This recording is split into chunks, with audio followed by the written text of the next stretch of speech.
Boys, good hecking morning. How are we today? I made an entire fucking roasted chicken, and let me tell you, that shit's good. That shit's good. We got like whole chicken for less than $1 a pound, and I made a big ass chicken today.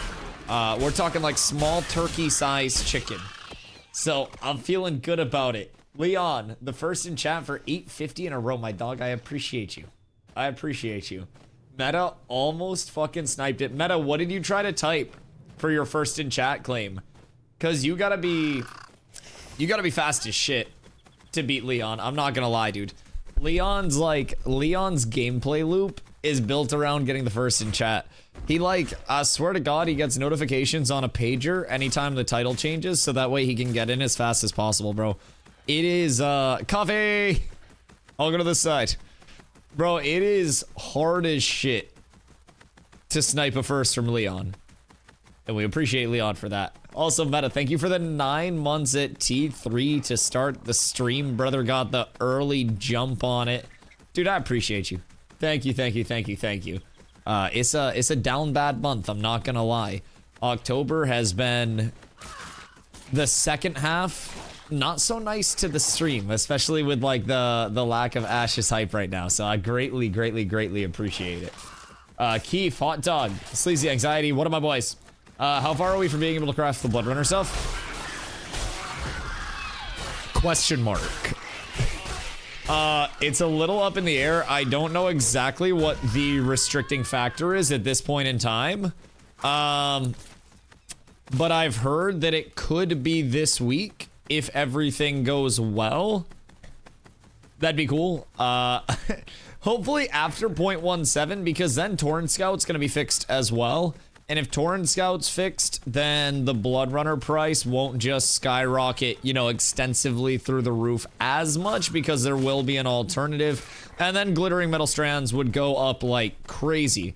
Also, Mr. Metacrow, I don't remember how many strands we had from like our old Forge grinds, but those are like 15 gold per already. So we might want to get on those a little bit more. We might need to start cooking those bad boys, cause it's getting pricey out there for some of these reagents. Really pricey. Gonna start planning something. Big day 1K. Like, I'm just not much of like a big special event type day, dude. You know what I mean? Like every day is just a day. I just hop on, I do me, I chill, and I hope people show up. And sometimes people show up and sometimes people don't, and I'm grateful for the people that do show up all the time. Like, it's really cool. But I'd love to plan something, but it's like, what do I plan? Like, are you guys gonna have a fucking surprise party for me where you're all in my stream room before I go live? Cause what the fuck? Does Scrum just disappear? Like, that would scare me, if I'm being completely honest. If I came in and everyone was like in here and I was just like, what the fuck? And Leon's like, first, bro, I'd be scared. So like, don't do that for 1K. Ooh, is a green. Ooh, don't do that. But that's the thing. What am I gonna do? My stream is get on Yap and play Ashes. And like, I'll probably get on and Yap and play Ashes. Cause if coffee, you rat. I did say I was gonna stay on the other side. I'm not gonna lie. I'm technically the rat for coming over here in the first place.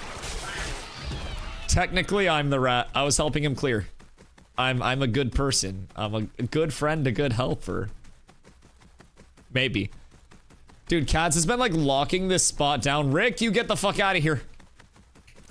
Hold on.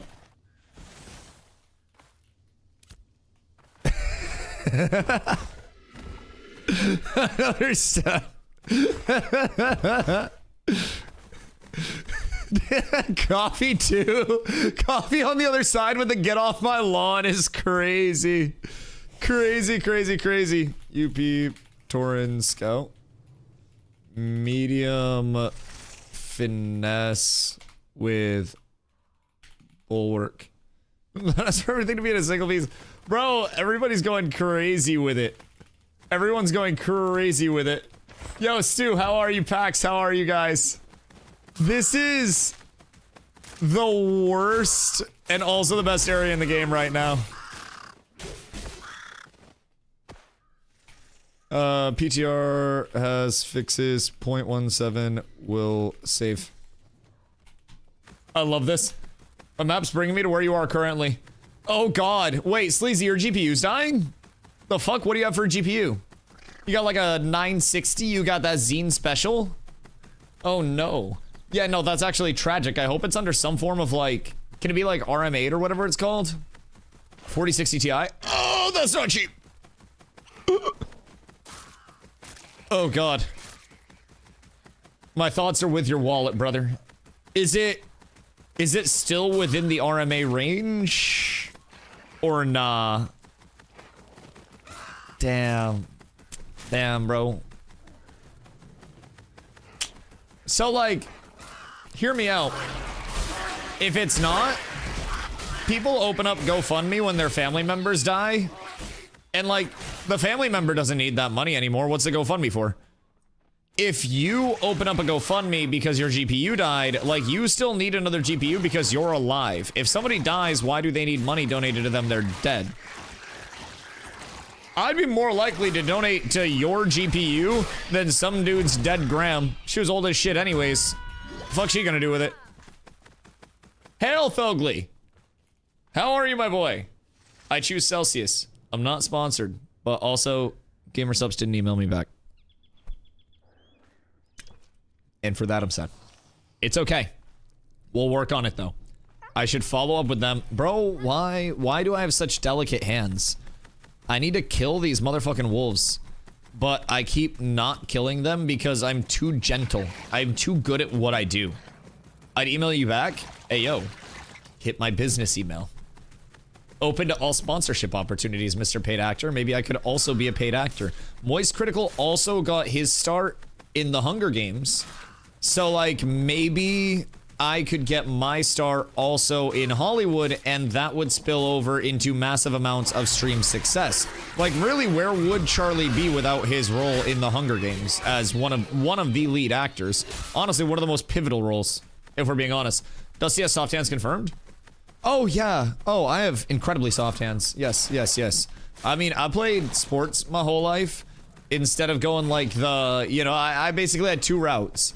It was sports and video games, or do what my dad did and, like, you know, rough and tumble outside, excavation, construction, America, freedom. I can still run an excavator and stuff, but playing sports my entire life, I had to have some form of grace amongst my hands, you know, to be able to handle balls in the way that's necessary. So, I spent a lot of time working on it. What's this guy doing over here? I swear to God, I'll eat your ass if you don't get the fuck out of here. Wait, what? Are people dead? Why are people dead?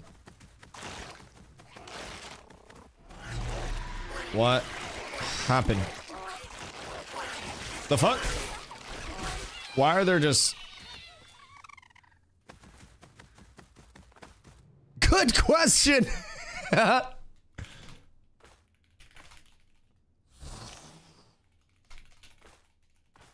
Alright, we got this. We got this. We got this. I will keep him together. Anything good? I'm curious now. Wait, what's over here? Epic snowdrop? Lame. That's shabby. There's some glint over here. Just glint here. I'm not gonna grab that. I protect. We save the Rick. If I stand directly on top of him, nobody can see him. Hide inside me. They can't possibly get to him now. He's completely safe. This is perfect. No theft has occurred on this fine day. I don't know what you're talking about, my kind sirs. Nothing is wrong here. This is not collaboration. This is not teamwork. It's fine. Everything's working as intended. Everything is fine. This Raven's trying to fucking prey on Rick's downfall. We gotta keep Rick safe. There we go. All right, completely protected all the time. He's good. No one could even tell if they came through here. You avert your fucking eyes, Helena. You ain't see shit. Nothing to see here. Move along, ma'am. Nothing to see at all. I don't know. I don't know what the beef was. So, was that the person whose loot it was? Because I'm wondering what happened that led to, if it was, a level 6 flagging up and 2 people dying?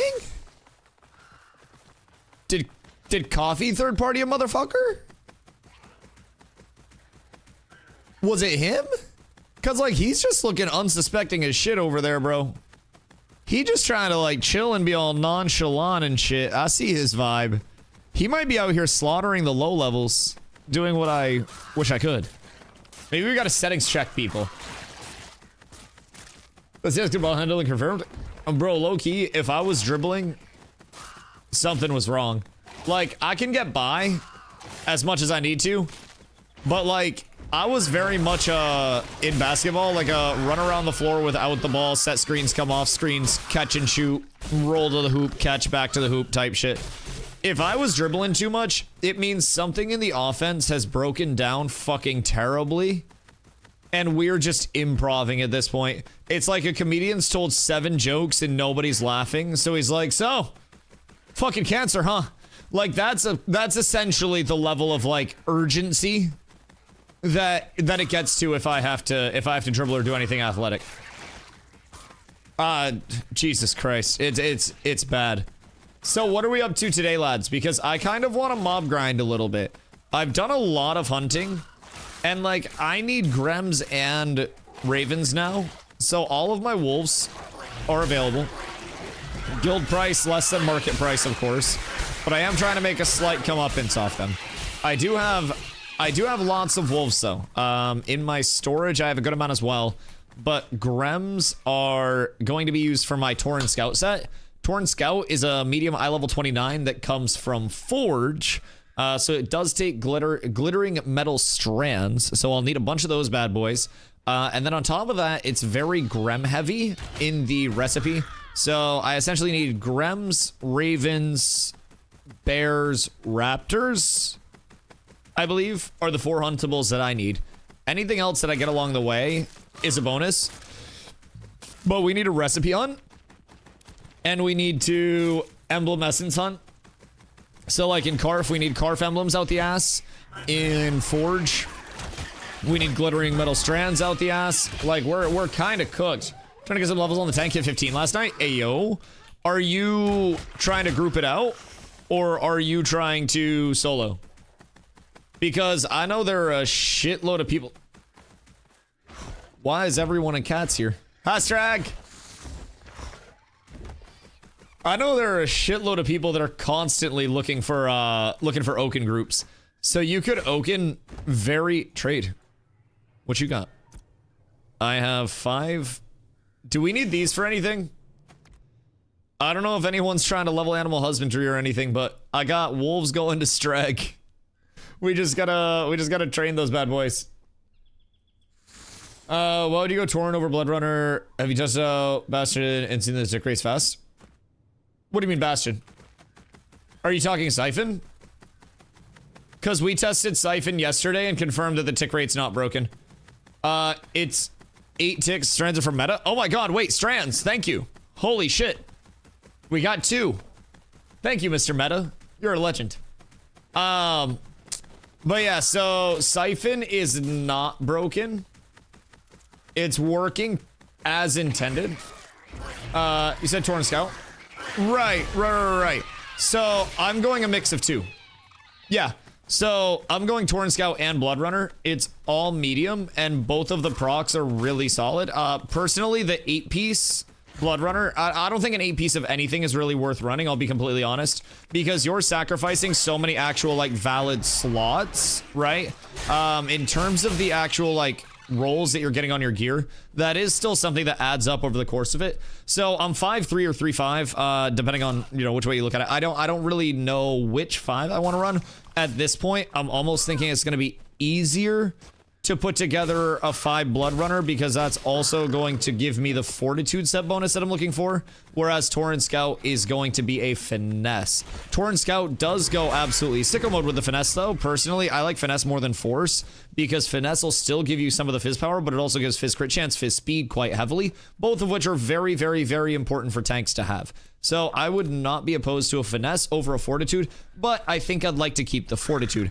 Regarding the 8-piece siphon proc, it's working as intended. I don't know, like, where the conspiracy came from that it was ticking for more than intended, but we checked in the actual, like, I had Donger come over and test with me yesterday. He poofed himself in an 8-piece Akadira set, and we tested with that. It was 8 ticks. It's supposed to be 8 ticks in 1 a second. And it was 8 ticks in 1 a second. At least from what we tested. So I don't know if something specifically is facilitating a bug with it, or if it's an interaction, but I don't know anything about some mystery ticks. Oh yeah, no, I mean, so in the settlement siege that we ran, I had a few instances where I was just like, oh shit, I'm dead. And I was completely like LOSing stuff, and people thought that it was from the siphon procs, like ticking unintended. I think it was just like overall desync and lag that was causing that more than anything, not just a siphon bug. But yeah, I had Donger come over and try it when it wasn't laggy as shit, and he put his siphon on me, and I had my combat log up. I saw every single siphon proc come in, and like, it's a good amount of damage, don't get me wrong, like, it's a nice little chunk of DPS, but I don't necessarily think that it's bugged. I also don't necessarily think it's like Thanosing. There's an unintended issue with siphon. What is the supposed unintended issue? Because we tested yesterday. The unintended issue with siphon originally was that the heal wasn't mirroring 1-to-1 with the damage from the proc. And then people started talking about the 8 set being bugged, but I haven't been able to see anything with the 8 set that's actually bugged. Does it just keep stacking? The 8 set? When you die, the internal cooldown doesn't proc. Oh, wait. So it infinitely goes off from dot. Wait, what do you mean? When you die, the internal cooldown doesn't proc. So it infinitely goes off from dot. Like the caster dies, or if I, the target, die from siphon? So like, if X player puts 12-second dot on you and dies each tick of dot, they die, can proc full siphon. Oh, okay. So putting the buff on someone and then dying while the debuff is on the person is what's proccing it. Okay. We could test that again if Donger's around today, because we can have him replicate that, because he can put the debuff on me and then he can just like slash die himself, and then we can see if it just starts nuking my HP down.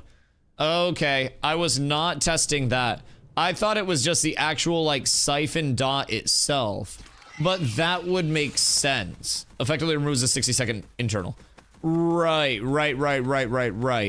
And on that, it's 10% per proc on each proc, but it's only an 8-second duration on the actual like proc itself. So you would have to basically put it on somebody and then die immediately, and then it would just essentially finish that kill, right?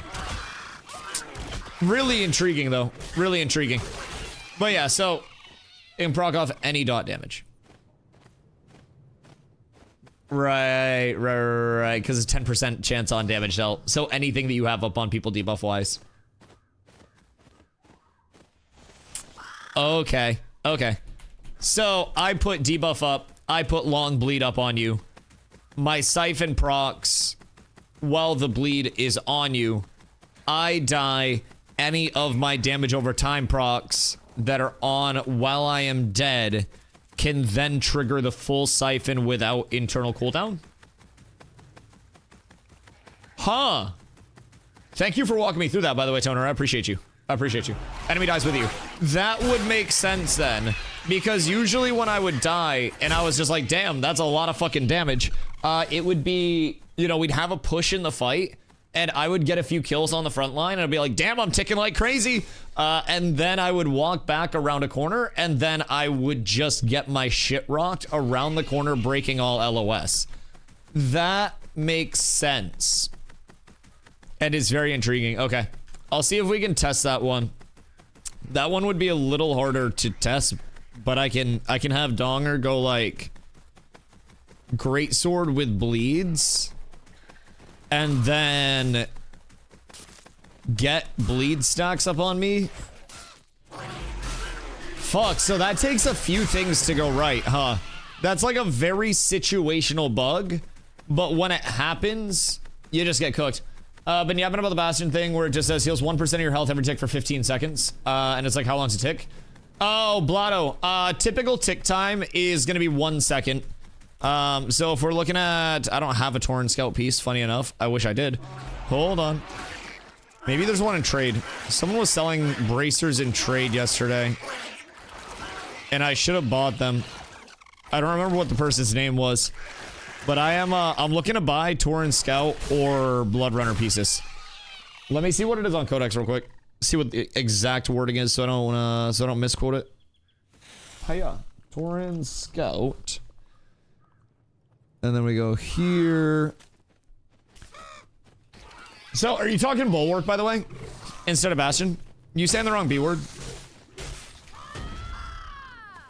Because Bulwark is the Tauren Scout set bonus. I was confused when you said Bastion. I was like, what the fuck do you mean Bastion? But yeah, so it should be a once a second tick on most proc rates.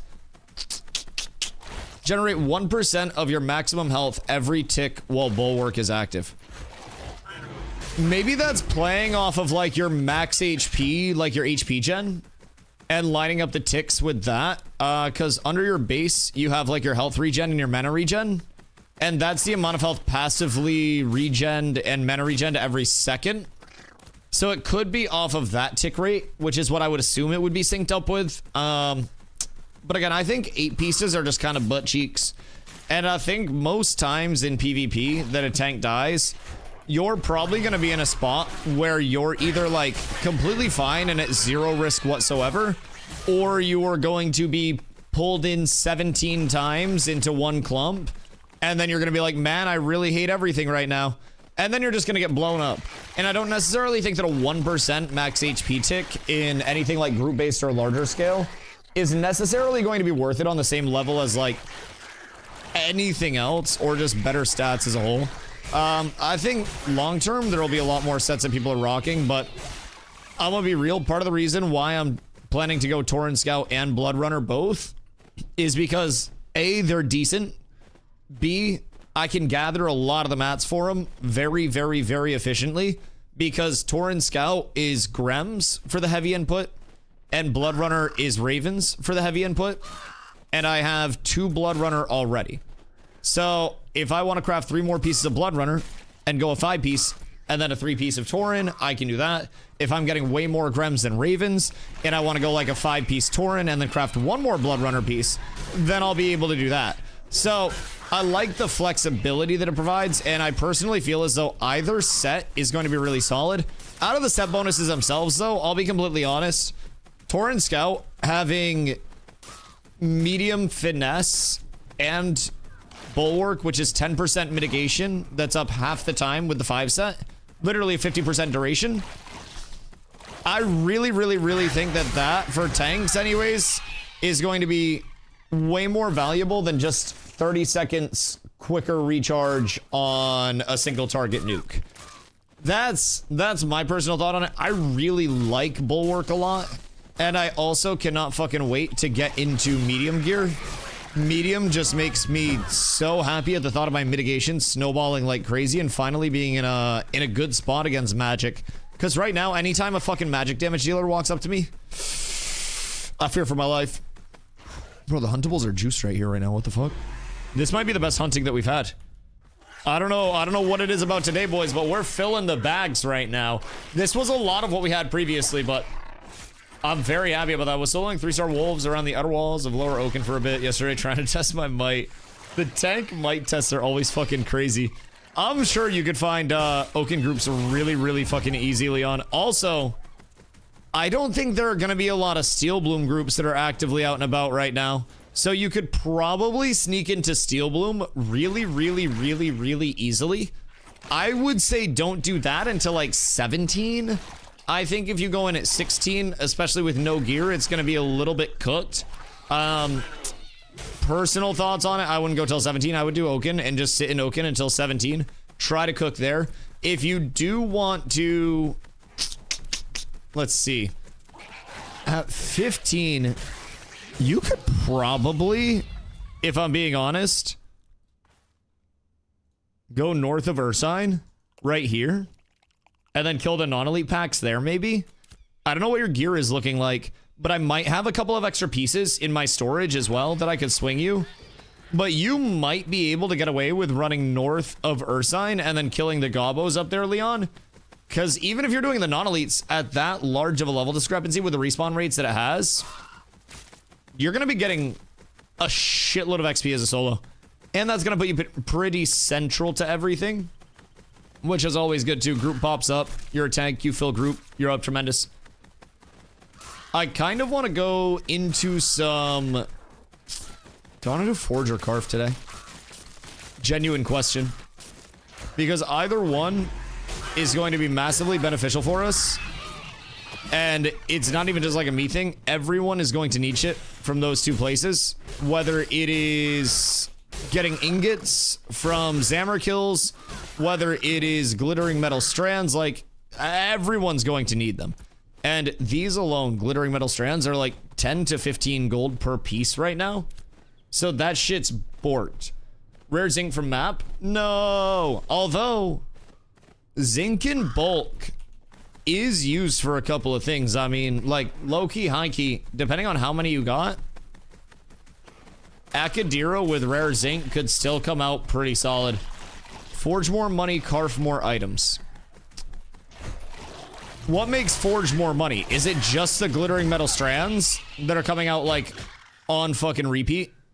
Because, like, I wouldn't necessarily be doing it to make money. I'd be doing it to save money either way. Because, like, I'm gonna need carf emblems. I'm gonna need, oh, the artisan gear, right, because people get the artisan gear and then they either wear it or decon it. Right, so you do boss loops, or name mob loops for the artisan gear, decon or sell the artisan gear. Meanwhile, you're getting the strands as well, so you're selling the strands and you're getting whatever you're getting out of the artisan gear. Yeah, strand drops from mobs, right. No, that makes sense. So, what about Carfin emblems? Have Carfin emblems died down since everybody's already crafted their Akadira? Yo, Merlot, thank you for the follow. I appreciate you. Much love. Welcome in. Because the Akadira craze, I feel like it's kind of come and gone, especially with the big wave after Intrepid was like, ayo, it's okay if you guys craft this shit. I feel like that big wave is kind of past. I think still 2 to 3 gold. Yeah, no, that shit was, for a while, I want to say there were like 4 to 6. Why am I on this side? I'm infringing on Coffee's territory again, man. I need to not. Yeah, I mean, 2 to 3 gold would be a definite crash.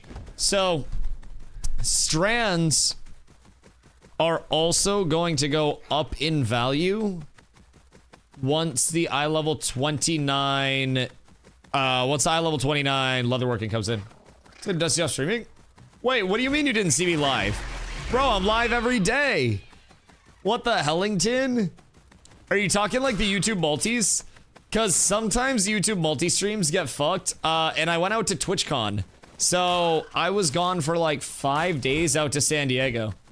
Fully for my main account? Oh, it's Champagne. What up, my boy? Jesus Christ. No, dude, I'm still here doing the thing. Good, bad, or indifferent. Yeah, no, I went out to TwitchCon, bro. I was in San Diego for 5 days. Came back home, and it's been on the grind since then. So, dude, I hope you've been well. When's the next dev talk? Next dev video. Next dev stream is gonna be on Friday. So it'll be the last day of the month on the 31st. I believe that's gonna be, I want to say it's still 11 a.m. PST, which would be 2 p.m. EST. I think.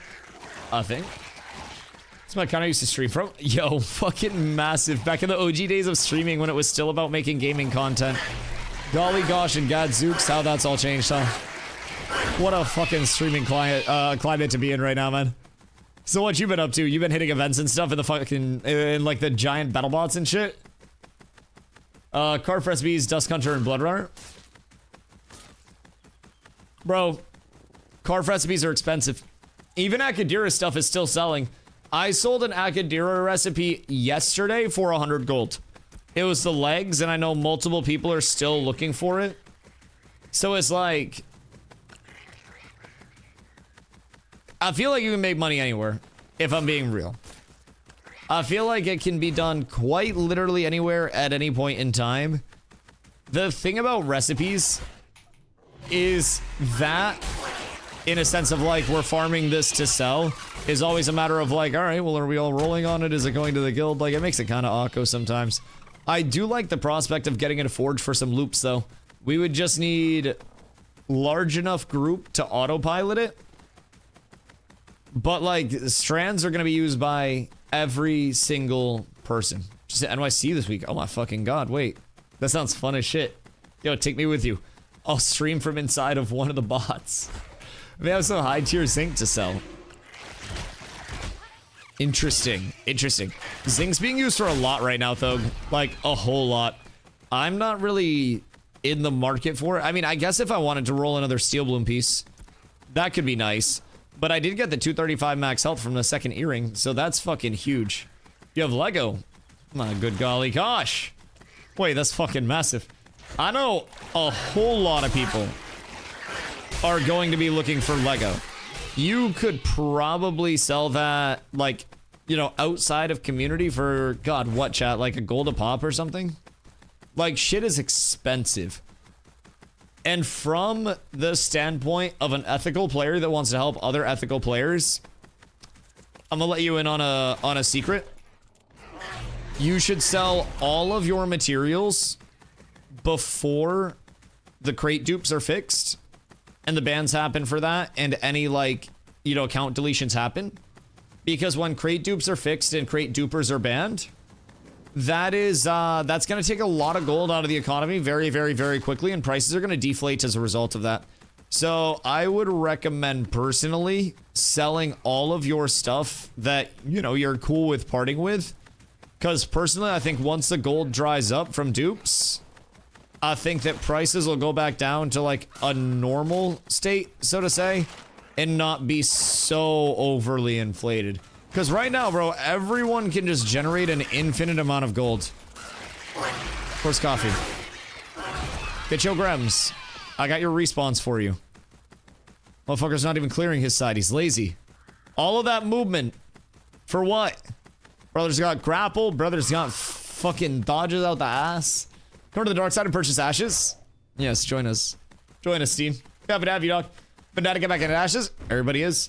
Everybody is. So we have a big bug fix update coming this week. That's going to be 0.17. I think that'll probably come on Tuesday or Wednesday.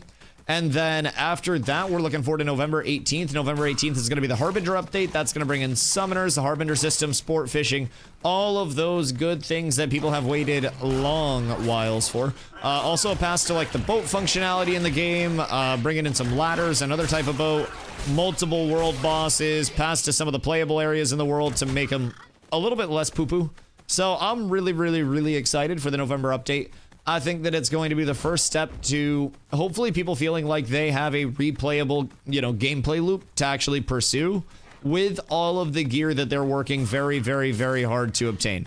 And we're rolling it just as if there is no talk of anything fresh, anything white, because I'm gonna be real, I don't think there is. I think it's all hubbub and hullabaloo. I think it's all phooey.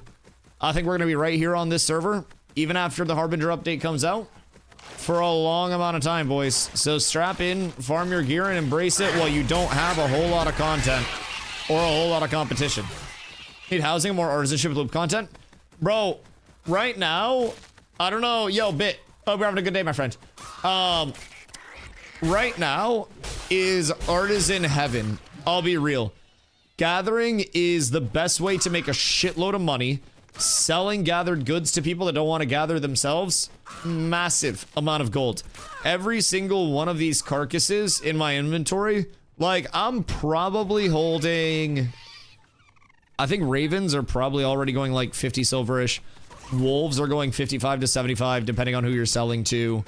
And then Grems, I think, are a little bit cheaper. But this is a pretty substantial amount of gold, and I'm not even hitting on anything like super high rarity or anything. I'm pumping. Oh, this blue wolf, by the way. Hi, Vader. This blue wolf is probably 5+, maybe more. So I'm doing shit that, personally, I've never done before in my gameplay loop. I have a fucking Lego apprentice hunting bow that I made. Like, under my own fruition. I was sober enough and made my own decision to craft a legendary apprentice hunting bow. And I am getting so much value out of it. My hunting is currently 69% through 17. Like, I am pumping because it is so fucking valuable to have everybody doing so. And you leave so much money just like floating in on the table if you're not capitalizing on gathering. Like, we have 2 people here from the guild, myself and Coffee, both hitting gatherables here because all of the Grems, all of the ravens, and any wolves that we get, those are like the big 3 of like high quantity huntables that are needed. So as soon as the eye level 29 crafting comes out for medium armor and all of these spike up in demand, money. Now, fortunately, we're also doing it for ourselves to craft our gear. Now, making some money on the side from it is going to be great. Hopefully, we get enough to where we can, we can craft what we need. We can set more aside and then go from there. But even just saving the amount of money that we're going to save, I think most carcasses will go up probably above a gold, if I'm being real. I think that with everybody trying to get into eye level 29 medium armor, it is the best armor weight in the game. It's the best armor type in the game right now, by far. I think that we are going to see every carcass just fucking explode. There are a lot of people that do have a lot of carcasses, but there are a lot of people that are going to need a lot more carcasses. People are like, oh, I have 300 in my bank. I'm rich. Brother, that's not even half a fucking set. People are going to need thousands on a personal level. Some people will want them in higher rarity, which is a very, very, very, very, very low liquidity market with very high value. If you're finding any high rarity gatherables, exponentially more. So, personally, like, while we're not mob grinding, while we're not PvPing, I'm just chilling out here doing these loops and yapping with chat. And I'm watching my money counter just go up. And there are so many ways that we could make money as well. We could go to Forge right now with a group and mob grind out there and hope that we're getting the glittering steel or glittering metal ingots and stuff like that. Don't forget to set aside gold for freeholds if they get released. Smart comm. Very smart comm. Yeah, freeholds are going to be extremely impactful to have. And we don't know all of what the new functionality is going to be. But we will probably want freeholds to be focused on our crafters in guild, like our most active crafters. If I had to guess. Hopefully they get some of the crafting, validity to them, where it's not just, not just a fucking, a gathering hub. I would love to see some more of that functionality come online. We'll see, though. But yeah, that's also a good comm, because they were previously 100 gold. Who knows if they changed that or not? They very well may not have. It's just one bank alt. Wait. What is this? Oh, really? Oh, really? I mean, so how much zinc does it take to craft some Akadira stuff? Just random question. Like, what would I be looking at for a 3-piece Akadira? I'm not going to. It's too much money. I'm not wasting any of my fucking clams on that bullshit. We have 7 bank alts at the moment. Massive. Yeah, there's crazy econ-minded people that exist within the community right now, man. All of Vice is apparently just like econ demons, and they are fucking stacked up exponentially. They had a buyer for a full epic Akadira set that was crafted. 525 gold a piece times 8 pieces.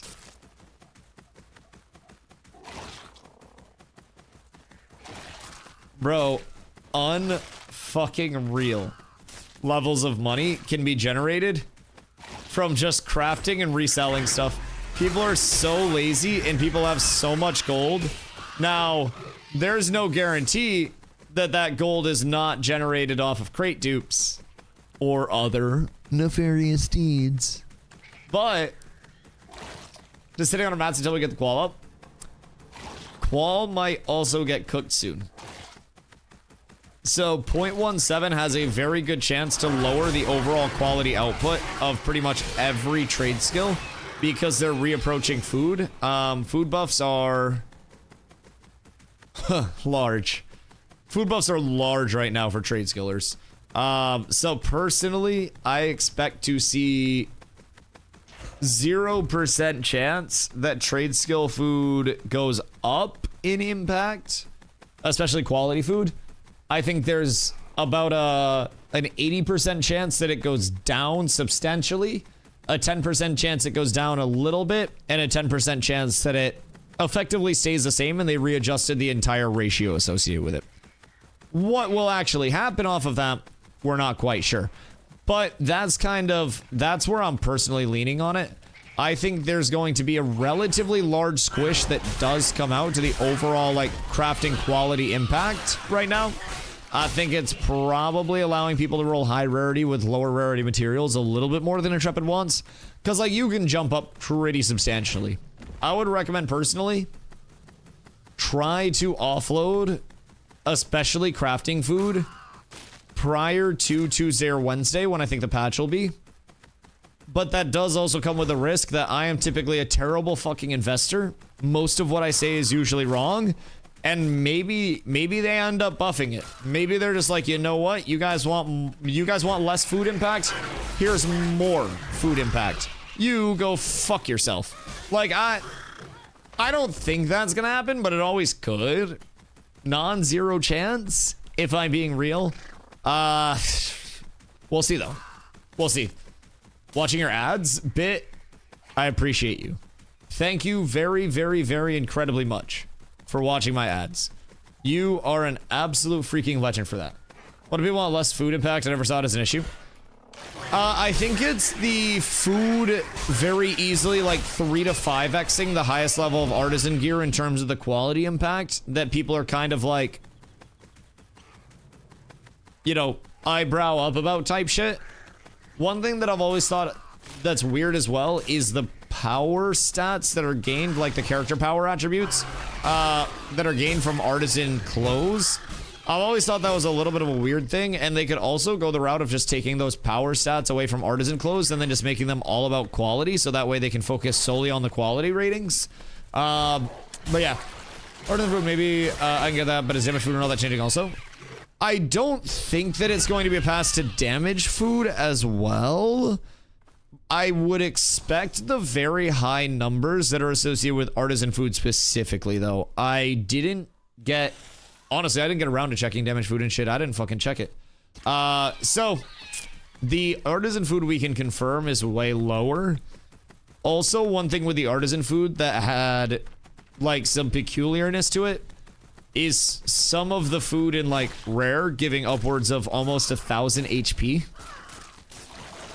That shit's very strong and probably shouldn't exist. Like, food giving 800 plus HP seems a little OD, if I do say so myself. So hopefully again, the power scaling numbers on artisan shit are looked at a little bit. It feels a little weird to have, you know, your fucking like weaponsmithing food being one of your most sought after PvE foods. Because it gives every single person a shitload of HP. That's like able to rock that. If it's made with high quality foods, it makes sense. Personally, I think artisan stuff should be focused on artisan stuff. And like, if you're making something with an artisan output, then it doesn't make sense for combat focused foods to be less impactful on the power scale while also not giving any artisan output. I think that's the weird thing about it. I think it's fine for it to give some power output, but very minuscule in comparison to the actual power foods. That's my take on it. Like, things that are non-artisan should be focused on your character power scaling. Things that are artisan should be focused on your character artisan scaling. And right now, you have things that are a little bit wacky. Nora, thank you for the follow. I appreciate you. And personally, things like a lot of the journeyman shirts. Like, I think is it the journeyman lumber milling? I think it's lumber milling. Journeyman lumber milling shirt, no, it's a lumberjack shirt. So, journeyman lumberjack shirt is in gray, 383 to 393 power. If you manage to roll up a Lego off this bad boy, you're looking at another 641 to 729 power. And then on top of that, you can also enchant this using novice scrolls, because it's a required level 0, technically an initiate gear grade. So you can scale that up relatively easily. Get another 8% or so out of that. Doesn't seem like a lot, but when you look at the actual power scaling that's coming on normal pieces of gear, normal pieces of armor, like, you're looking at an equivalent of a legendary steel bloom earring in scaling. That's a fucking lot. Like, that is a huge amount of power gain. Bro, what is up with the spawns right now? Wait, what the fuck? I just keep turning around and there are more spawns. Wait, I'm so juiced right now. I think this area is just being extremely philanthropic with the respawns, because we're cooking. I think I found like a Grem cluster, dog. This is massive. My bags runneth over. I have almost 80 carcasses from Grems right now. I'm real happy with how this is shaping up. I love the stats on artisan gear for min-maxing reasons. Just gives us more goals to reach. I think that if it's a min-max, then it should be a min-max. Personally, I don't think a min-max should be a core component. I think it should be water with a side of lemon and not lemonade. I don't want it to be a homogenized mixture where artisan scaling is one-to-one equivalent with the most sought-after scaling in the game from, like, combat-based stuff, right? You've got your adventuring stuff, your combat stuff, and then you've got your artisan stuff. I think it's fine if there's some carryover, but at that point, why do I not have power rating from my apprentice hunting bow? Why does my lumberjacking axe not give me a little bit of crit? Like, why is it only on those artisan clothes and not tied to the artisan weapons? I just feel as though it seems so out of place for, like, artisan clothes and artisan food to have the impact that it has in actual combat. I feel as though it's fine for it to have a small impact, but again, having scaling that is upwards competitive of legendary jewelry, like, this is an epic ring that has no impact on artisan and has substantially less power than a journeyman lumberjack shirt. Like, that's kind of cooked, in my opinion. I think that maybe if it had, like, 100 power on it, that might be a different one.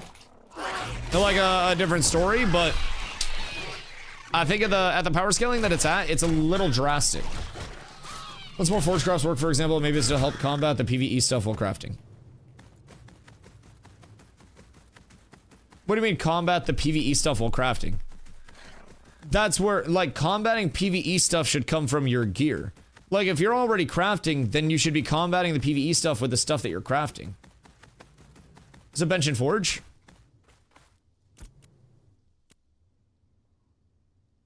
Yeah, there's a bench in Nuela as well. Right. What if there are more benches like that later in PvE danger areas? Well, then you get your armor and weapons. That's what armor and weapons are for. Right. Yeah, no, if you're not fighting with a lumberjacking axe, you're not fighting in your lumberjacking clothes, those shouldn't have an impact on your fighting attributes. Yo, Juju, what up, my friend? By the way, 3 key for $100, will I be able to play the game now? Yeah, you can play the game immediately. It also gets you all the way through the development until the launch of the game. Outside of that, you get a 90-day period where you can get a full refund if you're not happy with stuff. So pretty safe purchase. In terms of the content that's in right now, it's a lot of like the core leveling and power progression of an MMO. Very community-based, very player-driven economy. Not a lot of accessory systems yet, but those are going to start to come online with November 18th. So you've got up to level 25 progression. For most people, you're probably going to be looking at 100 plus hours to level 25 if you're entering right now. And then you're going to figure out what to do once you're level 25. That's going to take you another good amount of time to understand the gearing, understand how everything works, get the crafting up. Well, not even crafting, but, you know, get in a spot where you know the crafters, get your gathering up, source of materials, source of econ, all that stuff. If you're looking to check out kind of like the core prog of things and kind of like how they want their power creep to go, so to say, cool thing to check out. It is always evolving. It is always changing. We've seen multiple gearing reworks since phase 2. I think each gearing rework has personally been better than the last. And right now we're on a very heavy, like, you know, set bonus oriented gearing meta. So it's kind of fun. You're putting together a lot of different sets, trying to mix and match set bonuses like crazy. And it's a pretty cool system. So with that, you have a full PvX loop. You've got a lot of competition over things in the open world. Granted, right now it's very gathering, refining, and crafting driven. But with that, there are still, you know, PvP flare-ups.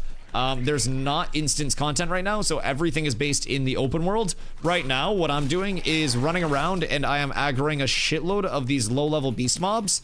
And the thing with these beast mobs is they have a chance to spawn in as either the killable beast, which is like the mob, or the huntables, which have this little crosshair over their head. So with the huntables, I walk up to them, and with my hunting lifestyle skill, which this is just a placeholder, you just kind of like AFK pet them to death.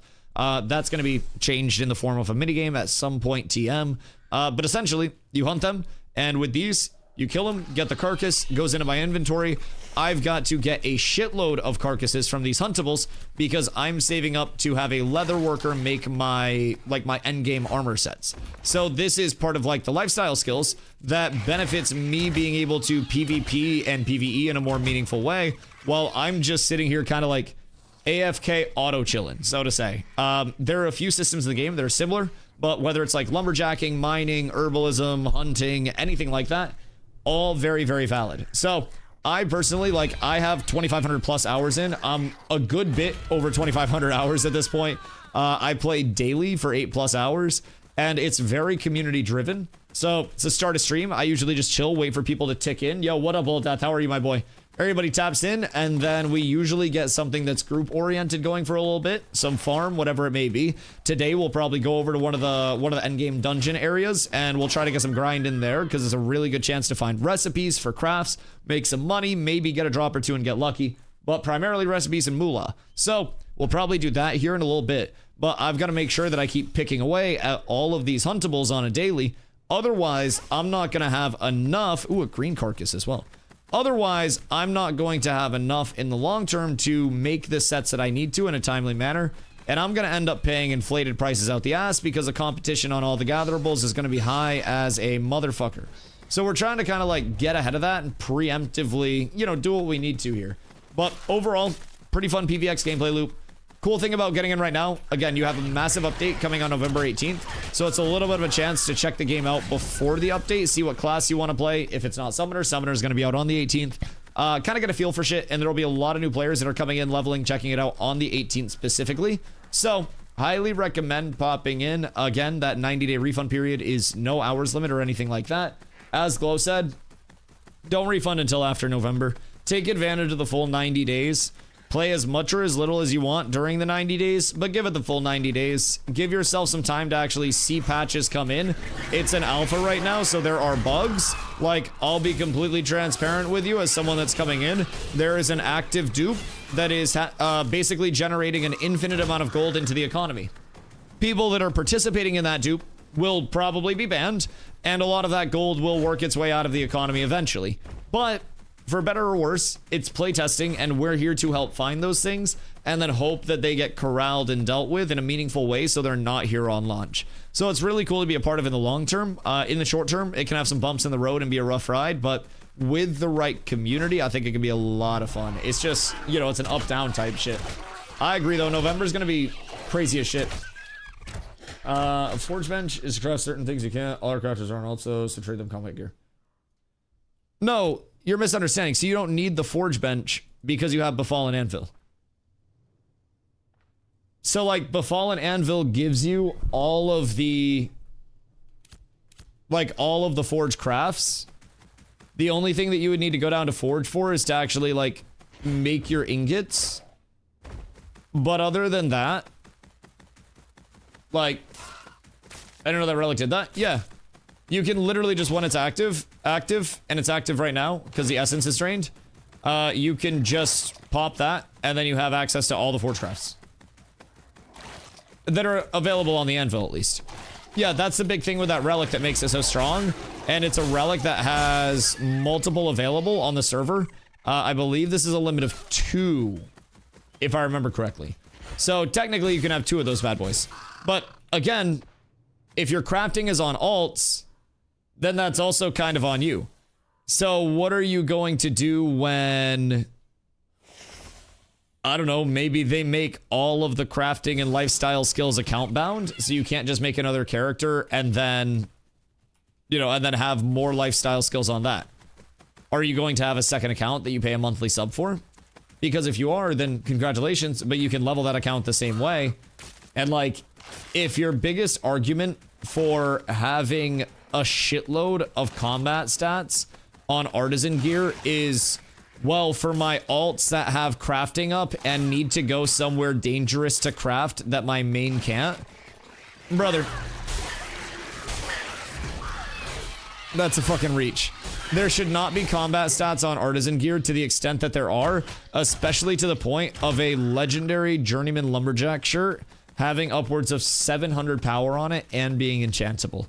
I don't think that that is a really arguable thing, if I'm being honest. Like, 700 power is, again, more than an epic steel bloom ring.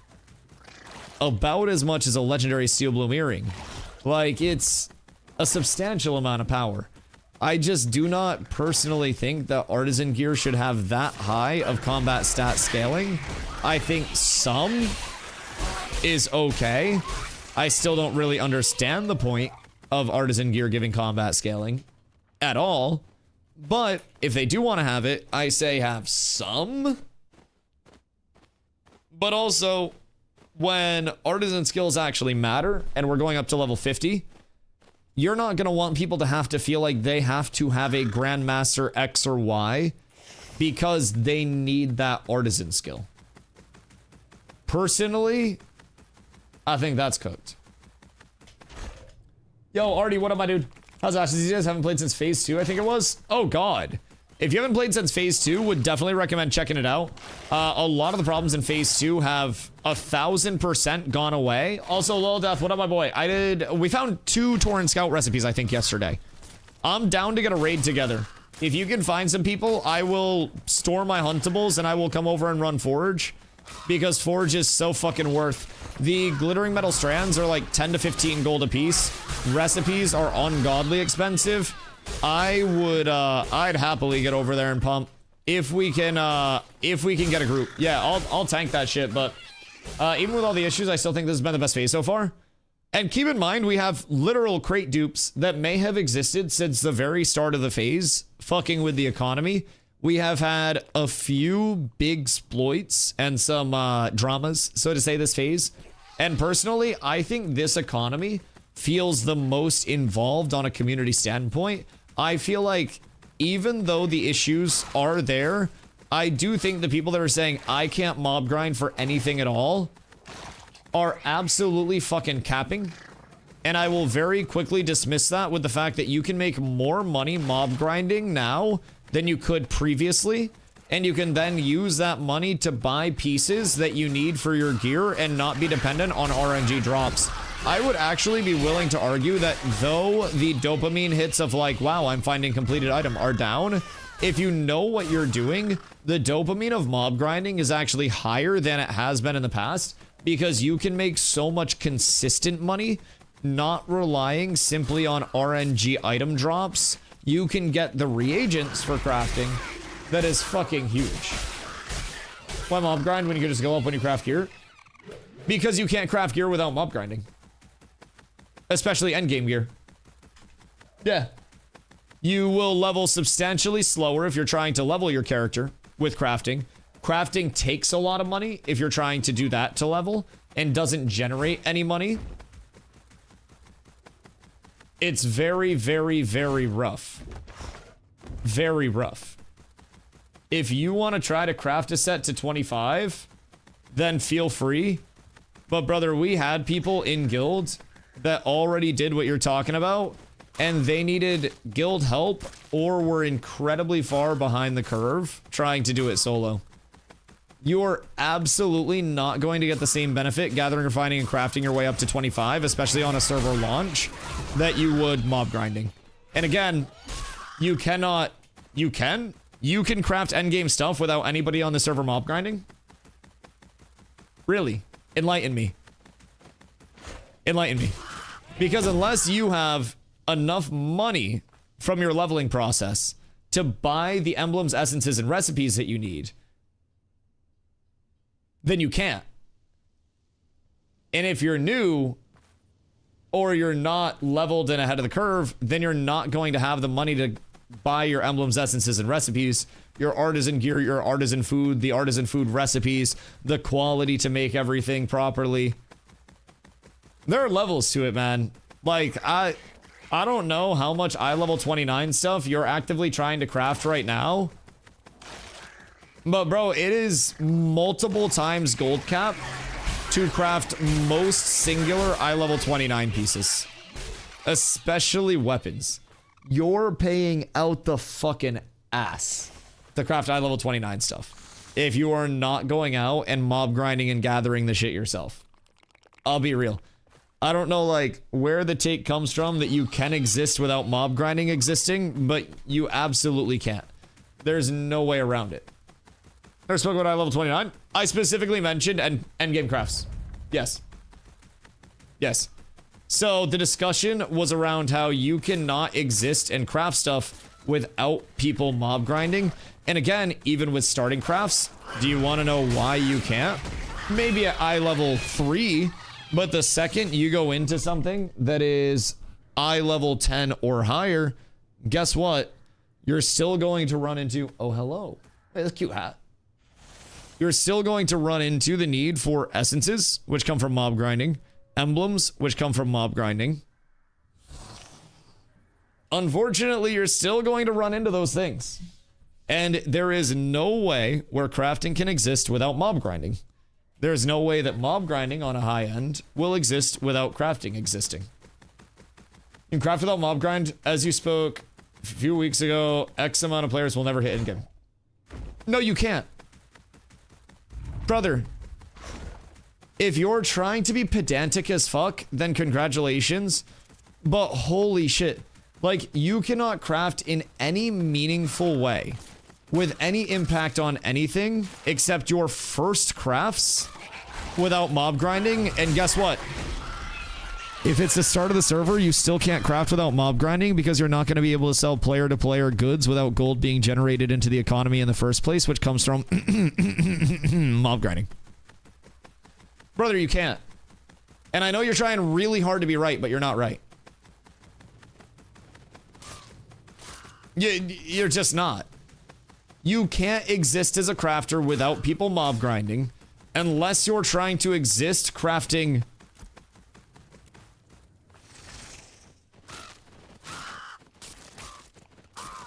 this. And then even then, guess what you need? Gold, silver, copper, and gold to buy this, and gold to refine these. Guess how you're gonna get those? Maybe commissions if you're doing a fuckload of commissions. But guess what? Killing mobs. And you're not going to be able to sustain all of your crafting forever just doing commissions. They don't give that much money. Like, I wish I could say in any way, shape, and form that I agreed with you, but you're absolutely wrong. And mob grinding, again, is a more consistent way to make money than gathering is. Because gathering, you're hoping that you hit lotto on high rarity. Mob grinding right now, you're going to an area where you're getting emblems and essences that are guaranteed to sell because they are used in everything.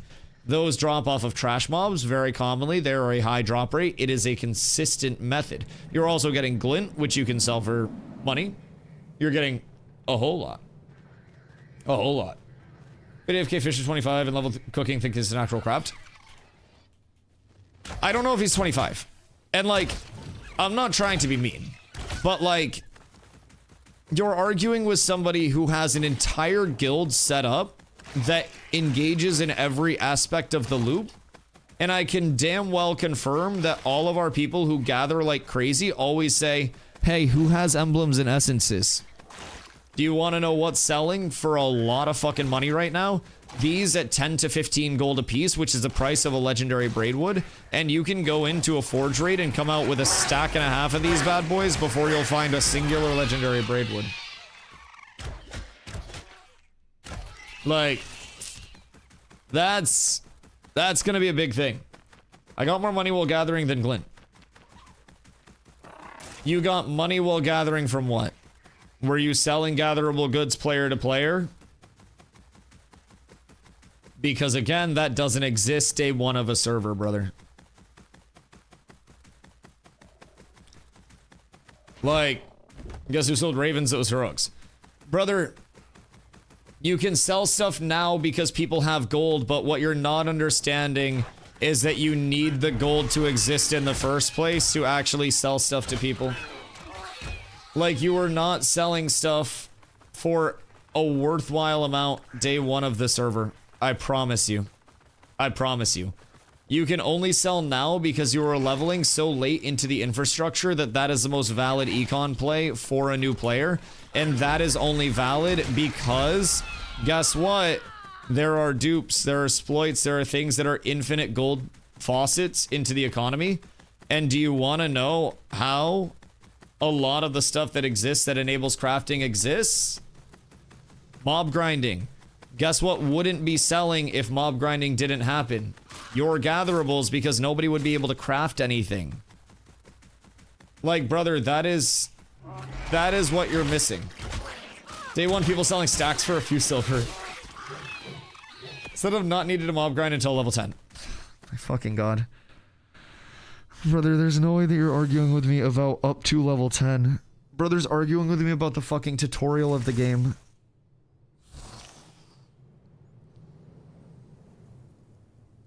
You started to argue about this, by the way. It was something where I specifically said nothing endgame can exist. If you go back in my VOD, you can literally rewind a live VOD now on Twitch. You can hear me say endgame crafting does not exist without mob grinding. And you're trying to talk to me about fucking level 10 stuff, bro. Like sub-level 10. Dude, you can sit AFK in a world event and let it auto-complete and hit level 10. Like, what do you mean? I need to go smoke after that. I'll be right back. I need to go smoke. I'll be right back. One sec. Hello, everybody. Let's get ready for a forge raid. Also, Carla got this hat at work today.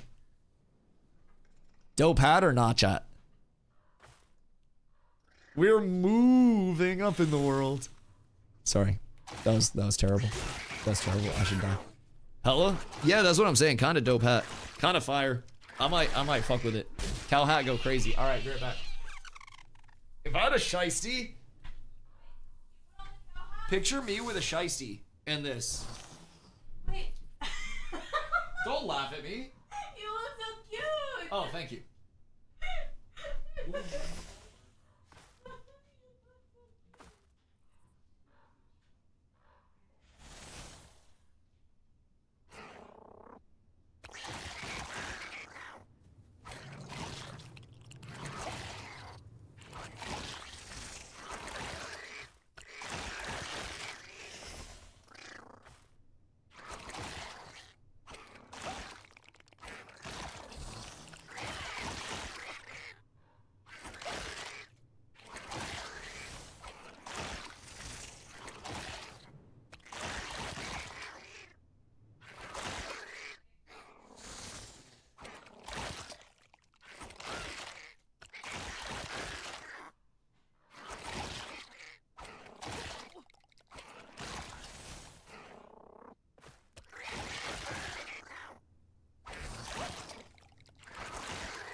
Oh shit. Is this the end? Is this the end of me? Alright, we're back. Alright, we're out tremendous. How to buy most of the recipes from mob grinders without even level 23 recipes. We can't make stuff, not even endgame. I don't think you can even make level 9 stuff without recipes, no? So like, even outside of your initial crafts, you still need recipes at initiate, right? Like you can have level 3 stuff at initiate, but even under level 10, if you're trying to make the best bracket of sub-level 10 gear, then you still need mob grinding because you still need recipes. No, it's a bong rip saying hi. Anyone else burp after bong rips and smoke comes out? Because that's like one of my favorite things. I think it's cool as shit. It's cinematic as a motherfucker. But yeah, so like, no. Yo, Miniman, hello from America. How are you, friend? You can only craft the 3s. Journeyman vendors sell some recipes. Right. But there are... Check Cat's... Wait. Cat's Discord media channel. What'd it do, Scoobaroo? Hold on. I'm peeping it. What do we have? Oh my fucking god. The uncontested early shift goes insane. Holy shit. Yeah, I mean, we're stocked up, dude. And keep in mind, Grems and Ravens, both useful for us. I need to go grab all of my stuff and see where I'm at. Bro, the uncontested early shift goes so fucking hard. Also, I see that bitch Susan over there. Coffee, come back. We can't let Susan exist. No, it's okay, it's okay. But like, just understand, even in novice, you still need recipes. You can only craft like the starter stuff without recipes, and recipes come from mob grinding. So even at that baseline, you still need recipes from mob grinding if it's not endgame, and even if it's just like not the start of the start of the start of the game. You can craft, thank you, look. You can craft the very worst stuff in existence without recipes, but legitimately everything else you will need the recipes for. And I'm also pretty sure level 6 and 9 stuff need essences, which then also comes from mob grinding. So, killing free PvP, PvX is PvP, you know? What do you mean by free PvP? By free PvP, do you mean running up and killing a player that doesn't actually want a PvP? Because that's not PvP. I'm gonna be real, like, I think if you want full open world PvP all the time and advantageous jumps, it's probably best served for like a battle royale setting. I'm gonna be completely honest with you. I think a lot of people say I'm a PvPer, but they don't want to actually have to take consensual fights that are like equitable numbers and even startup. They only want to take fights that they have an advantage in, and then they're like, well, yeah, that's tactics. Sure, but you're also kind of being a pussy. So, personally, I feel as though there are a lot of people that confuse what, like, PvX is and what open PvP is. And PvX is never meant to say this is PvP enabled all the time. PvX is actually meant to say that it is a full integration of PvE and PvP, and every aspect of the world builds into the gameplay loop. And I feel as though people misunderstand and kind of like jump to conclusions on what PvX is supposed to be without necessarily knowing what PvX is supposed to be. It simply is a term that says, hey, mob grinding, gathering, refining, crafting, PvP, we got it. Other than that, I don't think people should take anything about the PvP systems informationally from that and, like, you know, jump to any conclusions about how there should be ganking everywhere. Like, there are systems to enable that. Free PvP, in terms of, like, just being able to bop somebody, keep a guild deck in your inventory. Catch them slipping, drop a guild deck on them. You gotta pay 25 gold, but guess what you get from that 25 gold? The ability to gank a motherfucker. And then they can also respond. You enable open world PvP from there. I feel as though there are systems to do so. Also, as Glow said, if the corruption zones get big, PvP will be huge again. Oh, yeah, corruption zone PvP in November is going to be fucking massive. People that are looking for something to do with their gear to actually find content, I feel as though once there is that dedicated area where it's like, hey, endgame players, you go here and you can either help accomplish or deny an objective, you will have people on both sides based on their alignment with the people that are in charge of that area. 1,000 million trillion billion %. And you will absolutely have groups that go over to corruption zones and the corrupted areas through the Harbinger system and just want those to grow and want those to consume more space. You're going to have people on both sides, and it is going to be a very, very, very crazy battle to see it shape up. You're going to see them grow, shrink. You'll see corrupted footholds pop up, and it's going to have a very substantial impact on a lot of parts of the outward world. And it's going to be really fucking cool, if I'm being honest. Really, really, really cool. Are there any huntables over here? No, no huntables over here. Tragedy. Tragedy. Susan's very competitive over this area. So, play WoW Classic, you can still gank there. Bro, or just play a Battle Royale. Like, go play fucking Fortnite or something. And then you get his third-party shit. I don't understand why people are so obsessed with being able to jump people without those people actually responding. I have seen so many people be like, Dusty, check out this sick 1v5 I took. And then they kill a group of 5 people that are all 25% HP that have 14 mobs on them while they're AoE pulling. And they're like, yeah, dude, I'm nuts. And I'm just sitting here and I'm like, brother, you're letting the mobs that are designed to die to people do the work of killing the people because you don't want to do the primary bulk of the work. And I feel as though there are many motherfuckers that go down that route. It's not PVX right now because there's no threat on the spot.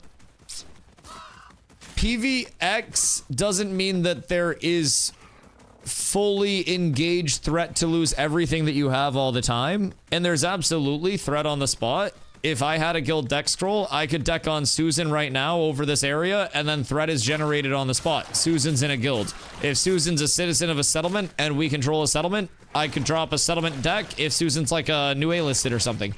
You can absolutely have threat on the spot. There's no open PvP. You ever run a caravan? What do you mean there's no open PvP? Like in the open world? Brother, run a caravan. I guarantee you'll find PvP. Unless you're playing on EU that has like 4 people on it. But yeah, there's absolutely PvP. 2 PvP zones up right now also. Or you could go into the tropics and look for people that do happen to be out there. It's absolutely PVX. Because again, PVX is not an implicator of threat or anything like that. You're jumping to conclusions and assigning attributes to a PVX like term that doesn't mean anything of what you're saying. A PVX doesn't mean there's going to be threat on the spot and open world PvP at any turn.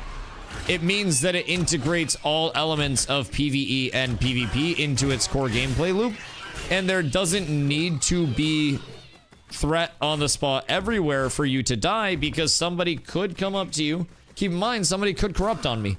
Somebody could come up and drop a guild deck on cats right now and get a portion of my carcasses. There is threat at all points. It's just not a threat of going up and ganking someone completely unsuspecting unless you have one of those enablers like a guild versus guild deck. And then guess what? You have all of that threat. It's on paper. In fact, no one attacks the caravans. So you're just an idiot. Yeah, just because you're brain dead doesn't mean that there's no content in the game. If you're dumb, that's your own problem. We have had many of our cats' caravans get hit across the entirety of this phase, and we've responded to many of them. Got good PvP off it. We've hit vans, and it's led to guild versus guild decks. There is 1,000% content around vans, and just because you don't run into any of it doesn't mean that it doesn't exist. And don't hit the in fact no one attacks the Vans. Brother, my guild has been in like 5 guild decks in the past fucking month because of Vans. Like, don't try to like talk down to somebody that is knowing more than you. Here, brother, you're getting fucking disproven right now and you're angry. Go play on your empty ass server. Chupa me fucking huevos, pendejo. You're gonna sit in my stream and watch anyway. Shut the fuck up. You have no idea what you're talking about and you probably don't even actively play the game right now, man. I swear to God, come over to the NA server for a day. You'll see more content right now with the NA pop being low than you saw on the entirety of the EU server at peak. I promise you. I promise you. You're just in the wrong place, dog. You're just in the wrong place. And I promise you, your ass will get cooked over here, too. They fear the fighter. They don't want the little death. They don't want the little death at all. It's chat on Twitch, YouTube. It's some brain-dead YouTube chatter whose name I can't even fucking read. It's a bunch of made-up letters. So, I'm not too worried about it. Brother plays on fucking 100 pop EU server. And then thinks that his caravan's not getting attacked all the time means that nothing happens. It's literally just brain dead Ashes community that probably doesn't even play Ashes. It's the Redditoids and the Discordians all banding together to try to say that nothing happens. It's a wonderful fucking world. And I'm so glad that I just get to yell at these dumbasses on a daily basis. And everybody just sits in their chair and chuckles. Cause like, I'm gonna be real, bro. I love being able to correct people about Ashes when they're just making shit up in their own fucking head. And it's so cool to actually back it up with real experiences instead of, I heard this on the Discord one time, so it's absolutely true. Like, brother, I'm here every single day, 8+ hours a day, and we got a whole hell of a lot of people that are here more than me. And I can promise you, NA server has had content 24 hours a day. I've had to get on stream early. I've had to stay on stream late. We've had to try to coordinate times with fucking OCE guilds over here, brother. If you want PvP, you can find... Ooh, 2 grams. You can find PvP. Always. Always, always, always. Shit, bring your guild over here and then pull up to the cat scrims. We do multiple scrim nights a week. More than happy to have you. There is a lot of content. A lot of content.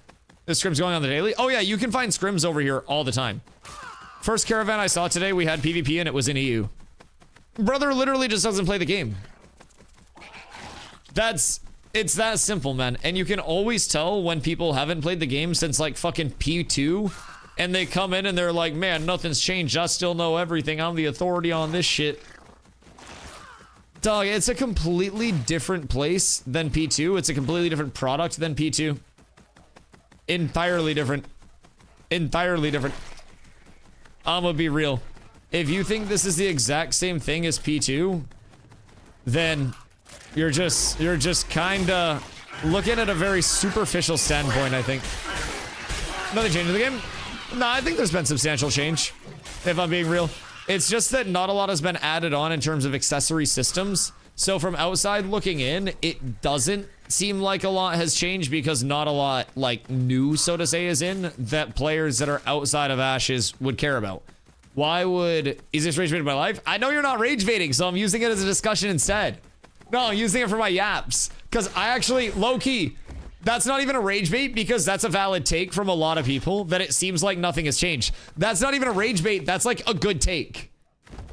I'm gonna keep it a bug. That's not even a rage bait. I just like explaining this one. What's up? What? I was yelling at somebody. All is well. No more Lego Willow last night times 16. What the fuck? Jesus. Jesus. Game's had so many changes since P2. Oh yeah, I agree.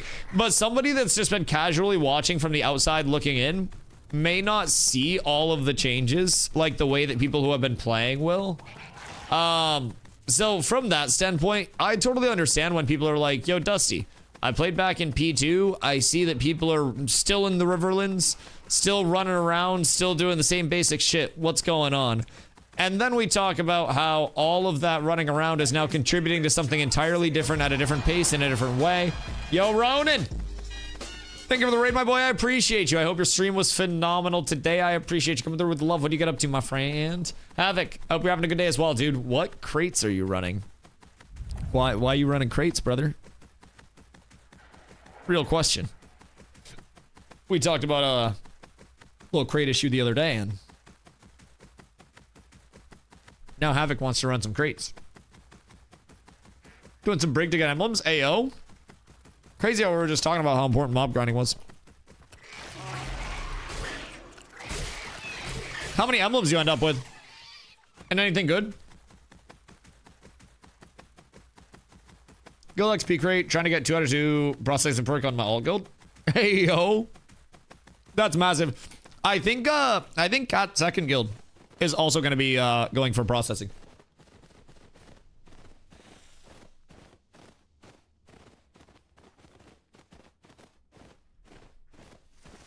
Sorry, I'm eating. Those are vicious things to a rib. I put the entire like mini riblet in my mouth and then just like corn on the cob, that shit. Bro, if you hit on emblems in a farm, also why are these all doubled up? Weird. But if you hit on emblems in a farm, especially something like Brig where you can bull such a wide variety, you make so much money. So much money so fucking quickly. It is an unreal pace. 30 is Thornstride. Oh! Dude, that's so much. What the fuck? That is, that's a lot of money. You realize those bad boys are expensive as shit, right? You were up a good amount of clams. Was that just from today? Or how long have you been grinding for 30-ish? Because that's fucking huge.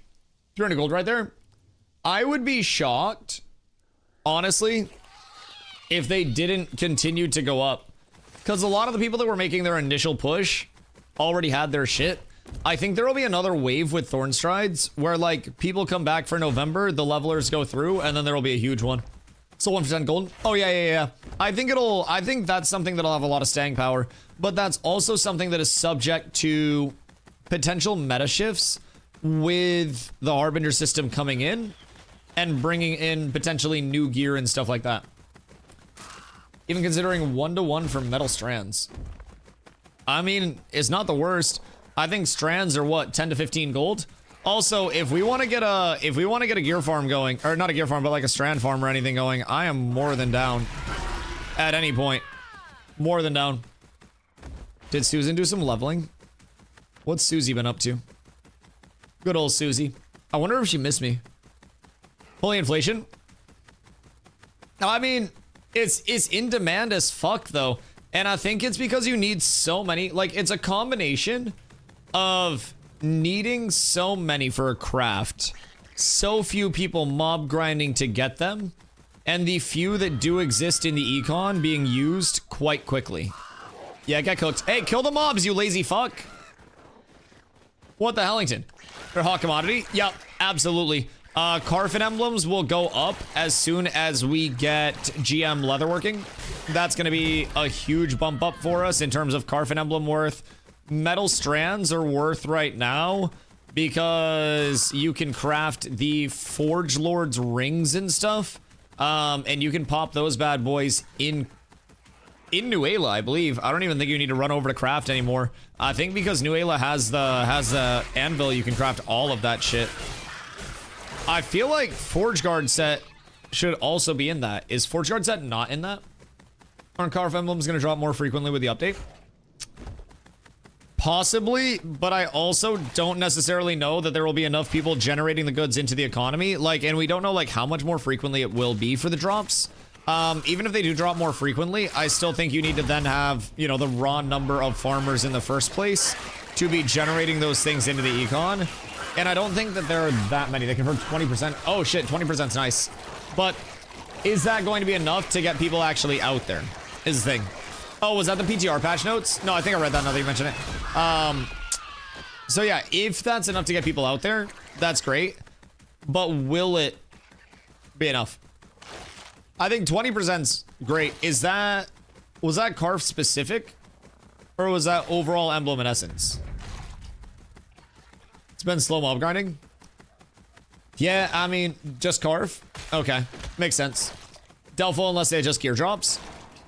See, like, I get the whole, like, adjust gear drops thing. But at this point, I feel like so many people have adapted and, like, the gear drops aren't even a huge thing anymore. Because you can either get a Carfin gear drop and RNG that, or you could save up for a Glory Bound level 26, like an eye level 26 weapon, and then you could just rock a Glory Bound. I feel like time input wise, your odds are much better and more consistent just getting a Glory Bound regardless. But I think most players don't want to cross slash gather. Yeah, multiple avenues is a big thing. No, I absolutely agree. And there are definitely a number of players that would be cool just having low rarity eye level 29 stuff and knowing that it's not going to be the best, but it's like good enough. No, I absolutely agree. There are also a lot more people that once they had that baseline objective completed, they would then pursue like, you know, more of the gathering, refining, crafting. Which I think would be a big thing. Here's more PvP thing. Yeah, that is true. I think this meta probably feels really engaging.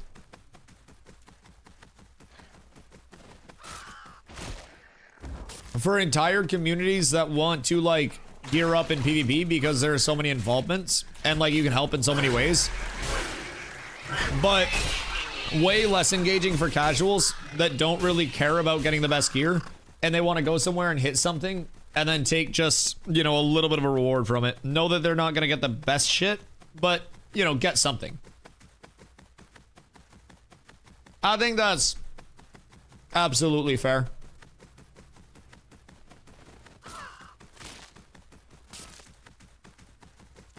I also think that, like, the rarity scaling is so fucking high right now, too. So you would have a very high separation between those two.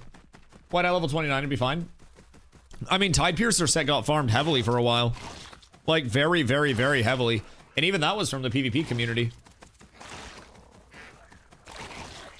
Like, people were fucking loving the Tide Piercer set. If I'm being honest.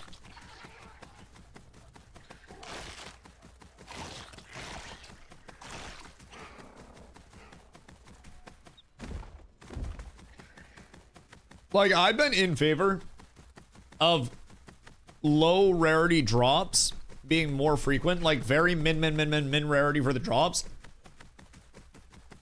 Throughout the world, trash drops. First things first, spurs econ. Opens up gear into the player-driven economy as well in terms of those super low rarity things that wouldn't be crafted. Grays, greens if it's a POI set. I think that that's perfectly fine because Carven weapons can drop in green. Carven sets can drop in green.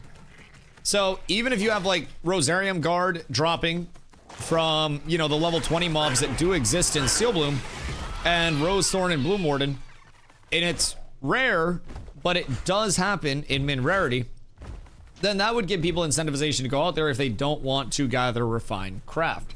It would be a nice starting point for people that have nothing that do want to econ along the way. I think that that would be also something that doesn't infringe on the crafting progression too much. I think that most people that would be averse to crafting in the first place are not going to be saving up for an eye level 29 bow, even in low rarity. I don't think this is going to be like capturing more of the population. I think the crafting avenue is kind of like the elite acquisition of things, and the drop rate avenue should be like, you know, your base trash poo-poo that gets you started, or could honestly be some decent gear for you if you're someone who doesn't want to craft. Or just even in a more solo to small group viable way.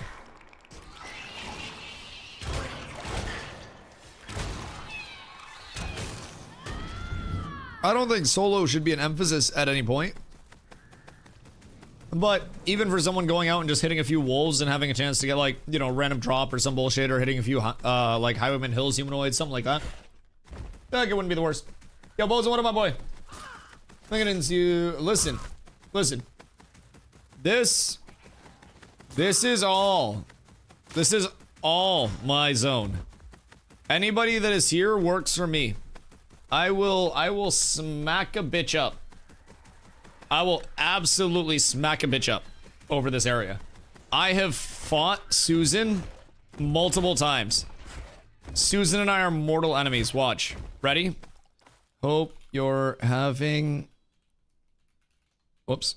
Hold on. Hope you're having a great day. Smile. She's literally gonna tell me to go fuck myself. I would be willing to bet any amount of money she tells me to go fuck myself and calls me an asshole or something. Or like trash. I'd put fucking $5 on it right now. Yo, Vay, what up? How are you? The king of MMOs. Bro, I just chill in my little corner and hope people show up, man. I hope you're having a good day, dog. So, for those that don't know the lore, Susan also likes to run this gathering area. I don't like it when Susan runs this gathering area. It's my gathering area. It's not hers. I need all these huntables, and she's trying to like step on my huntables. I don't fuck with that. This bitch hates me. Yeah, no, I remember, dog. I never forget a good conversation. I appreciate you pulling up. What you been up to since TwitchCon? Did you avoid the TwitchCon flu? Because I'm gonna keep it a buck. Last year I got COVID. This year I did not get COVID. Way better. Way fucking better. I'm gonna be real. Think about a 250-ish grab leather now. Just gotta wait on them. Huntable alligators in for the Grandmaster Leatherworking bench. Bro, what is the, what's the ETA? The Grandmaster Leatherworking. Do we know? Because I have heard that it's going to be like this week-ish.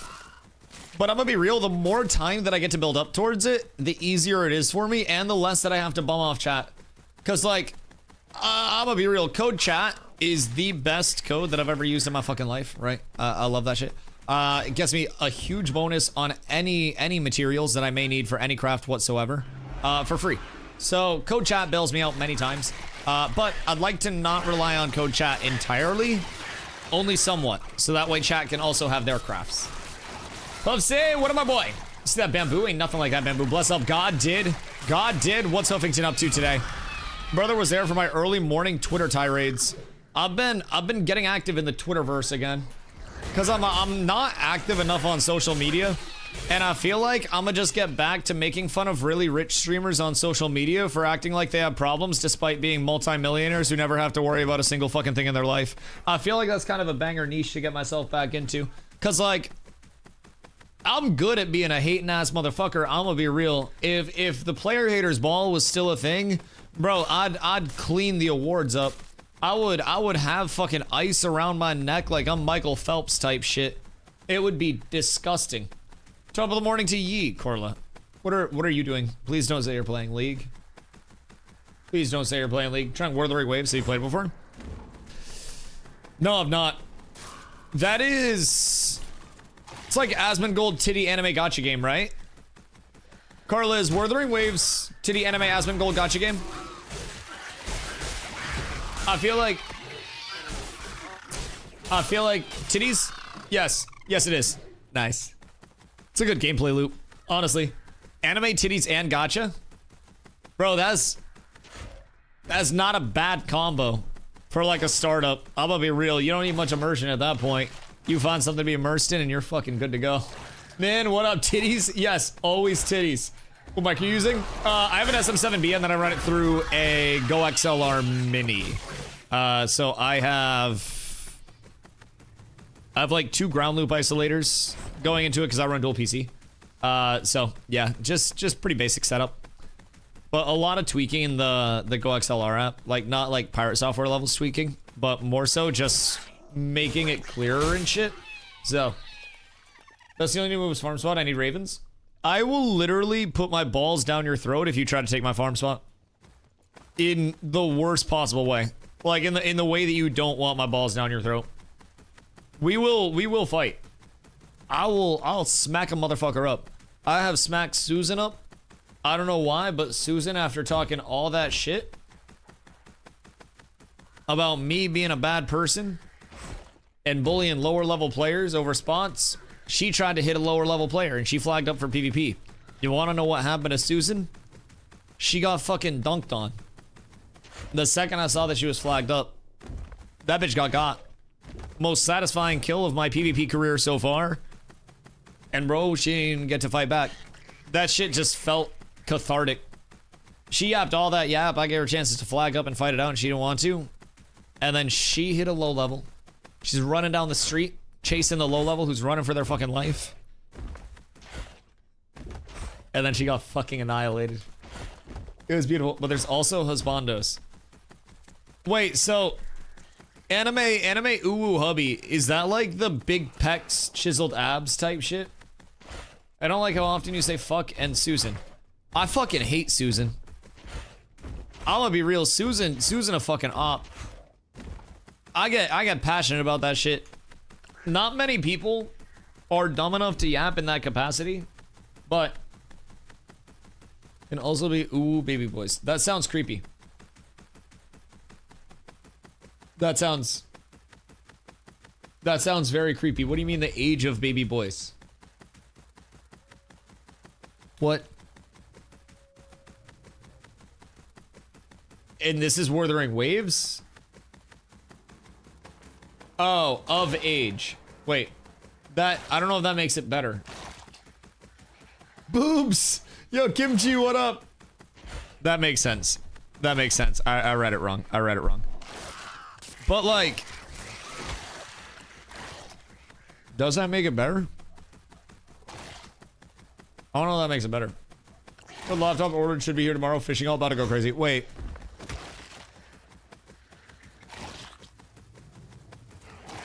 Did you actually order a laptop for a fishing alt? So, I got a little bit of tech for you. Not just for that. Okay, well, hold on. I have something else that you can order for multi-use purpose. Okay, you ready? 2 foot pedals. USB foot pedals. Bind 1 to W. Or jump. Or anything that breaks AFK. And then bind the other to your fishing. You never have to do anything. Just every few minutes, tap foot pedal, and then you're up. I like this. Listen. DustyWhy is for the people. I'm here for my dogs. Can you talk about Reflect more? Oh, I love Reflect. Reflect is one of my favorite abilities until you go into mass scale, and then you're like, damn, this does nothing anymore.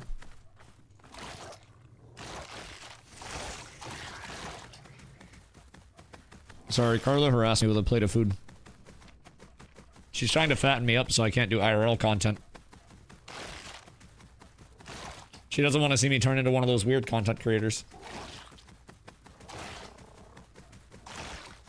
Was this game run like shit on an i5 processor? Probably. What's the rest of your setup? Because, like, there are some games that are, like, GPU heavy. Some that are CPU heavy. Ashes is just kind of, like, heavy. Ash is like the Lizzo of video games. That shit just strains the entire ground it walks on. So, like, I would say probably cooked.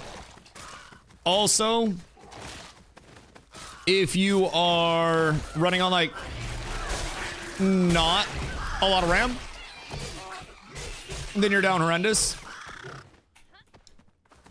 Oh, guy that got roasted in YouTube chat, still over in my YouTube chat watching. That's crazy. Brother got made fun of and then came in like 20 minutes later with a random half sentence. Brother, make a character on NA. I'll give you gear just so I can farm your shit off my server. 07. Let me know if you have any questions about the game, by the way. Since you know absolutely nothing about it, I'm more than happy to help you understand, dog. Always, always, always a pleasure to help people who can barely string together words understand the complexity of Ashes of Creation. It's a really cool game, and I'm sorry that you don't know shit about it. but I'm happy to help you understand even the baseline of things. Really, really, really a pleasure, brother. Dude didn't even know what PVX meant. He thought PVX meant open PvP all the time. Brother doesn't even know what he's fucking looking for. So you're Russian Grim Hunt you. Listen, the NA server is open, man. I'll gear him up. I'll give him some fucking XP scrolls so he can pump up the levels. Just so I can send his ass back to the EU server. I got him. I won't even stop eating my dinner. Thug, what you up to, my boy? Some rando and global said tanks don't do damage, so reflect can't be good. Alright, so genuine question. Has anybody ever heard one of the, like...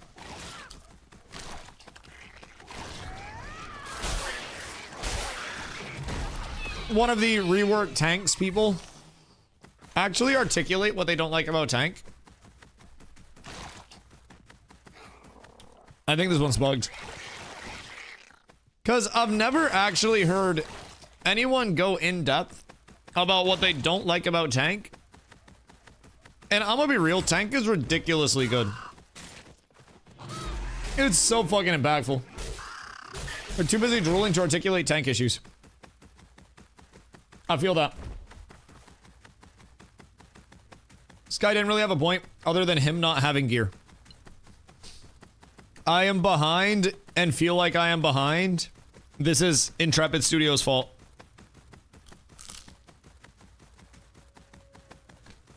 That's valid as fuck. Like, that's real. He then linked his epic steel bloom jewelry to me and saying, see, why can't I do damage?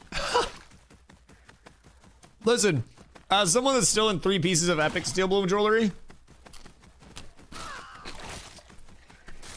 I know why I'm sitting 285 and not 300. And it's my own doing. But I still shred motherfuckers. Even with epic. That ain't geared at all. Yeah, I mean, imagine if somebody came in to chat and I was like, yo, I have the best gear on the server and no one can touch this shit. And I pulled up my character sheet and I was like, yeah, I'm stacked. That's essentially, I feel like, what that guy was doing. Tank feels a bit boring like all the old classes ammo, just missing the subclass to feel complete. I think tank in PvP feels anything but boring, honestly, but it's all personal preference. Like, I think the role of tank is a very fun one because I play as, like, step 1, stagger bot, step 2, support, step 3, damage and lockdown.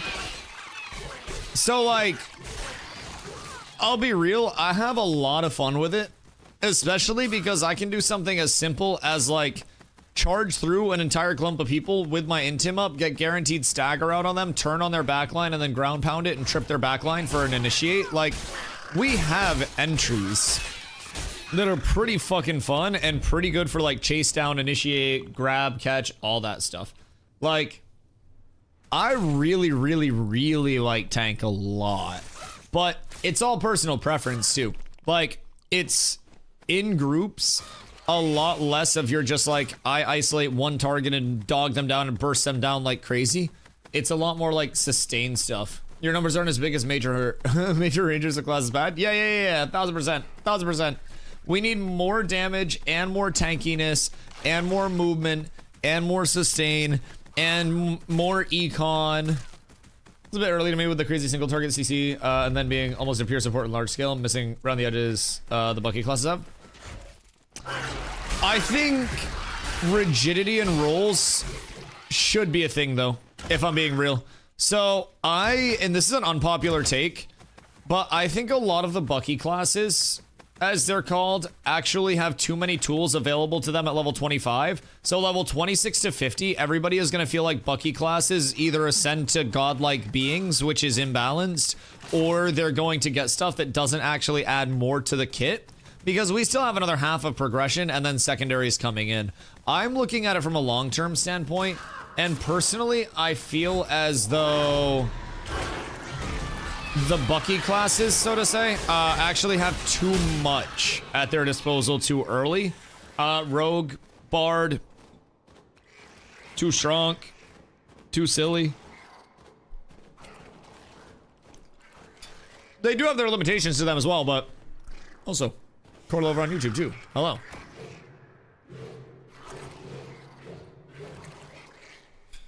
Don't think we're getting many more skills.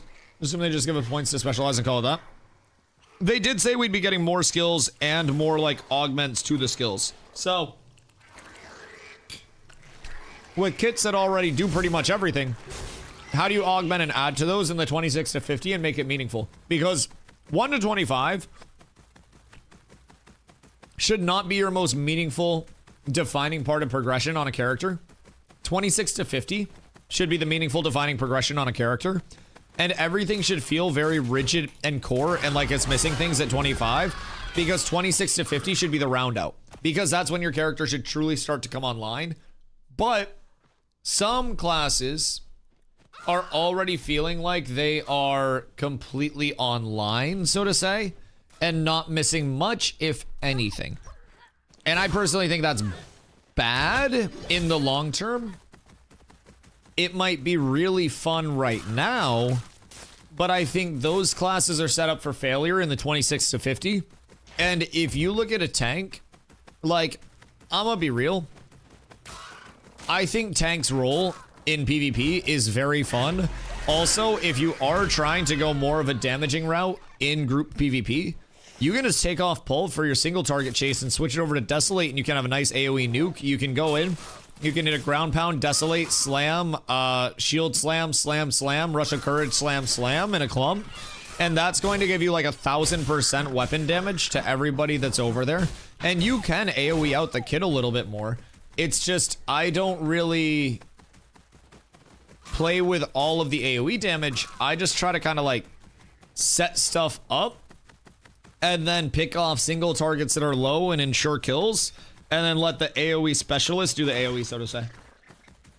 But that's also part of the cool thing about tank right now, is that small changes between like shield slam or shield assault, pull over Desolate, make a lot of a difference. Are you running rush? Are you not? Also makes a difference in how you'll play. So, shouldn't have all your skills halfway through the leveling process. Yeah, no, I don't think many defining points, like, it's cool for some things to be defining parts of your class along the way, right? But I think that the classes that feel totally activated right now will run into a spot where people are leveling 26 to 50 and they just go, okay, well, this hasn't changed at all. And I think they'll struggle to add in meaningful abilities without making multiple classes just do everything all at once in different ways. And I think classes that do everything all at once is pretty bad. I think we'll just move abilities to higher levels. We're just fully all in on the level 25 focus at the moment. See, when you look at level 29 items taking months to craft, we're taking an afternoon to level 20 from 30. I don't think 20 to 30 would take an afternoon. Like, maybe on your highest end of just sitting there degen progression. But I also think that that crafting pace is also supposed to exist. I think crafting the best weapons is most definitely supposed to take a lot longer time, especially in high rarity. I level 23 stuff, for example, you could craft very quickly. You could craft a skin stripper in a singular day. If you went over with a group, you could craft multiple in a day. It's 1,000% doable with the earlier stuff, but I don't know, man. They have said in dev streams that we will be getting more abilities and more augments to those abilities. So in the existence of tank, we'd be seeing more like verticality and horizontalitude to it. So like more augments coming off abilities, more decision-making trees, more variance. And again, I think that rigidity in classes is good. I don't think every class should do everything well, because then why do people run different stuff? Like, what do we think tank is missing right now? I guess is my question. Yo, Jahio, how are you, my friend? When do those come in? What's that? The secondaries and whatnot? I mean, secondaries probably sometime next year. Summoners coming in on November 18th, and then we have all of our primaries. And then level expansion, probably mid next year to late. Need more abilities. Most classes take almost every ability in their tree. No, I don't see them doubling the amount of abilities. Oh no, I don't see them doubling it, but I could see another, like, fill out this tier and then go up another tier and essentially have it be like 10, 20, 30, 40, and then maybe like a 50 pinnacle ability. That's personally what I think. And then just having this be like your novice, apprentice, journeyman, master, grandmaster equivalent, right? And then you have your pinnacles at the top. That would make a lot of sense to me to use up this, right? And just continue this scaling with the tank tree itself. And you could even have this be like most of your 25. But at this point, it would make sense to 26 to 30, augment more off of here. And then when you go 30 to 40, up here into a new tree. And then 40 to 50, up here into a new tree. Teaser image of the new cleric tree. Yeah. I saw that with the ranks that are coming in. I'm so excited to get my hands on that for tank as well. I didn't have enough about the cleric tree memorized because I don't fucking play cleric to know exactly what was different off of that, but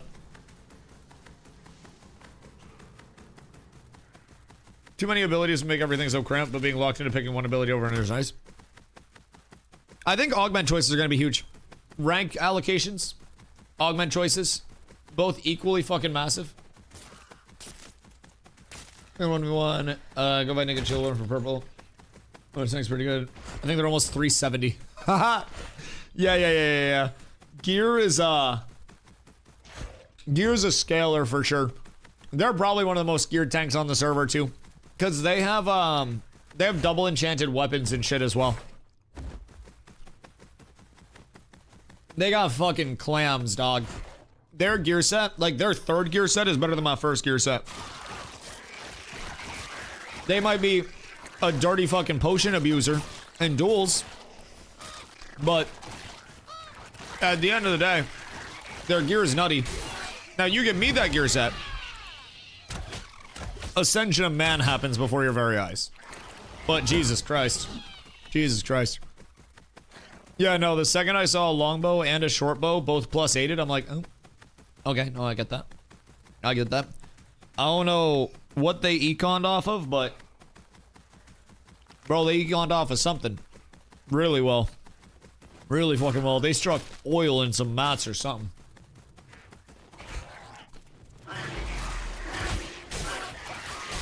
G2G? No, I don't think every person that, like, has a shitload of gear and is really well off immediately G2Gs.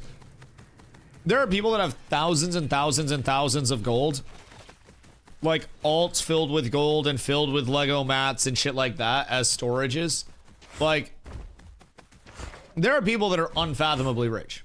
Vader's the top weaponsmith for a long time. Yeah. Purple is really rich. Vice is really rich. Like, it's a lot. This is like $90 for 1,000 gold. I don't know. I'm gonna be real. I don't really check the prices. Like, I'm gonna keep it a buck with you. I don't really care that much about it. Even if it is, I don't realistically think that everybody that is rich is immediately RMTing. I also think if you're gonna RMT, you might as well just crate dupe and save yourself some money. You can make way more than 1,000 gold off of a crate dupe, and then save yourself whatever the RMT costs are to just buy a new pack. Personally. Buy 1,000 gold, you get 600 gift, bruh. Code DustyWhy on G2G. Gold wouldn't exist to be that rich without the dupes active, but it's a player-driven economy. So essentially, those people that are in control of the materials would still be relatively that rich and would still have those same things, because with a player-driven economy, nothing is static. The only thing that's static is refining and crafting fees, but the actual labor, the actual material costs, all of that stuff, that's player determined. So the people that are in the top 0.01% of richness would still be that rich comparatively. It's just instead of having 100,000 gold, they'd have 10,000 gold, and instead of me selling a recipe for 100 gold, I'd sell a recipe for 10 gold. Very baseline of it. Player-driven economy always means that prices are relative and will adjust 1,000 times over. 1,000 times over. I think that the prices absolutely are high, but the advantage to a player-driven economy as well is once they do fix the dupes, they don't have to do much else. Fix the dupes, ban the people that are duping super heavily. And then eventually, guess what? If you have a sink that's draining very slow and it's filling with water and you turn the faucet off, even if it's draining really slow, it's still draining. So when they turn the faucet off, that money will drain out of the economy through the intended sinks. And eventually, the econ will be back into a normalized spot. We'll see deflation of goods shortly after the dupes are fixed. And I'm really, really, really confident in that. I think the economy will be in a much better state. If we get 5 months from now on the server, I think 5 months from now, we see much more regulatory pricing. Even on the Metacrafts at that point. Poisonally. This week updates confirmed. We're hoping. We're hoping. They have been, they've been testing a whole shitload of changes on the PTR. So we're hoping they're able to put 0.17 in over here. A lot of people are poor like Dusty is currently. The fuck do you mean poor like Dusty is currently? I'm just fine. I just give away all my shit. Like, I'm poor monetarily because I give everything away, but I'm rich in friends. I'm rich in the things that matter, the intangibles. All you have is your money and your alts. It's a shame. Ooh, crumb. But yeah, I'd be shocked if we didn't get 0.117 this week. Or 0.17, whatever. Tuesday, Wednesday is my guess. Because Tuesday, Wednesday is typically update day. It'll depend on a few things, though. Yo, Wubby. Thank you for the 20 day, dude. How are you? Hope you're having a beautiful one. Sorry, I'm stuffing my face right now. Carla gave me food and demanded that I ate it. Dusty, buy gold and store it in alt. You buy gold and then give me the gold. The fuck do you mean? I'm the streamer. You support the stream. You know, you buy gold. You then trade the gold and then give it to me for free. And then I store it in alt so you can actually be a contributing member of this community. Even better, hear me out. You dupe the gold and then donate the money that you would have spent on the gold to the stream, and then also give me the gold that you've duped, so that way when you get banned, we get to do something cool with the gold in your honor. Bro, I'm trying to help you here. I'm saving you money. Oh, my gold goes to Gary Gildies. I've helped people with some things at this point. I also put zero, like, actual effort into econing early. And I was like, I was dusty poor, bro. I was down to a few gold for most of my existence early on. And I definitely need to incentivize econ a bit more. And it's still salvageable, plenty of time. Like, this is catching me up plenty.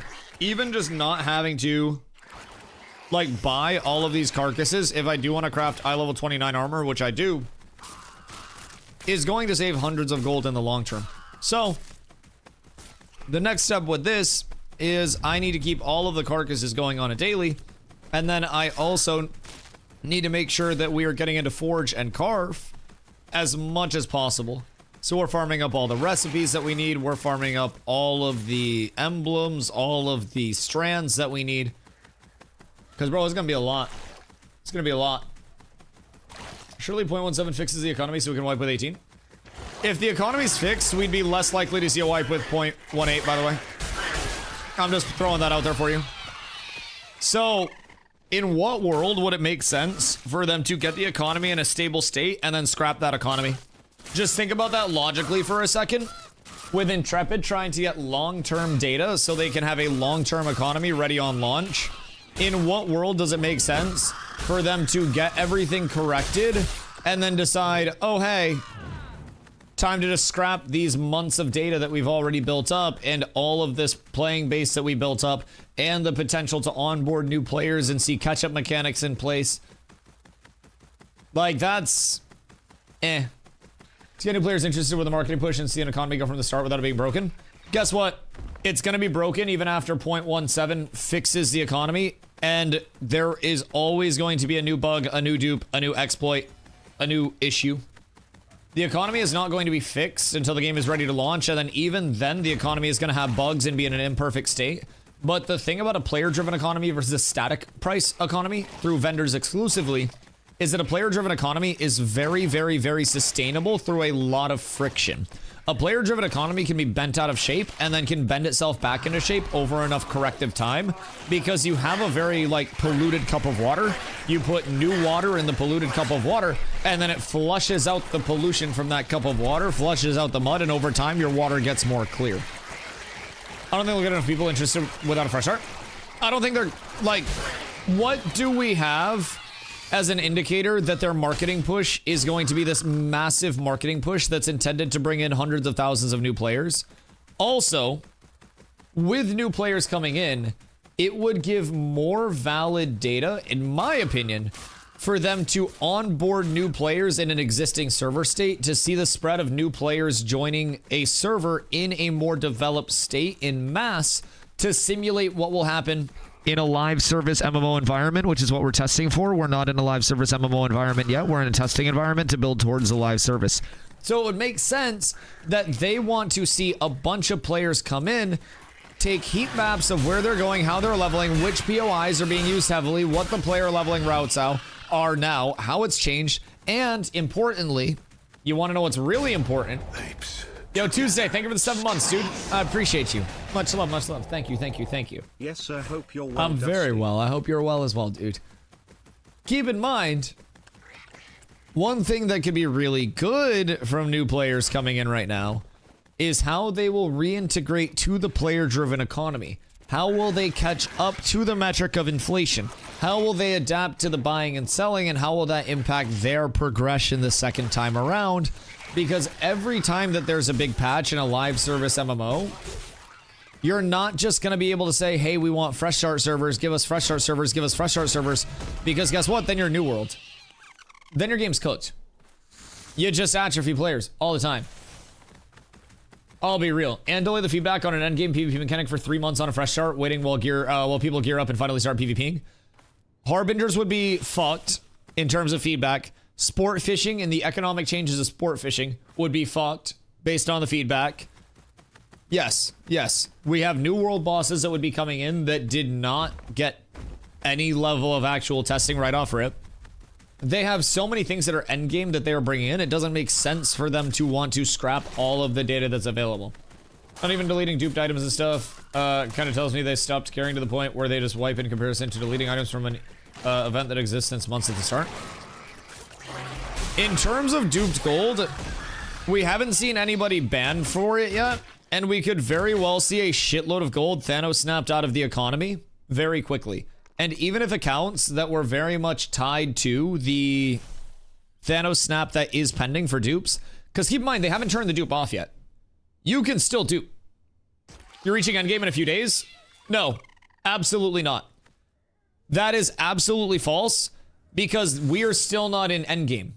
Guess what?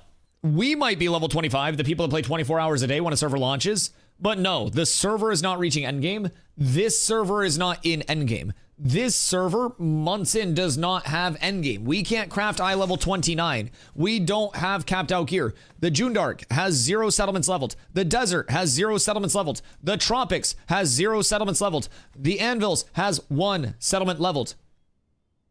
This is nowhere near an endgame progressed server. And although a very minute percentage of your total players that log in may be able to reach endgame in a few days, if you're looking at total player logins, which is where the point of balance should be, the direct middle of that parabolic curve, because that's your point of balance on a teeter-totter, is the middle, right? That fulcrum. You need that.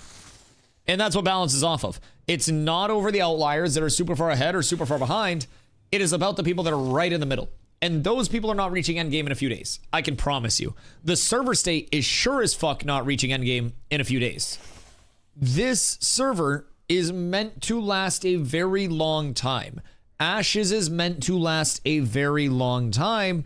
And if we just say fresh start wipe, fresh start wipe, fresh start wipe, the car goes into a skid and then you just drive it into a guardrail and say, I'll buy a new one.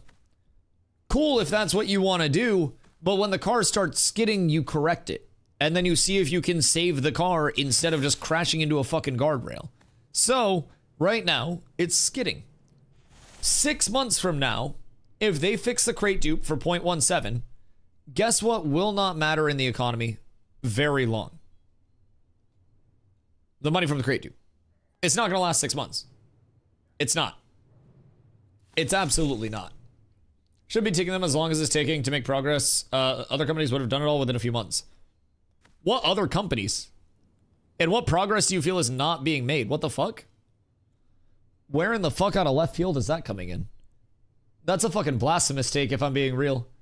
I don't know if you haven't played like any other MMOs in the past before.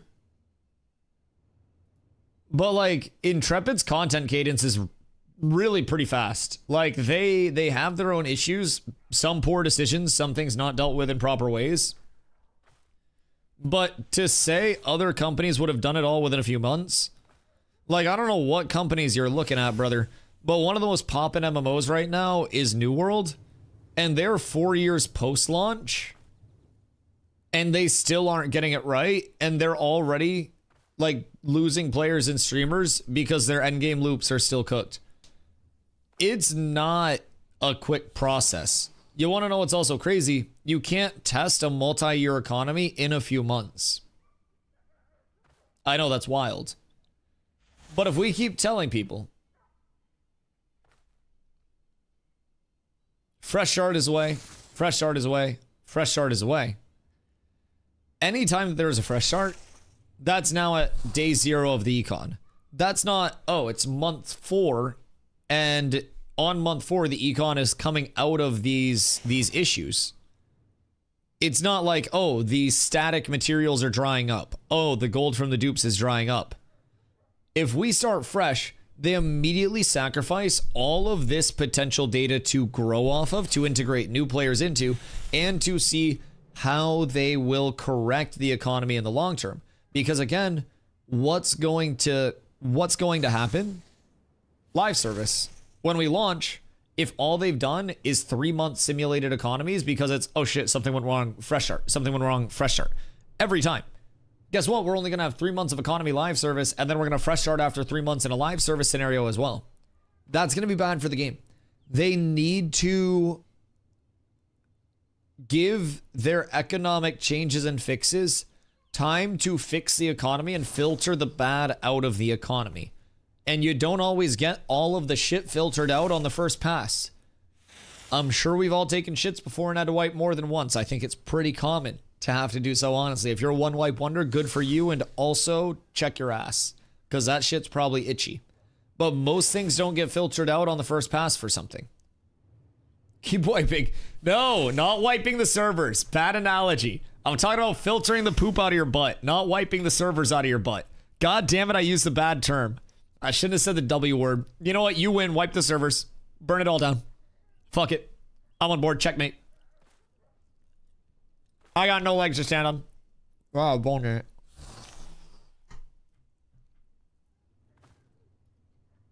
New World took 6 years to make. Oh, it took 4 to 5 years. I meant 10 years and we haven't even got half the game. Amazon Games had multiple titles under their belt prior to New World, has all of the private funding in the world, and is a subsidiary company of Amazon. WoW was developed by Blizzard, which was already a titan of the gaming industry, and had many teams already assembled, many positions already in place. Intrepid started their company 10 years in and is taking on one of the most ambitious MMO titles ever. Unfortunately, your comparisons are not the same, and I would like to remind you, despite WoW's long-term success, New World, despite taking 6 years to make, is now 4 years post-launch and is still cooked, still facing the same core issues that they faced on launch, still has a smaller server capacity than Ash's confirmed server capacity, still has a faster leveling route to max level, quicker method of gear acquisition, more shallow endgame, fewer social systems for an MMO, and is so heavily instanced at this point that it's essentially the same thing as Call of Duty. New World is effectively 10 years in through its development and is still trying to get its feet underneath it. And will still be continuing to do so for a long time. So to compare those things, the fact that you're even placing Intrepid, which, by the way, I'd like to remind you, is an independent developer. We're playing an indie MMO. Granted, they're like the fucking LeBron James of indies at this point, but this is a company that started with 12 employees at the start of that 10 years ago ideation part of their development with a Kickstarter to get the initial funding off the ground. Like, that 10 years ago is far different than Blizzard starting a project and start to finish after the ideation, after the world is already built. Because again, WoW's narrative, while it was built on, was already a very heavily populated universe lore-wise. They had a large amount of storyboarding already done. New World was dog shit on launch. Didn't really have much of a story at all, other than you got diddied on a boat and now you're on an island. And then fucking Isabella Epstein's there and you gotta figure out what's going on. That's about it. They still don't have much other than that. Now it's Thorpe's a fucking vampire or something. I don't even really know. But either way, I think the fact that you're putting Intrepid on the pedestal of Amazon Games and Blizzard as its direct comparison already shows the level of product that Intrepid is putting out. And the fact that you're putting that there with this game only being the percentage complete that it is, I think that's more of a good thing than a bad thing. I would rather wager the success of this MMO if it's already being compared in its alpha state to WoW and to New World and to Guild Wars 2 and to this completed MMO and to that MMO. Brother, in an alpha, you shouldn't even see it all coming together. And the core of the game is coming together. It is. This is Ash is going to be better than the MMOs that were developed for 25 years by now, not 4 to 5. I don't really think Ashes has to be better than anything. I'll be real. I don't think that in music, a musician has to be better than other musicians. I don't think that there is a need for any artist to be better than other artists. I think it is all in the style. I think it is all in the personal appeal. I think it is all in the eye of the beholder. I think that Ashes just has to execute on what Ashes wants to execute on, and then Ashes will be good in its own regard. I don't think Ashes needs to emulate what anything else is doing and be better at it than that. I think Ashes just needs to be unique enough in its own regard that it will be not the next WoW, the next this, the next that. It will be the first Ashes. That's my take on it. I really don't think that it has to be better. It kind of has a really good foundation early. Oh, Wubby was talking about crafting in New World. So in New World, they completely invalidated crafting. Ashes doesn't even know what it wants to be. Oh no, that's cap.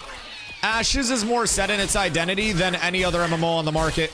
Ashes, its problem is that it knows what it wants to be so heavily that it's saying, hey, whether you guys like it or not, get on the train. Do you want to know why we don't have a lot of mob drops right now? Because that's what Ashes wants to be. It wants to be a very heavily player-driven economy. Do you want to know why we only have some lawless areas despite the player base bitching about the June Dark? Because that's what Ashes wants to be. We're woodcutting sim, but a hardcore one currently. Yeah, that's what Ashes wants to be. And with enough people competing for those finite areas on the map, then you'll eventually have friction over those materials. That's based on the player base and on further aspects of development. We also have more systems that are going to come online that make it more than just everybody gather mats and then do nothing with your gear. That's just a part of development. Personally, I think that's really what Ashes has always described itself as wanting to be. Are we ignoring crafters make the best shit? Are we ignoring player-driven economy? Like, those two things alone tell me that this is closer to what Ashes wants to be than Phase 2 was, where everyone just sat in Steel Bloom farming up gear and then called it good enough. And then there was 1-1-1 refining ratios and everybody just gathered their own shit and then just pumped out Lego weapons themselves, if they were even pumping out Lego weapons post-rework, because everybody was in fucking level 10 gear. Like, it's a lot better now than it was, man. I'm gonna be real. If you look at the state of Phase 2, or even the state of Phase 2.5 versus what we're at right now, I would 1000% of the time rather have this.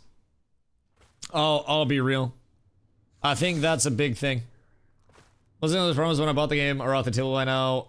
Mobs dropping equal gear to crafted stuff, dungeon scaling difficulty, nodes leveling areas from 1 to 15. Development also changes. Like, I know that's probably not what you're looking to ideally hear, but I'm also not a therapist that's meant to sugarcoat stuff. If you're going off of things that were said very long ago and not planning on evolution of systems or dynamics, then I think that's kind of like your own expectation. To me, as far as I have followed Ashes, which, again, I'm not a Kickstarter backer, I'm not PI. Since I have followed Ashes, I have always been told that it's meant to be a very player-driven economy, very crafting heavy, very community heavy. You're not supposed to be able to get the best shit soloing, and you're not supposed to be able to mob grind for the best shit. So that's like... Sorry about Ashes, not sure what it wants to be. Can you find me where mob grinding was supposed to be equal and dropping everything like equivalent to crafting? Because I've genuinely never heard that verified anywhere, and I've seen posts in Discord from Steven back in 2017 saying crafters make the best shit. Rage bait? Yeah, I don't... I have never seen anything where mob grinding is supposed to be on the level of crafting. And, like, to my knowledge, crafters make the best shit goes back to 2017. So, I'd love to see verification on that, but... Crafters always made the best shit, but mobs dropping equal was the plan. I have never heard that. But again, if you can find it, then I would love to hear about that. Because crafters can't make the best shit while also having mobs drop equally best shit. And even back on your was never the plan, I have a hard time believing it was. And even back on the dungeon scaling difficulty, they were always communicative that instance dungeons, like back when the dungeon scaling difficulty thing was a plan, and because believe me, I was very excited about that. It was iterated that even through that, dungeons would not be your best way to just get your bis shit. Dungeons would be more of that, like, in terms of the instanced, the narrative builder that, you know, you could still get more out of, but it was meant more so to build story, so to say. The post where they talked about the ratio of drops from mobs compared to how long it takes to craft. Right, that was a 7-1. But Kiko is saying that, like, back when they bought in, like way long ago, Intrepid was saying that it was supposed to be crafters make the best shit, but mob grinding also drops the same shit in the same time it takes to craft. Which I'm not quite sure. That I think, like, I'm not quite sure if I think that lines up. So I've asked for verification on that. If more people would have played Lineage 2, they know for sure what Ash is going, and why everything makes sense. This is already done before and very successfully. Keep in mind, I'm not even a huge social sandboxer. I didn't play Lineage 2. Like, I did not get into that realm of games. And I feel as though, especially like compared to certain MMOs right now, New World, Ashes has been very consistent on its path. New World, over the course of 4 years, we'll say 6, with a couple of development years in as well. Shifted from open world survival to social driven MMO to not so social driven MMO to ARPG. Now is trying to go slightly back to MMO. Was at one point all about the crafting progression. Is now no longer about crafting at all. And crafting is way harder than mob grinding.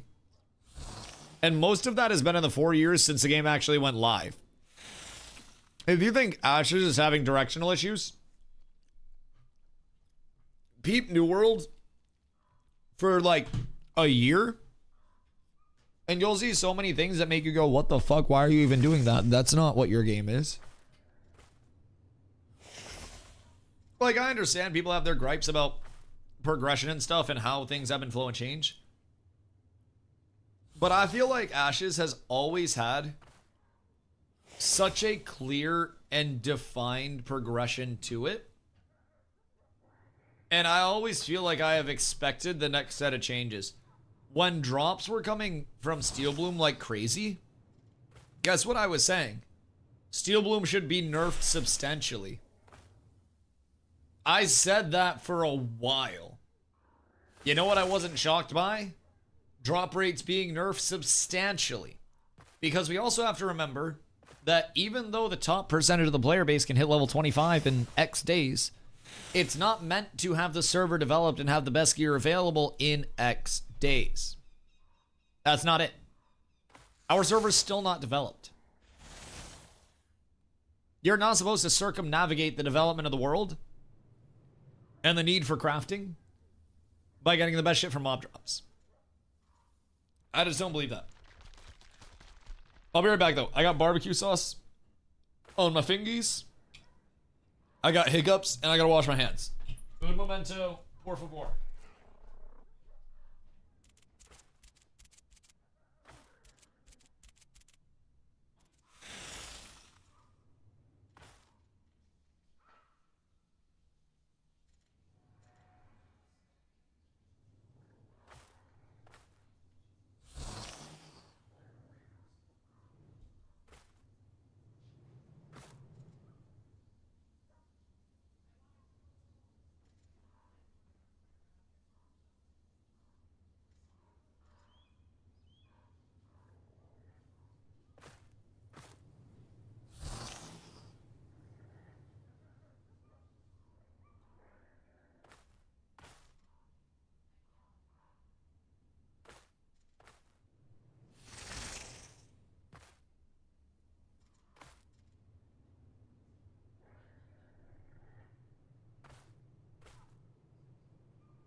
Chat.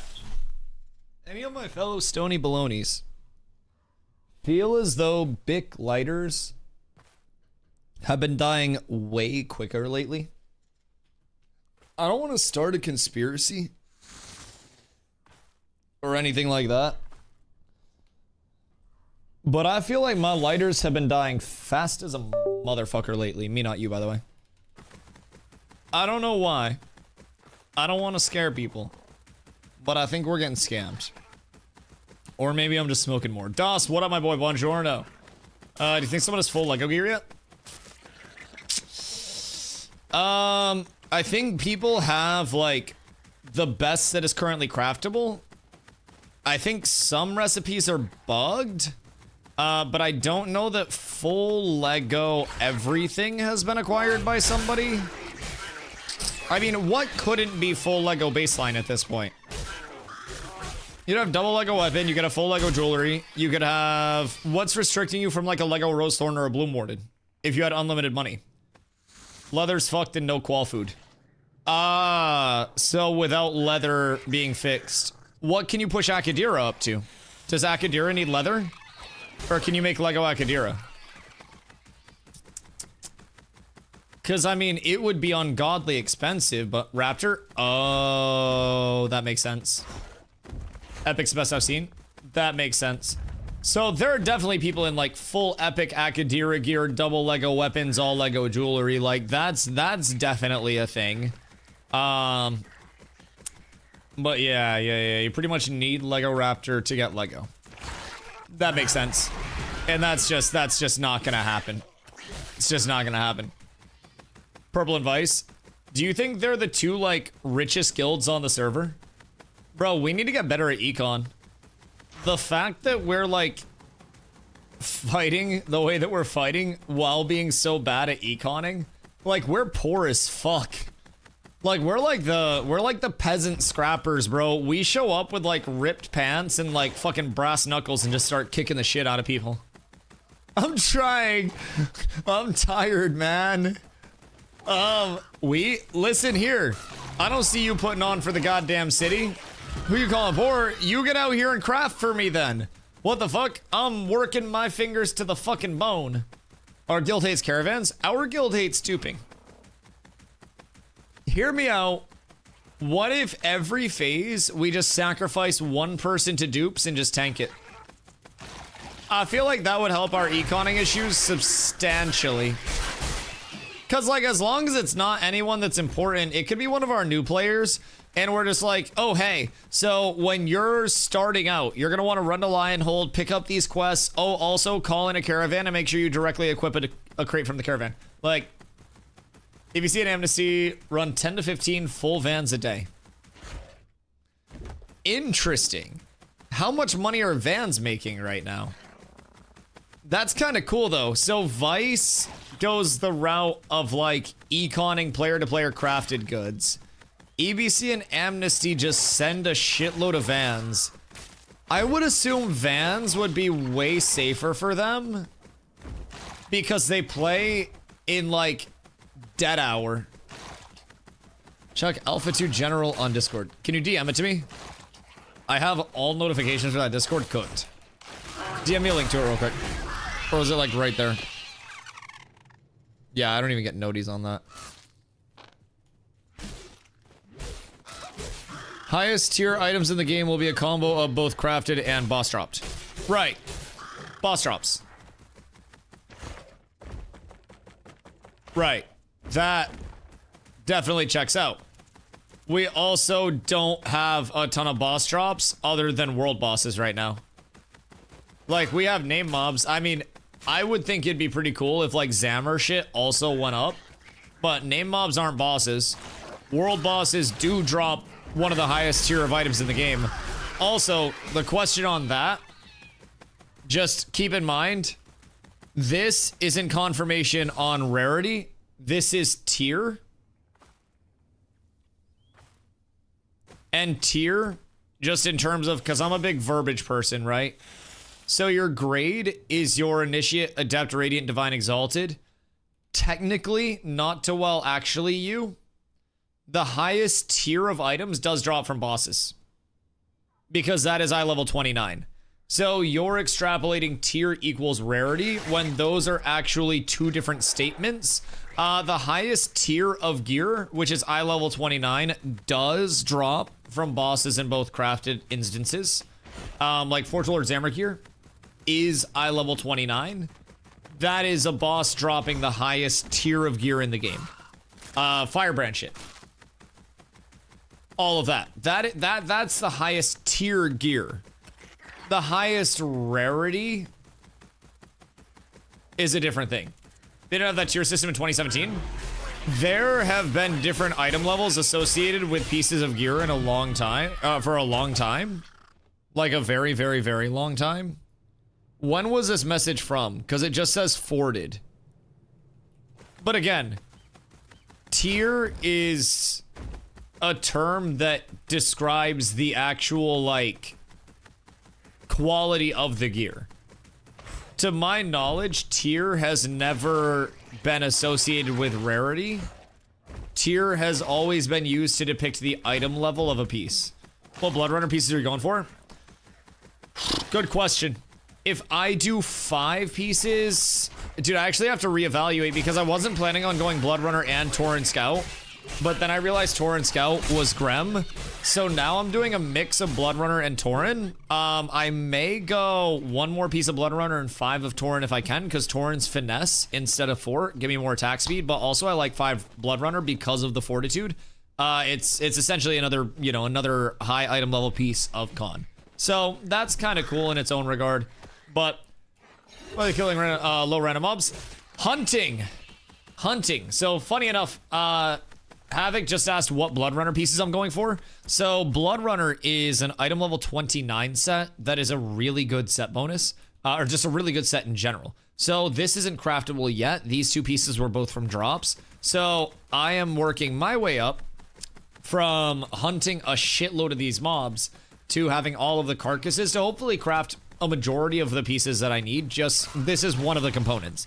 But the thing with hunting is you find mobs that are, you know, beast mobs that have both the normal spawn and the huntable spawn possible, and then you kill them on loop, and there is a chance for them to spawn as either the normal mob or as the huntable version of the mob. So it makes a lot of sense to go to like a very high density area with fast respawns and a fast time to kill, and then just try to kind of like force the spawns, so to say. And the more that you're killing in an area, the more chance you have to repopulate the area with more huntables. So the reason we do it over here, it's a nice easy circle, low level area that not many people are going to be going to, and I just get to kind of chill, go back and forth in this little loop. And it is it's Grems, which are used for one of the sets that I want to make, and then Ravens, which are used for the Blood Runner set that I also want to make. And then the Wolves are used for a bunch of caster stuff. So with the Wolves, I'll be essentially trying to sell those and get myself a little bit of gold to also power my crafts. So essentially, super boring loop, but saves me a shitload of money in the long term. And my hunting's almost level 19 off of this, which is kind of crazy. Because once I get hunting to level 20, if I get myself a journeyman hunting bow in good rarity, then I'll be able to hunt some expensive things around the map as well. And instead of just sitting here doing, you know, the low level thing on loop and kind of just having that same monotonous thing to get it in bulk, then that could be cool. No, you won't. I'll kill a motherfucker for it. The fuck do you mean? I'll keep a guild deck in my shit. I'll deck a motherfucker for a gatherable if it's worth more than 25 gold. What do we have to contest? I buy dog off you? Woo! I need to sell. Yes. They will continue to go up in price, but I'm selling to guild cheaper than market. So, even Wikis' crafted gear is considered best in slot alongside drops from world bosses and raid bosses. Because it's outdated and this was the middle ground we had for a bit before going from every boss to world bosses to only craft. But bosses were never dropping Legos. No? When were bosses dropping Legos? Because drops from world bosses and raid bosses are still considered best in slot until crafting outweighs them. And those are still the best in slot pieces very frequently. Like, they're not all bis. World boss stuff, weapon-wise, is an insane gap fill until those eye level 29s come in. But didn't the drag and drop Legos? Did it have Lego base drop for the world bosses and then get pulled back? Do they drop recipes? World bosses? Yeah, you can craft their shit. Yeah. And then they drop a mat as well. So Firebrand drops the scales and then Tumok drops the tree bark. And you craft the shit. Because Tumok Wand has been epic since P2. It was P2? Fuck, I want to say in P2 it was still the same rarity. If I remember correctly. Because I got given a Firebrand drop in P2 and it was heroic. It was a shield. So maybe something was a Lego on the table, but I want to say it was heroic on Firebrand and then epic on Tumok. And then a chance to drop the craftables. So they're still on stream that they revamp and revision the economy and now scratchers make the best shit. Correct, but I don't necessarily think that everything else is devalued in the way that you're insinuating it is. Like, there is still so much room for all of those drops to be extremely valuable. And I guess I'm just confused what you're looking for. So are you saying that, like, every boss should be dropping legendary regularly? Because then nobody's gonna craft. Then crafting's cooked. That completely devalues it. Currently, drops are not valuable. Drops are only not valuable because they're craftable. Any drop was valuable as fuck before it was craftable. Like, high rarity crafting was fucking awesome, but before Akadira was high rarity craftable and selling for $5.25 a piece, you had these selling for $200 to $250, and that was nutso. Like, it always moves the bar. And you go through parts of drops being your most valuable and drops being less valuable. Rosarium still sells well. I was told my Rosarium Guard bracers could sell for 60 gold yesterday. So, I think they should have a chance. It has to be equal, like they said at the start, instead of leaning from one side to the other, changing every phase. I don't think they're changing every phase. I think they've been continuously working towards this point since I've been following the project. I think they've always iterated that they're going to be peeling back, like, how accessible completed item drops are, and they want completed item drops to feel very rare and very rewarding. I may just be like you know, a fresh flower child and everything, but like, Hanin. But personally, I don't recall a point in time where A, Legos were being shit out, and B, they were like, hey, yeah, this is what we want. Like, in what phase of the game were Legos being put out in high quantity while also having Intrepid be like, yeah, this is the long-term vision? I have 12 burb? Yeah, absolutely. Be okay with Lego dropping from a boss if you couldn't enhance it so crafting would still be better? They don't want gear to drop really ultra rare. Right. And I don't... Like, I'm gonna be real. I don't think that there's a cited point where they have confirmed you will get the best and highest rarity stuff from bosses. Like, you do get the highest tier items in the game from bosses. Like, the endgame areas have always been the highest, like, item level areas. So I guess I'm just kind of confused. I give you those. I keep high rarities though. Those sell too well. The blue is apparently expensive. How much do we think I could get for this blue? Because I've heard that shit's kind of expensive. Still needing? Oh, he needs wolves all the time. Yes. I probably have some more in storage somewhere as well. Tier system is completely new. It's like saying crouchers make the best droppings now because we always say crouchers make the best shit. The tier system has always existed in the structure of item level differences in gear. And that's been visible through gearing differences in terms of the rolls on the items. You had item level 20 pieces that were higher rolls previously because the item level was different. They just now categorized it as tiers in a more recent state. But item level variances have always been a thing, and that's been representative of their tiers. So they could have just been calling it in-house tiers while calling it item level in-game, or not even acknowledging the item level the same way they call story arcs modules in-house and then call them story arcs in-game, and neither of them formally exist in-game yet.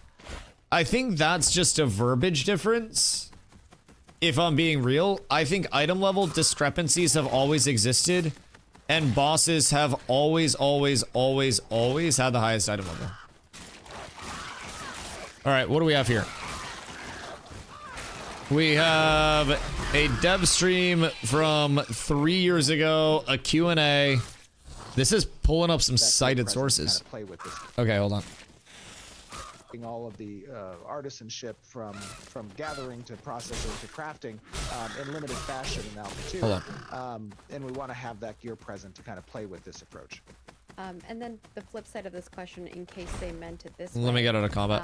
if you had crafted gear versus gear that you attained through, like... I thought they were talking about, like, profession gear. I believe that is, but Okay. just in case that this is the other alternative way that they meant that question, how would crafting gear compare to, like, that? Oh wait, they have Z's you know, art on gear screen or right now. PvE gear, crafted gear in the game is the best gear.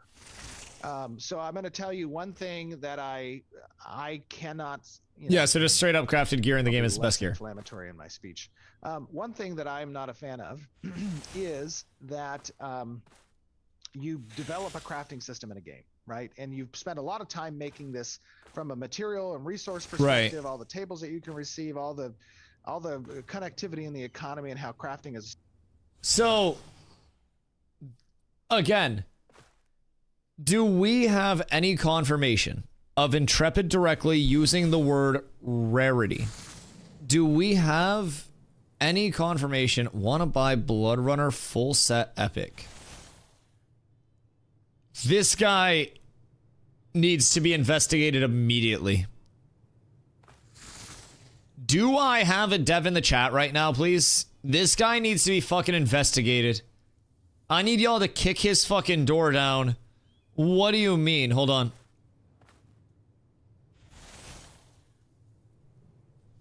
$750 gold per piece. Current price. You have enough?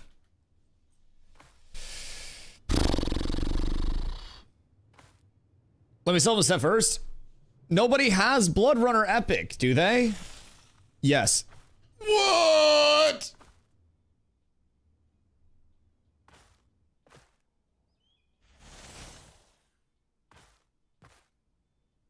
What?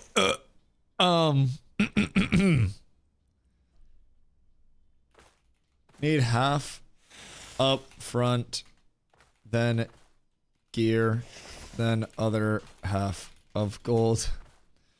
Maybe I can just scam him. Like, he'll get banned for RMTing, I won't get banned for scamming. So that's cool. If I can get his gold, then that's huge. Like, I'd take a gold cap from it. I'll do it.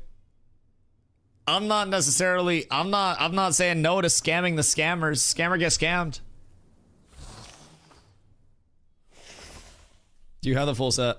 On my crafting alt. Will collect gold here plus 2 more cares, then get on crafting alt and trade gear, then other half of gold on other alts.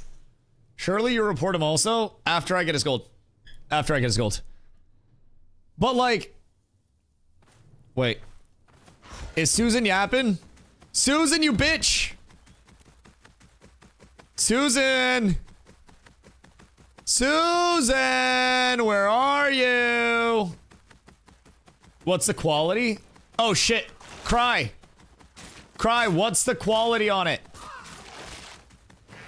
Like, quality number? Does he want a quality number? It is full base epic. I'll just hit that. What's going on? I'm trying to scam someone that has a very sus amount of gold. They posted that they wanted to buy full epic blood runner. And I was like, 750 gold a piece, do you have enough? And he's like, yeah, I do. Gold's free, why people still think 100 gold is a lot is wild? No, like, I don't think people think, like, 1,000 gold is... I'm gonna be real. Even with gold being free, 1,000 gold is still a lot. 1,000 gold is still a lot. You can buy a blood runner piece or something for, like, 200 gold on the high end of pricing right now. That's still a lot of fucking clams. Gold cap is a ton of money. Just because there are people in the economy that are rich as fuck doesn't mean that $1 billion isn't a lot of money. Like, and just because they're billionaires doesn't mean that $1 million isn't a lot of money. Or $100,000 isn't a lot of money. So, like, to most people, 100 will be a lot. To the people with 100, those few people that have 1,000 will be a lot. To the few people that have 1,000, the elite group that have alts with thousands and then thousands and mats will also be, you know, there. Just because someone has 5k gold doesn't mean they're swiping. Oh, yeah, no, not at all. Not at all. But also, somewhere along the line, there is a good chance that a portion of that 5k gold is generated through dupes. Not necessarily this person duping, but because of how much gold is in the economy due to infinite Dupinskis, there is a chance that there's some blood on those bands. But that's also everything we touch right now. I could have gold in my inventory right now that's dirty from the 100 gold recipe that I sold. Any amount of money at any time could or couldn't be duped. It's like fucking Schrodinger's dupe. It's rough. Like gold, I just carry GTK piece. Listen, it's like a referral program. I'm gonna get hit with the ad. Oh my god, it's so bad. It's so quiet. I believe that crafting It's so quiet. will be up there with the epitome of gear alongside like world boss drops. Right. You know, but I think the best crafting is going to involve some major accomplishments in the environment, such as Right. those bosses specifically, and like gathering the material necessary in order to create certain types of items. Right. Yeah, so crafters will probably be creating a lot of best in slot items, you know, the rare. Kiko, you didn't watch that enough. With the effort. You didn't watch that enough. Yeah, so crafters will probably be creating a lot of best in slot items, I did watch it enough. No, you didn't. They just said crafters will be creating a lot of the best in slot items. You know, but I think the best crafted items The best crafted items are going to involve some major accomplishments in the environment, such as killing those bosses specifically and gathering the material necessary in order to create certain types of items. crafters will probably be creating a lot of best in slot items, you know, the rarity of them will be commensurate with the effort to create them, and then also how good they are. So that is where they discuss rarity. This is the only time that they actually discuss rarity. At the start of the question, they clearly say world boss drops and crafted will be equally bis. No. are going to involve some major. So, we'll rewind it. Like in the hierarchy of So, in the hierarchy of items and item strength, where do crafted items fall? Like, player who's in hypothetical best in slot gear, how much of that is going to be crafted? And Steven says, I believe that crafting will be up there with the epitome of gear, alongside, like, the world boss drops, but I think the best crafted items are going to involve some major accomplishments in the environment, such as killing those bosses specifically and gathering the material necessary in order to create certain types of items. So what Steven is saying there is that like actual type of gear. Wait, nah, no shot. Hold on. Quick side note. I have 750 gold here and 750 in my tank ready. The rest I will pick up with a friend. Wait. Wait a second. Chat. Wait, hold on. Hold on. Can I get... Fuck, there's no way that I could ever convince a dev to poof me in an Epic Blood Runner set to investigate, huh? Probably no fucking shot of that shit.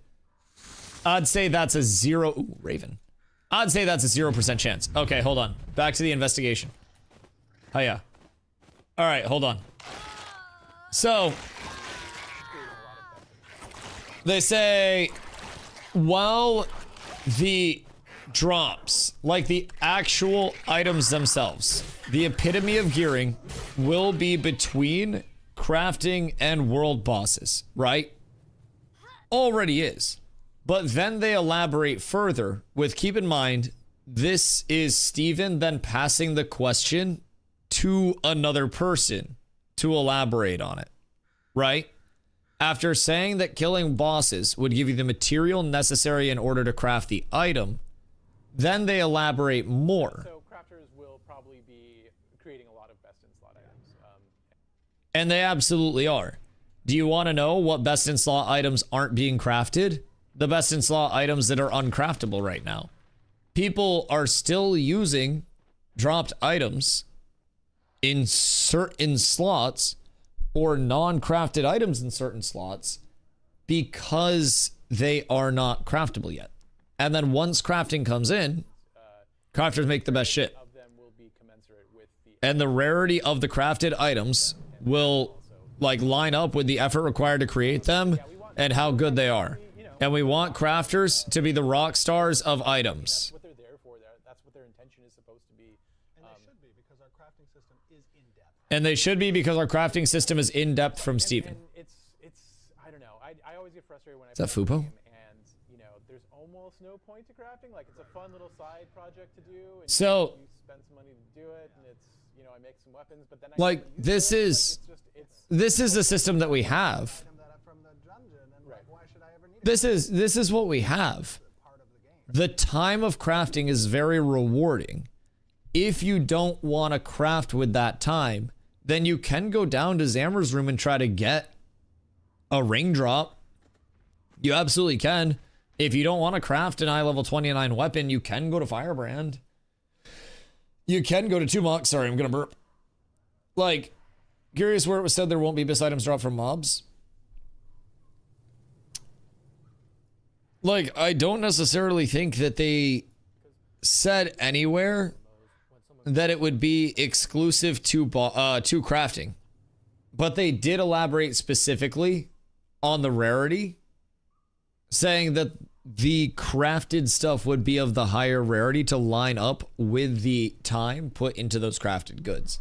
So we're still getting bis items from mobs. Just putting that out there. Boss mobs, world bosses, even some named items are still really fucking good. Really fucking good. Do we not remember the June's Pendant craze? And then that shit was crafted like crazy. Like crazy. Because it's the best in slot drop, but the rarity differential comes from the crafting. That's kind of like... That's where I'm at with it. And that's from 2017. Maybe there's... Like, there are always multiple ways of interpretation with things. But even, like, looking at that now, I see that, and this could also be, like, you know, what I know now weighing in on a bias. But I interpret that still as, like, the items themselves, like the best in slot item, right? So if you're looking for a Forge Lord Signet, that will still drop from Zammer. But what you'll get from crafting that Forge Lord Signet is the highest rarity version of that, or a higher rarity, more controllable output, instead of just waiting for that one thing. Hi, Nan. I think the idea is that some pre-bis equivalent items will drop from those, but true bis is crafted. That's what I took from it as well. But again, that could also just be because we know what we know now and stuff. Personally, that's where I'm at with it. Watch my clip PvP break. Who do you PvP?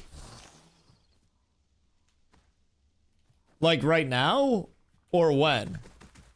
Or unless the other ones are covered here, but they're dupes in right now. And while someone will use them, I'm certain some aren't.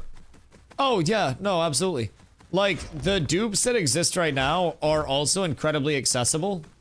1000%. Like we've confirmed that the dupes are in. But the thing with a player-driven economy is that even with dupes in, your average player is making more money because of the dupes existing. So with the econ being inflated, the average player can now go harvest copper, zinc, oak, ash, and those prices will be higher because people have more money due to the liquidity in the economy, and they're willing to also pay more for those goods. So essentially, while the dupes definitely non-0% of actors, right? And very high impact because it is straight up dupe. Yeah, absolutely. In a player-driven economy, there is always relativity in terms of the inflation, in terms of what people are willing to pay. And normal goods, even those that are regarded as cheap right now, would be cheaper without those dupes existing and without that gold existing. The economy still functions the same. It's just the entry to the economy is a little bit different. Where glint is a static, the glint's kind of like that, you know, that dollar that goes up or down with the world economy, whatever it may be. And glint right now is really low because the faucet is turned on through the dupes. That doesn't mean the economy stops functioning. That just means the value of 1 gold is a lot less than the value of 1 gold previously. And it's more on that like goods economy than the actual currency economy. So it's just shifted a little bit, right? Gold is worth less, gatherables are worth more because gold is way easier to get. So you provide the good that the people that have the gold need, and then you get way more gold as a result. Just means richer get richer. I mean, that's always how that shit works, even without dupes and stuff, in all fairness. It's all just relative. If the top end of the player base has 10,000 gold and the average player has 100 gold, then that's no different than the top end of the player base having gold cap and the average player having, well, like 10 gold. It's no different. And I'll be real, that's what happens even without exploits. Like, there will always be that portion of the player base that seemingly has infinite money, and you're like, what the fuck? Like, what's going on? How are they generating so much money? And they're at the point where they made so much money early that they put their money into money when the buying value of that 1 gold was higher. And as a result, that 1 gold week 1 bought them 150 gold week 3 worth of stuff. And then they flip that 150 gold to buy themselves week 5 450 gold of stuff with that 150. Some people are just really good at making money on their money. Some people are really good at spending the money they have as soon as they have it. Some people say, I need to have the best gear in every single, every single meta bracket as it progresses. Some people will make an eye level 23 weapon that's like heroic and be like, all right, good enough. And then from there, you just keep progressing. We're gonna let a points except on the point of journeyman processing crafting. What about it?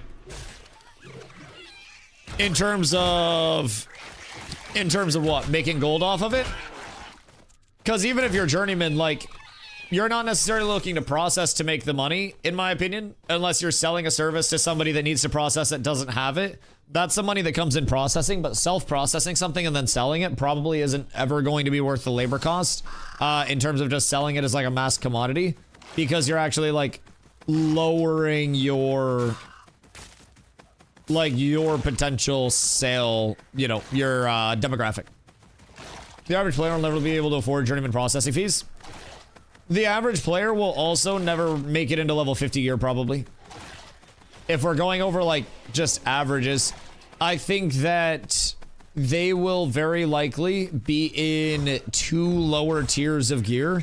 And this is something that Steven actually elaborated on in, I think it was 2 dev streams ago, as recently as that. I think it was 2 dev streams ago, where he was asked a question about like the vertical scaling in Ashes and how punishing it is. And he said that he wants it to be a world where your best, most competitive player base is in the best, most competitive gear. And then from there, you will have your tier underneath it that's in a worse set of gear. And then you'll have your casuals underneath that are in a much worse set of gear. And your casuals should be in casual gear, and your competitive player base should be very far above that. And with him saying that, that kind of lines up to exactly what you said. I think that hypothetical that players won't afford common 50. I think that common 50, I mean, there are too many things to be extrapolated at that point, because again, if you're looking for common level 20 gear, you can go grind it. Drop rates really aren't that bad out at Crabs. If you really hate crafting, you can still go get level 20 sets pretty easily. Steel Bloom does drop gear. Steel Bloom does. Corrin does. Lawless areas do.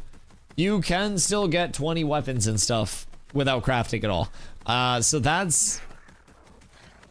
that already exists. You don't have to craft to have level 20 stuff. You are going to want to craft to have the best level 20 stuff though, or to control what you're getting and eliminate the RNG of preying on the right drop at the right time from the right place. I think that's where personally a lot of the validity of that crafting comes in. Would I be able to win my gear in a game of dice? People are already running death roll casinos. It's kind of a wild state. But again, the rich get richer off of that. You want to be rich enough to be the casino. So the odds are terrible, by the way. It's 65 plus double your money, 95 plus triple your money. You get fucking hosed. I don't know why people do it, but they absolutely fucking do it. I have no clue why. I'm sure nobody has actually profited from that except the casino itself. The house always wins. That's rough. Some of my workers farm for me and earn full bits that way. That's fucking massive, actually. Yeah, that's genuinely fucking huge. But again, people are not going to be in a spot where they are buying shit that's out of their bracket because there are many steps to gear scaling down. So when the competitive player base gets gray weapons, those are going to be expensive for the normal player base. When the competitive player base makes item level 23 heroic weapons, that makes the gray weapons accessible to the next tier under, but not to all of the casuals. Then the competitive player base makes 26s, then 29s. With every step along the way, gear becomes more accessible to more tiers of people. And that is how it's supposed to go. That waterfall is working properly. And that's the difference in vertical progression that Steven has iterated that Ashes wants to have. Like, personally, I think it's working properly. You can tell if you're fighting against somebody who has crafted all of their shit versus somebody who hasn't crafted all of their shit. You can tell if you're fighting versus somebody who is really well geared or fucking insanely geared. Absolutely, you can tell that difference right now. To 95% of players, I'm going to be Thanos. To 5% of players, my gear is going to be laughable. That's just how it goes. That's just how it is. RMC is wild now, competitive or paid for, the non-gamers will buy. Oh, the non-gamers will always buy. With how good gear is, the gamers will be the ones buying because you can barely be competitive in heroic first Lego Enchanted. I'm gonna be real, I think that's Kapinski. Because the gamers will always be ahead, your sweats will always be ahead anyways. In a lot of player-to-player scenes, do you want to know who's making the money? A, the PvEers that are just, you know, doing everything that they need to craft the output of good. B, the few, you know, sweats that do also want to econ and then sell to the dads. But that's who's buying, the dads. The swipers are the people who work really demanding jobs that make good enough money to have expendable or just have no priorities, and they don't have enough time or wherewithal to actually grind the stuff to keep up with the gamers. So the gamers then sell their, you know, their mats, sell their armor, sell their weapons, sell their carries. Like, the top percentage of the player base is not the one that's swiping to get further ahead. They're already far enough ahead. Won multiple 1v1s against double mage with +7 level 29 Lego weapons with heroic daggers and greed in Miserium. Well, you're also a rogue. That's like saying I beat this really muscular dude in a mile run, but he had no legs. Like, sure, his biceps were huge, but like, if he's fucking running on his arms, probably gonna wear out after a mile. But he should have beat me on wearing all heavy. Yeah, but if you can't hit a fucking rogue in the first place. No, I agree. You should have got Thanos, but... Think about the epic gamer that also swipes. But there's also only so much ceiling, right? So there are kind of like checks and balances to a certain extent. Where if you were actually one of the... Like, you're one of them ones... You are already econed so deep dick into every tier... That the second eye level 26 or 29 comes online, you've already got your shit. The second enchanting is available, you've made so much gold off of all the idiots that are behind you that you're selling predicted goods too, that you're not worried about getting more fucking gold. Like, you've already got more than enough to sustain yourself forever. That's the competitive way. Then you have the tier under that. Like, the people that are swiping... will be the people that are worse geared than me, play less than me, and are worse than me, that are still a couple brackets of gear underneath, and they will swipe up to probably like my tier of gear, or maybe the next tier up with Akadira. And guess what? They're still going to get rolled, because most of the people that swipe don't even PvP, because the second that like numbers come into it, your gear only bails you out so much. Only so much. Rogue should never ever lose to a mage. Yeah, no, like, mage also very much struggles to beat tank. Like, there are scenarios, of course, where, like, if a rogue has no hands and a mage is really good, then, like, the rogue can fuck up enough to lose. But, like, mage is one of the worst 1v1s in the game and is one of the most class-dependent games. Or one of the most class... Jesus Christ, group-dependent classes in the game. Skip forward a little bit. One of the most group-dependent classes in the game. And it's not really, like, enabled in 1v1s. The same way that it should be. How hard do you think Summoner will be to play? Not. Honestly. I think that the thing with Summoner is you will definitely have more impact on the higher skill ceiling of Summoners, of course. But I think this Summoner is going to play a lot more like a support than a lot of people thought with like the... I don't know, I feel like a lot of people thought it was just going to be the super hard nuker. And I feel like its damage was pretty underwhelming. And it was mostly just like zoning and support and kind of like an area control, so to say. I called it the Blue-Black Magic the Gathering deck. That's the biggest vibe I got from it, if I'm being real. Only time a rogue loses to a mage is when it's a 5-level gap? Yeah, absolutely. Absolutely. My hope... is the quote from Steven actually becomes true, it'll be feared by Golden Skim. I think the very simplest step of that, if I'm being real, Pock, is the fact that they're gonna have in-game GMs. Like, in-game GMs are such a big step to helping alleviate RMT and actively investigate real-time shit, where it doesn't necessarily have to go through the typical, oh, well, it's already happened, let's then correct it from the economy, blah, blah, blah, blah, blah. Like, in-game GMs have the potential to respond to things as they're happening and prevent it from actually getting out of the vacuum of what it's supposed to be contained in. And I think that's a huge thing. In terms of RMT, a lot of RMT is also facilitated primarily by people who are doing it as, like, a career. And are trying to do it, you know, on a full-time basis, right? Those are your people that are going to have the millions of gold in stock type shit.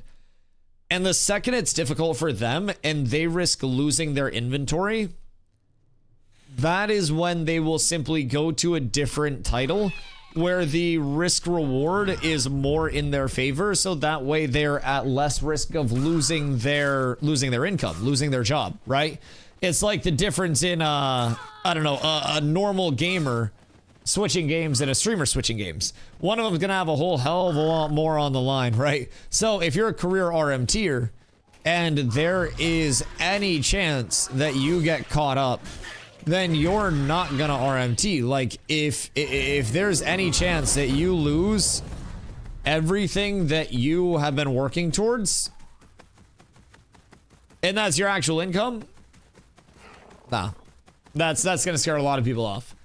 And I think that's going to be a huge deterrent, if I'm being real. Summoner available on November 18th. Summoner will come in with a Harbinger update. It is being tested on the private test realm when PTR is up. PTR right now, I don't think is up. I think the testing sessions are down for right now. but they periodically do have PTR up for testing. The Ashes Discord always has the info on that whenever it does go up, like as soon as it's gonna go up. So discord.gg/ashes of creation, if you are not in there, would highly recommend going in there. But yeah, November 18th for the full thing. Haven't tested Harbinger on PTR yet?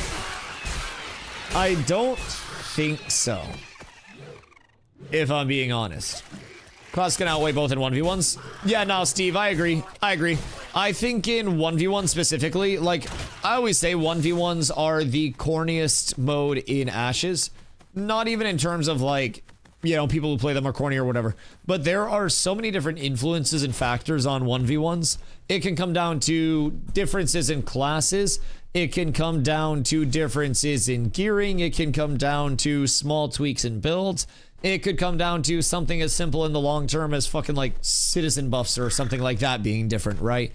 And all of those things cumulatively can have a very large impact on a whole lot of player scaling that would separate it. So yeah, I always say 1v1s are like the least important form of PvP in terms of actual, like, are you good at the game or are you not? There are certain games where 1v1s are much more incentivized, but I just think 1v1s are a very isolated set of circumstances and skill sets that aren't really the most applicable to all things in group-based, especially macro PvP, which is a lot of the heavy end game of Ashes. 1v1s don't really have a ton of impact on the world. So like 1v1s I don't think are a huge importance. And Ashes has also said their like balance is around group versus groups. So I feel like 1v1 easily weeds out a bad player. Like, yes and no. 1v1s will always show somebody that is really bad at 1v1s. But, like, in basketball terms, because that's really simple to me, you can have somebody that is really bad at scoring points, but somebody that's really good at setting screens to get people open and then getting rebounds on missed shots and securing your team more points, right? You could have somebody that's a really good defensive player, and not everybody's skill set is like a 1v1 demon. Some people do have the translation to be able to be really good in 1v1s, really good in groups, really good in this, really good in that. But there are also a ton of examples of players who just, for whatever reason, don't succeed the most in 1v1s and are really good in groups, or are really good in 1v1s and are really fucking bad in groups. I'll be honest. In this game, I agree, it doesn't matter that much though. Yeah, 1v1s don't matter much, and I think anybody can learn 1v1s, because a lot of 1v1s are learning essentially like ability econ and situationals. I am tank against ranger. I wait for this damage dealer to come in to use my reflect. Other than that, I trade auto attacks until they cast because I have more sustain than ranger. I win 1v1. If I'm fighting mage, I wait for mage to freeze and then they try to shatter combo. I reflect shatter combo and mage hits them for more than they hit me.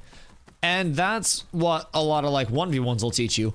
But that's stuff that, while it's great and it's valuable in terms of like the I am going on mage, that's also not going to immediately teach you all of the macro stuff that you need to know. So you could know entirely how to kill a mage, but in 8v8s, if you go way out of position to kill a mage, and the mage and 4 other people turn on you and stomp you out, well, you haven't practiced that in your little 1v1s. Now you're 1v5 because you're out of position.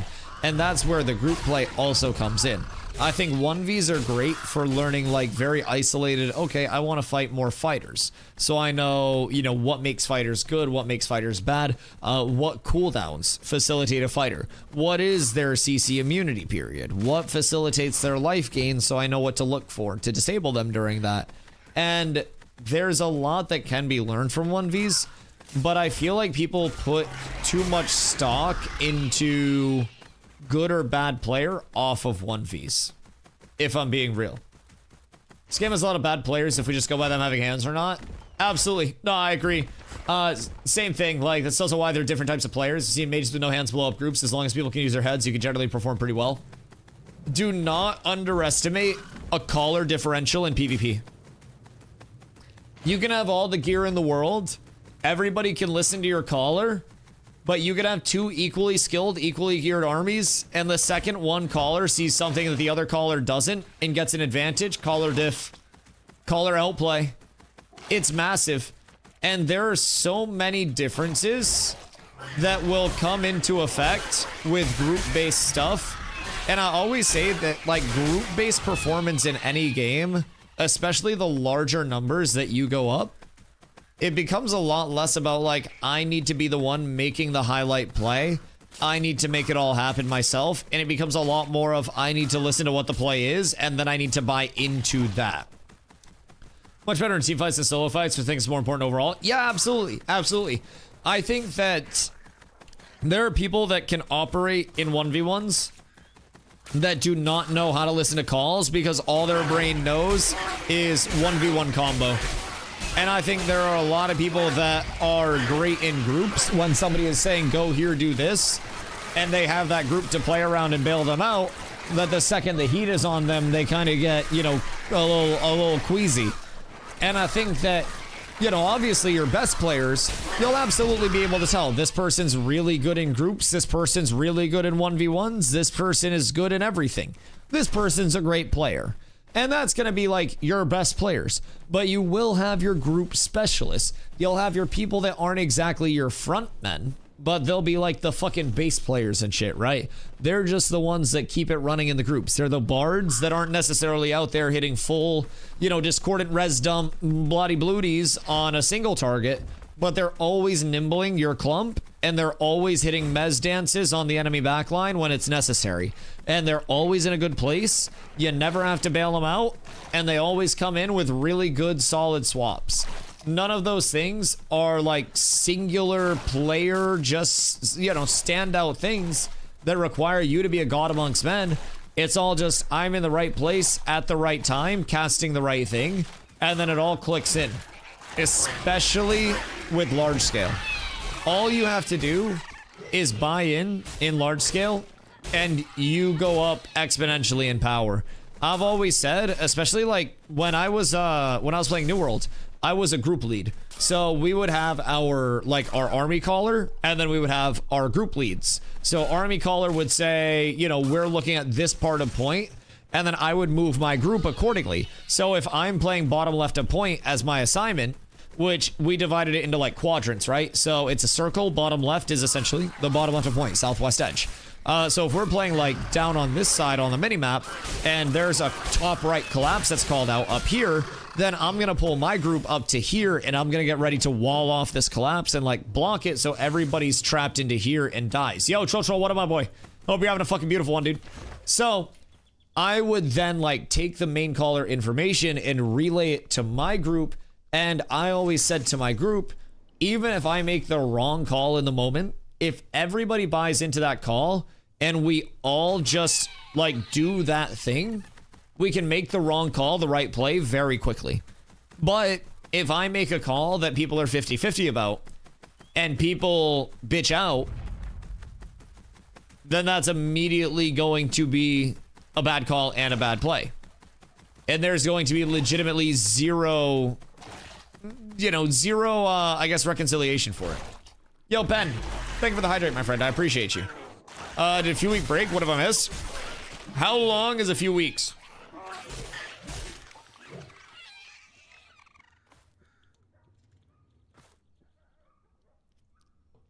Because, like 4?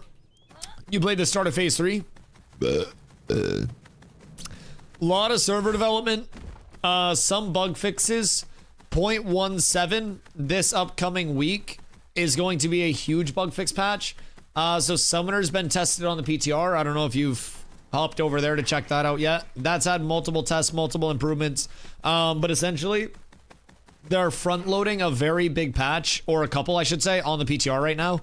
0.17 is going to bring in dynamic gatherables, so fixing statics.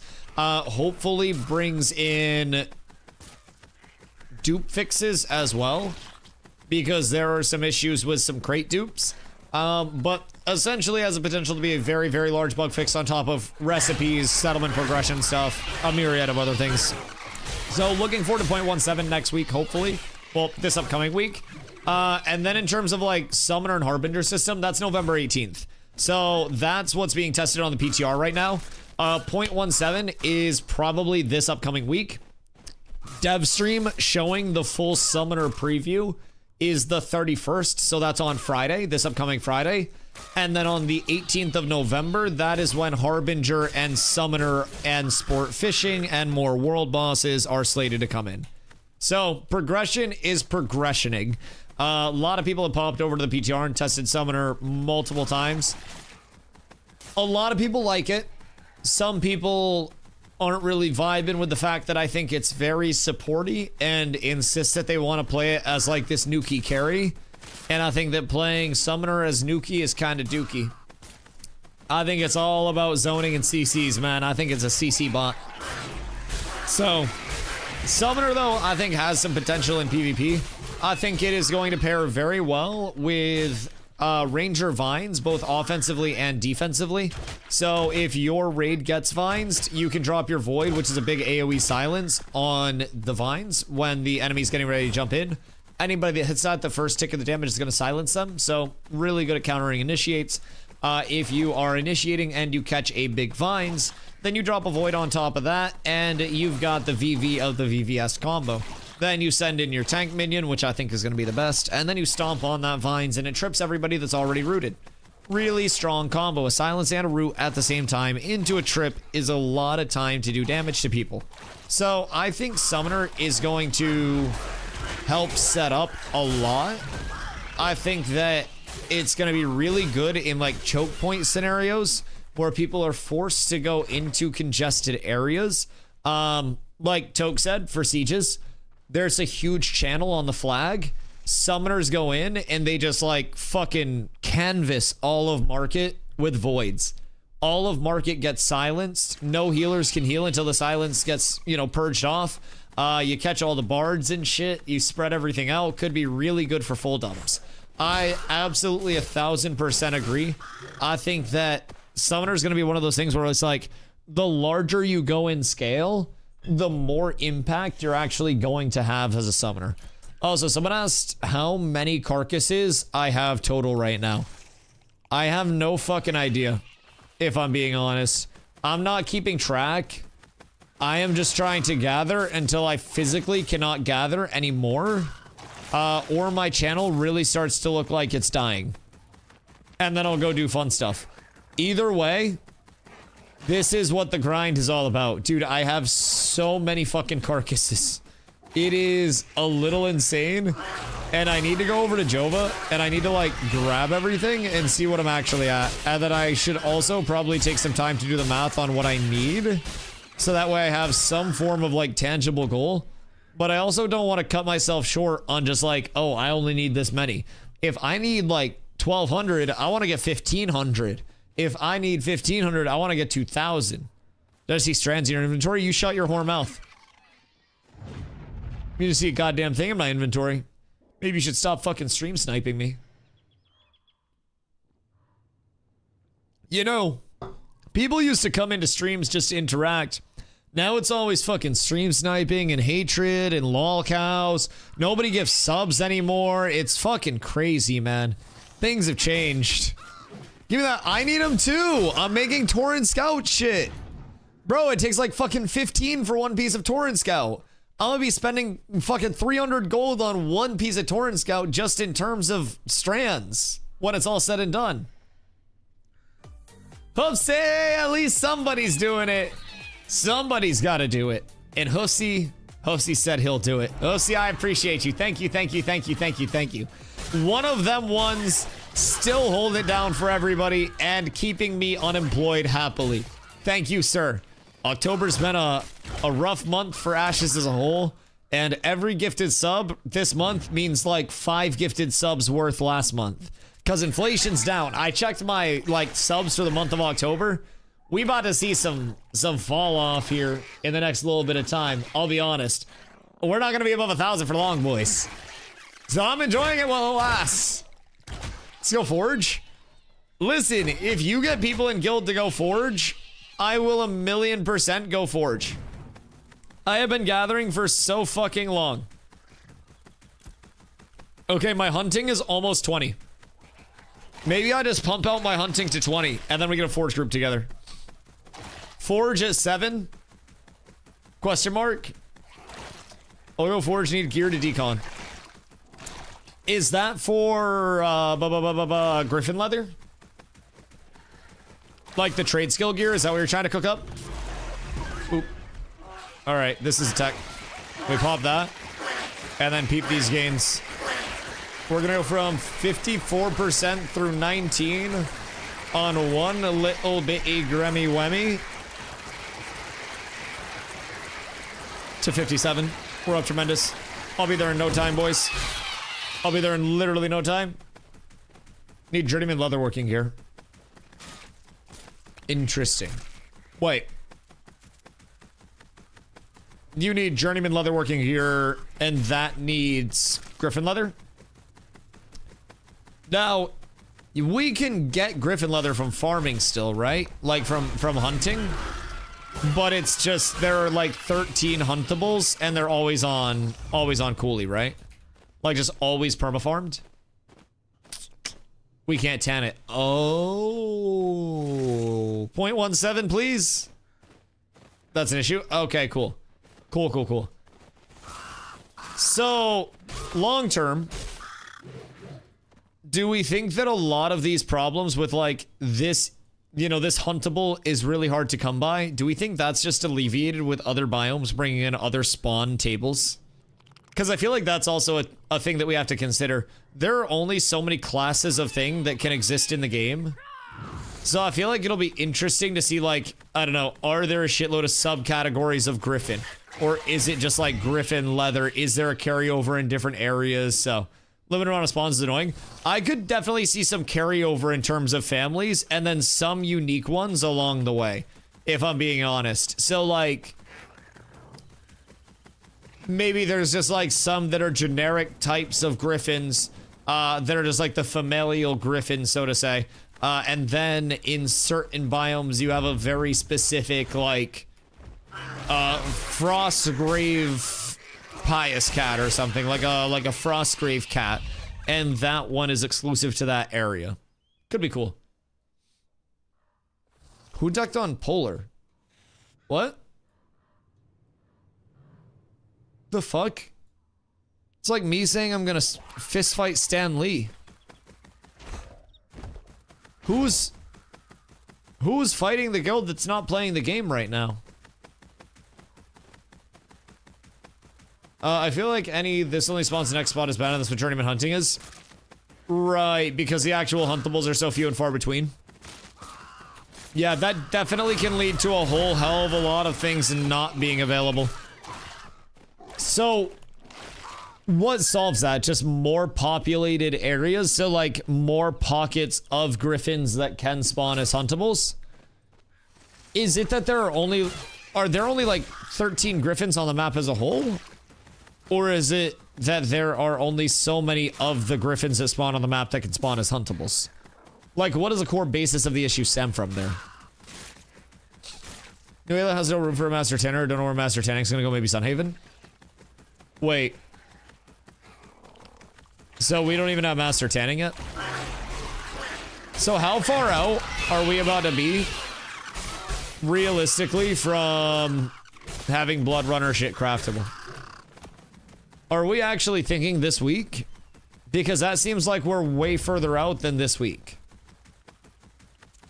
Although I guess Blood Runner stuff doesn't need anything too crazy. Yeah, you don't need Master. Okay. So what's bound behind Master? Like, what are we locked out of there? Grandmaster Leather's up in a week. Okay. So I probably have a week to get the rest of my carcasses. I feel like I can definitely do it in that time.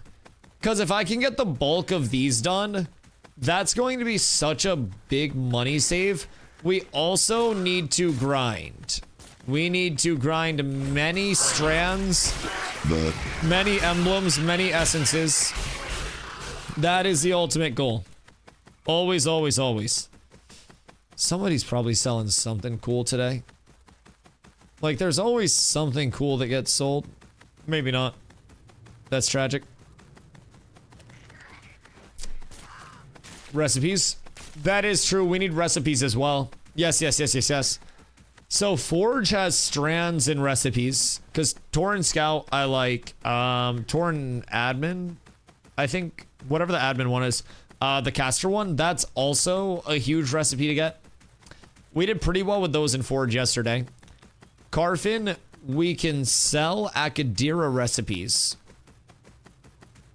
for surprisingly a lot. I'm gonna be completely a Buckington for surprisingly a lot. I sold Akadira pants for 100 yesterday. So that's not a bad drop to just come up on, if I'm being completely honest. Carfin emblems are going to be incredibly in demand. Even more so once we get the leather working. So I feel like there's really no way that we can go wrong with just getting a big ass raid and going and hitting mobs for a few. And I'm more than down. Like if we're not planning scrims or anything tonight and there are no scrims, I feel like as soon as we have enough people on to go raid an area, we should go raid an area. I feel like that's just the most straightforward use of our time. And then just prey on mob drops. Or not mob drops for like gear, but like, you know, all of our emblem essence drops and shit. So I'm down. I'm 30% of the way from level 20 hunting. Never thought I'd say that in my life. So I think that is 10 huntables. Because they're about 3% per for me if I have scrolls up. So providing I can keep the scrolls up and keep that rolling, then we're good. I only have 2 scrolls left though. So hopefully, we have some good RNGesus with these spawns real quick. And then after this, I'll run over to Jova and I can store. And then after I store, oh, fuck you. I didn't actually get it. After I store, I can run over. War deck dropping Dusty. Jesus fucking Christ. I don't have that much in my inventory. You stop that. Also, if it goes out, I'm getting the fuck down to here and storing immediately. I'm in such a safe spot. I'm so incredibly safe. Now, it could go south whenever. But yeah, my ass has to store. I got some goods on me. To say the least. But it's not that much, bro. Like, Ravens and Grems aren't even that expensive right now. Like, what's the price check on common Ravens and common Grems? Because I offloaded most of my wolves. It's not that much. At all. I promise. No idea. I think they're both under 40 silver. If I'm being real. Same as wolves from what I've seen. Grems and Ravens? Nah. I think Grems and Ravens are going to get more expensive. But I think right now they're probably cheaper. I think long-term Grems and Ravens are going to skyrocket above a gold. But right now they're not worth much. Nobody hit me. Don't be a rodent. It's not worth it. It's not worth it at all. You won't get out with any either, I promise. But yeah, I definitely think they're going to go up. I think they're 1000% bound to. I sold mine same as the wolves. Oh, did you? At 55? That's not bad. I still think you're underselling your wolves, by the way, if you're selling at 55. I think you could probably get 75 a wolf easy in the economy right now.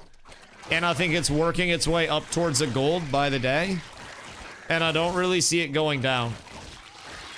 66 is cheap for wolves. Yeah. I think 75 a wolf is very, very acquirable on a seller standpoint right now.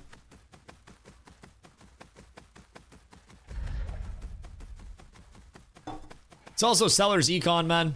People are so rich. You got something people need, you can essentially name your price and someone will fucking pay it. Like, I could have sat on that recipe and definitely got 200 out of it, but... Fucking robbing my wolf guy? Oh, yeah. Yeah, what are you buying at? Like 40 or some bullshit? Yeah, no, you were bending your guy over and then sending him home to his wife after. Like... is kind of crazy. They're just sooner to the project to see the big picture and all their plan changes, but all the things they used to say back then were more vague too. I mean, I think you also might be underestimating how new my knowledge base is.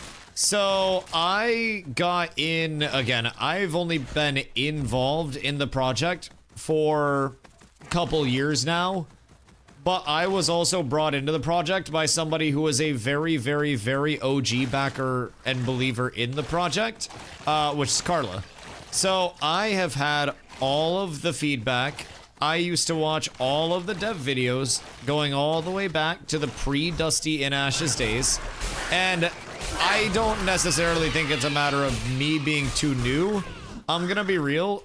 Most of what you said is taking something that Intrepid said and then jumping to a conclusion based on something that is not a certainty and a confirmation, and also holding on to things that were said 8 years ago, not being fluid as a playtester should.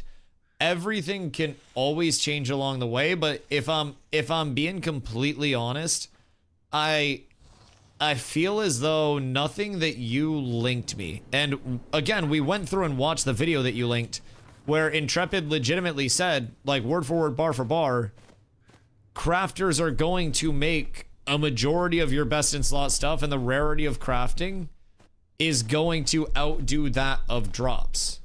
Talked to some other older members and they understood the same as me. Most of the people that are in the Discord that are older members have twisted their own narrative so far at this point that they're fucking corrupted in the brain, I'll be completely honest. Again, if you can link me anything that is concise, that says the best in slot, highest rarity goods equivalent to everything that crafters will make are supposed to drop from more than just bosses, then great. But right now, the best items, like bosses are dropping some best in slot items.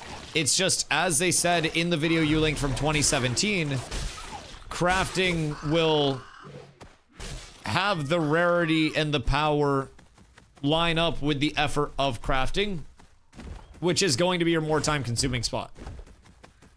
I said crafting will be up there, but they didn't say it will be the only best. The video that you linked literally said that crafters will make most of the best in slot stuff.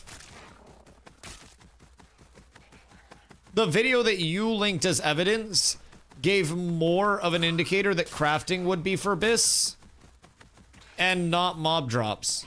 Most but not all. Exactly, and that's what it is right now. You want to know what's crazy? This isn't crafted and I'm not replacing this. This is my BIS right now, but I could craft this and I could replace it. Like, it's literally the scenario that you're looking for, and you're trying to say that it's changed so much over time, but it hasn't. Like, that's... They talked about hypothetical BIS as in Legendary 29. Well, now you're contradicting yourself because you're talking about a video back in 2017, but you also claimed earlier that they didn't have their tiers set up until Phase 2, which would have been last year. So now you're contradicting what you're trying to say. They never said that BIS in this video was Legendary eye level 29, and if you can find that word for word, bar for bar, then great, but that's not in what you linked. So again, you're jumping to conclusions. Best in slot is always relative. If crafting is not supported on a server infrastructure state, then your best in slot is going to be the stuff that is dropping. And once crafting is supported, your best in slot, you still have a best in slot item. Thorn Strike is best in slot. Glorybound is best in slot. Whatever is best in slot. But then you have variant roles of that best in slot item, and that's where crafting comes in. A best in slot item is the name of the item. Like, that's about that. Took Legendary 29 as example. They talked about hypothetical BIS, not BIS available, day 2 of a wipe or whatever. When... Can you find me a timestamp where everything is specifically outlined? because you're putting a lot of words in Intrepid's mouth to try to push your own narrative that the development is changing extremely heavily, but you're trying to, at most, say that the extreme directional changes are them having not persistent legendary bis and shit dropping from bosses. I feel like... Because again, this started because you were saying that, like, there wasn't a direction in that things were, like, changing directionally.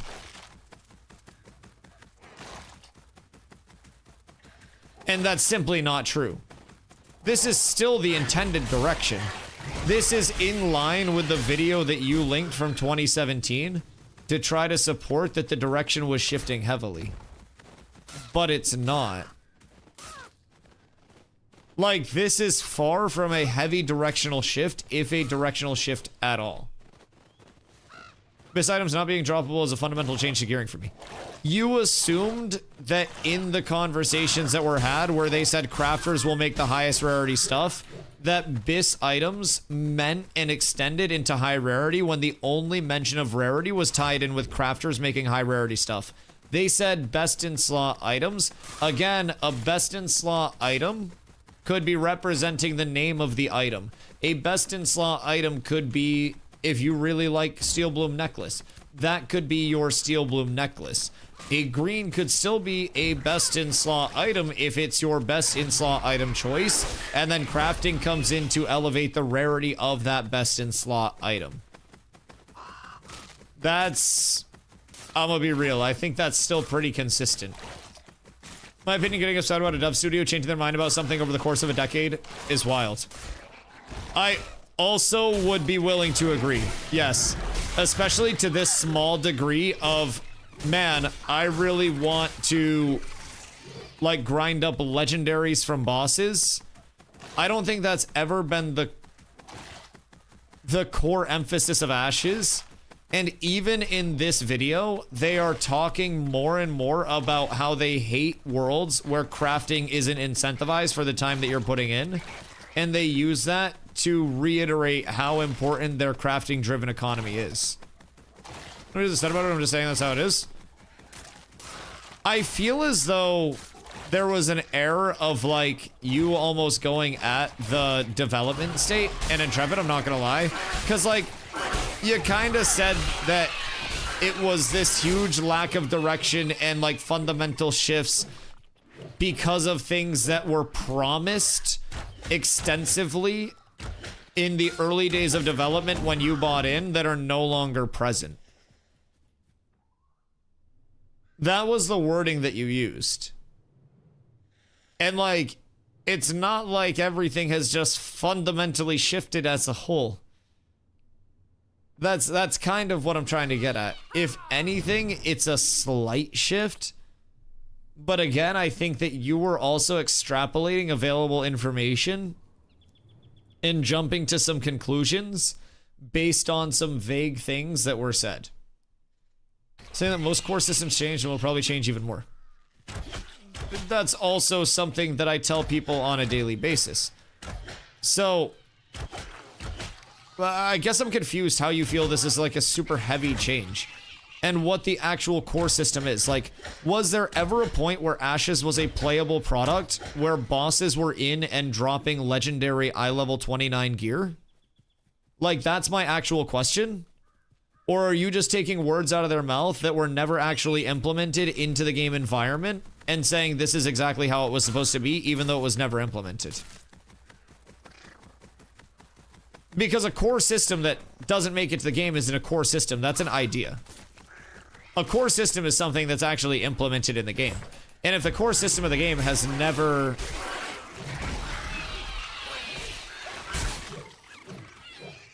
touched the game, then...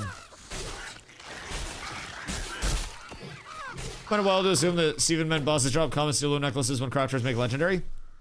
That's literally what was said. Not steel bloom necklaces...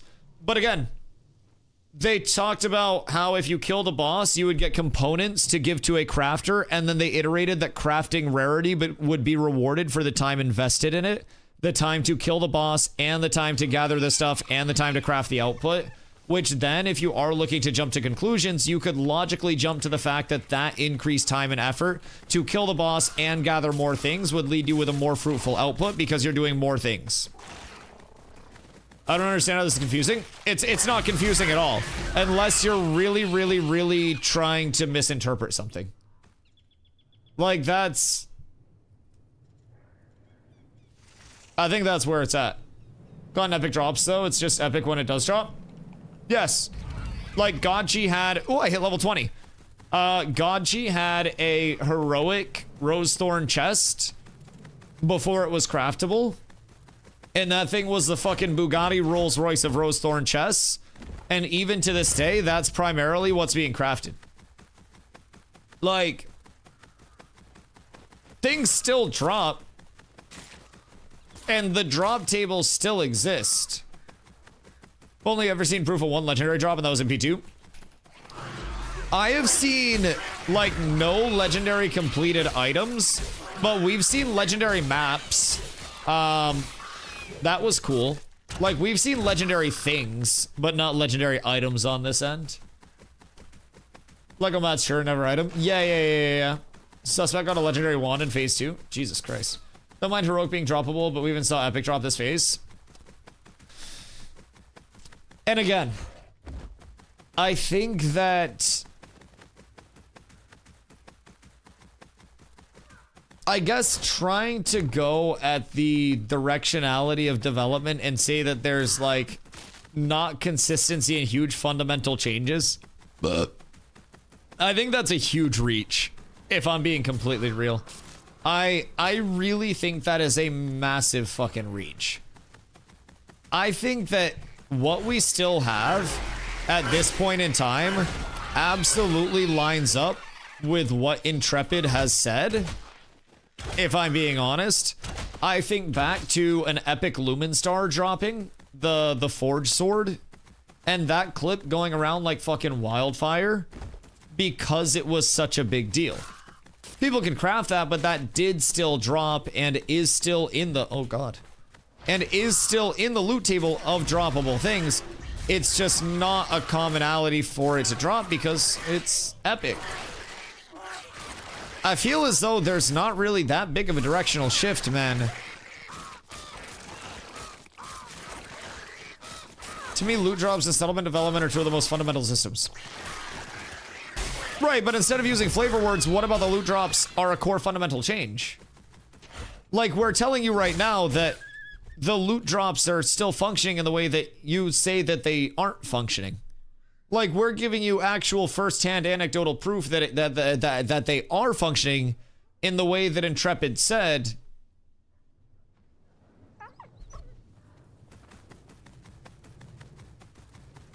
And you're just saying that, I guess it's changed somehow. Like, based on everything that they have told us. Hi, Creepy. The wolf is in a happier place now. It's in my bags. But I think that everything that they said in that video that we watched, and again, unless you can find me like contradictory information, is very reminiscent of what we have right now. Like, the rarity is the thing that they mentioned that would be reflected the most with crafting. The drops themselves are available through bosses, but if you want the highest rarity best in slot stuff, that's where you've got to craft. Part of one of the first kills of Firebrand and a Lego sword drop, if I remember correctly, but it was P1 or P2. I don't think P2 Firebrand had Lego sword. I really feel like P2 Firebrand was heroic, but maybe before Regears? Because in P2, all the hype with world bosses was around Tumok Wand. Because it was epic, and that was like the thing that was worth using. It's probably P1 because I skipped most of P2. Yeah, P1 was butt cheeks. Absolute butt cheeks. 2017 boss drops and crafted are supposed to be bis. 2025 crafted drops only are supposed to be bis. Boss drops are trash and mobs have a... No, that's absolutely not true. I think you're, again, just jumping to conclusions in terms of what they're saying. Because, again, the only time the denominator rarity was used by Intrepid Studios was to specifically denote the reward scaling that is available through crafting instead of actual, like, mob grind progression. The only time rarity was specifically denoted was when they talked about crafting being rewarded for the time input comparatively. Best in slot drops can just apply to the actual drop itself. Again. Boss drops still drop best in slot drops in the form of, if you do not have a Forge Lord Signet and you want a Forge Lord Signet, then you will get a Forge Lord Signet from Zammer and you will be happy about it and you will use it.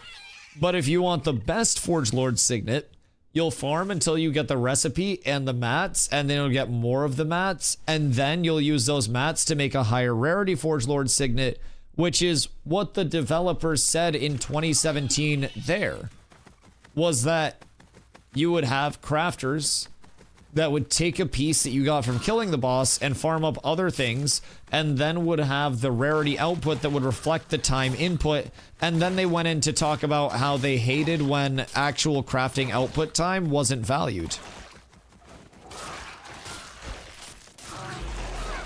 I'm not quite sure, like, what the... I guess what the misinterpretation is. And I legitimately think you might be the only one that is, like, thinking in this way. That's how I understood it in 2017. So now Intrepid is going back on their word. Right. And it was off of a jump to a conclusion that wasn't necessarily made in the video that was linked. Again, the only time that rarity was specifically mentioned was in regard to crafting taking more time and also being rewarded to that. I'm not quite sure.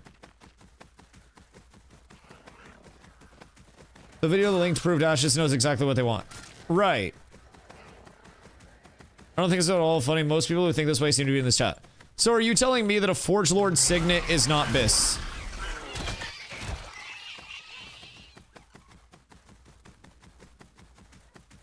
Is a Forge Lord Signet a best in slot ring, yes or no?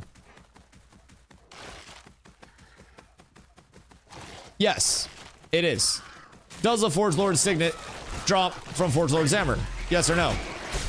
Yes, it does. Does getting the recipe and the crafting component and the rest of the mats take more time than killing the boss and require more input? Almost definitely. Is that crafting time rewarded? Yes. That's not what you're saying. Well, you're not saying much of anything at all.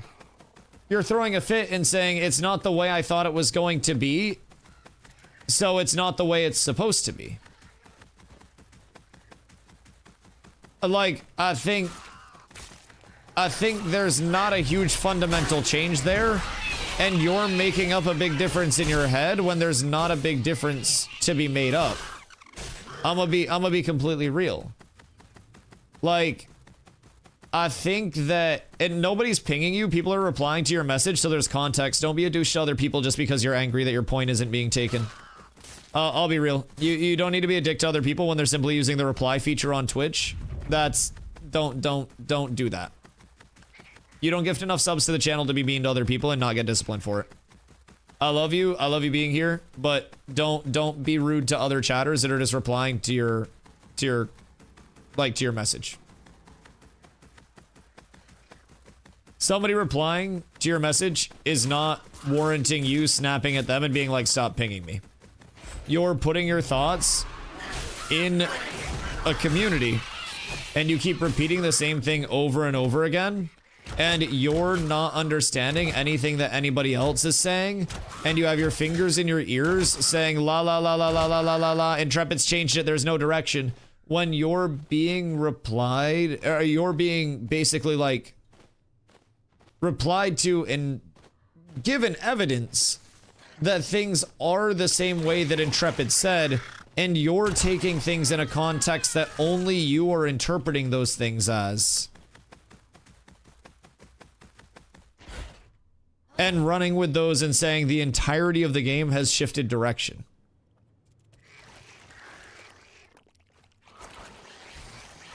Like, I don't really at this point understand even what you're trying to like say or what you're trying to get across. Because you're saying that bosses don't drop any bis and that it's all dog shit. But when I ask you if Forge Lord's Signet is bis, you say that's not what I'm saying. But Forge Lord's Signet is bis. So anytime that you're proven wrong logically, you just go, no, that's not what I'm saying. You're misinterpreting it. No, Intrepid's stupid. No, I'm smart. You're actually just being a Discordian right now.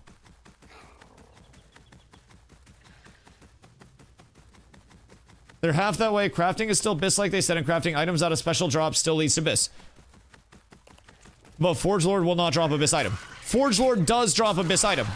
Forge Lord drops Forge Lord's Signet, which is a bis item. Forge Lord's Signet is a best in slot item. It is a lower roll of a best in slot item, and Forge Lord can drop a legendary Forge Lord Signet according to his loot table. Just because he is skewed to drop minimum rarity does not mean he cannot drop a bis item. He can drop an Epic Plus Forge Lord Signet. Guess what's being crafted? Epic Plus. You want to know the advantage to crafting? It's replicatable and controllable. You yourself are contradicting your entire argument. The loot table is supportive of epic and legendaries dropping. Forge Lord Signet is a bis item. You can craft Forge Lord Signet more replicatably in higher rarity through the crafting system with the time investment to do so, or you can sit there and pray to RNGesus that you get a high roll. This is the legendary max roll ring. You want to know what's funny? You want to know why you're cooked mentally right now? Because you can't even craft max roll legendary. Do you want to know why you just invalidated your entire point? It's impossible to craft max roll legendary. Want to see something really fucking funny? Tell me you don't know anything without telling me you don't know anything. You just walked yourself into a trap. You cannot craft a max roll legendary because min roll legendary is all of your... No, you do not. Ready? You want to see how? Ready? It's a min roll legendary with all Lego mats. And then if you go 1 million crafting qual, you're at a 96 qual. You still cannot craft a max roll legendary. You have to temper for it.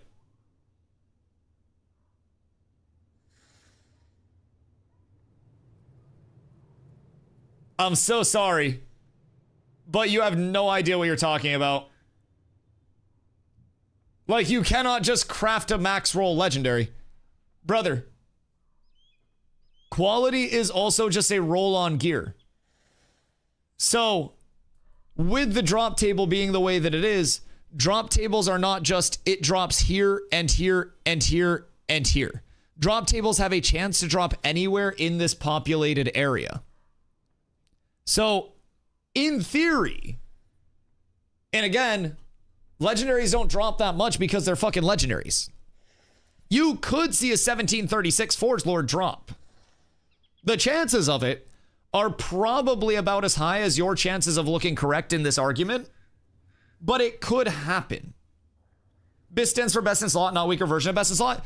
BIS stands for best in slot. Your best in slot ring is your best in slot ring by name. If your best in slot is a Forge Lord Signet, your best in slot ring is a Forge Lord Signet. You have higher and lower qualities of your best in slot, the same way that you do with best in slots in many games that have variable rolls. Some rolls are roll ranges on the same piece of gear. You still have your best in slot piece, even if it's 6% less good than the higher rolled best in slot piece. Best in slot denotes the item that goes into the slot.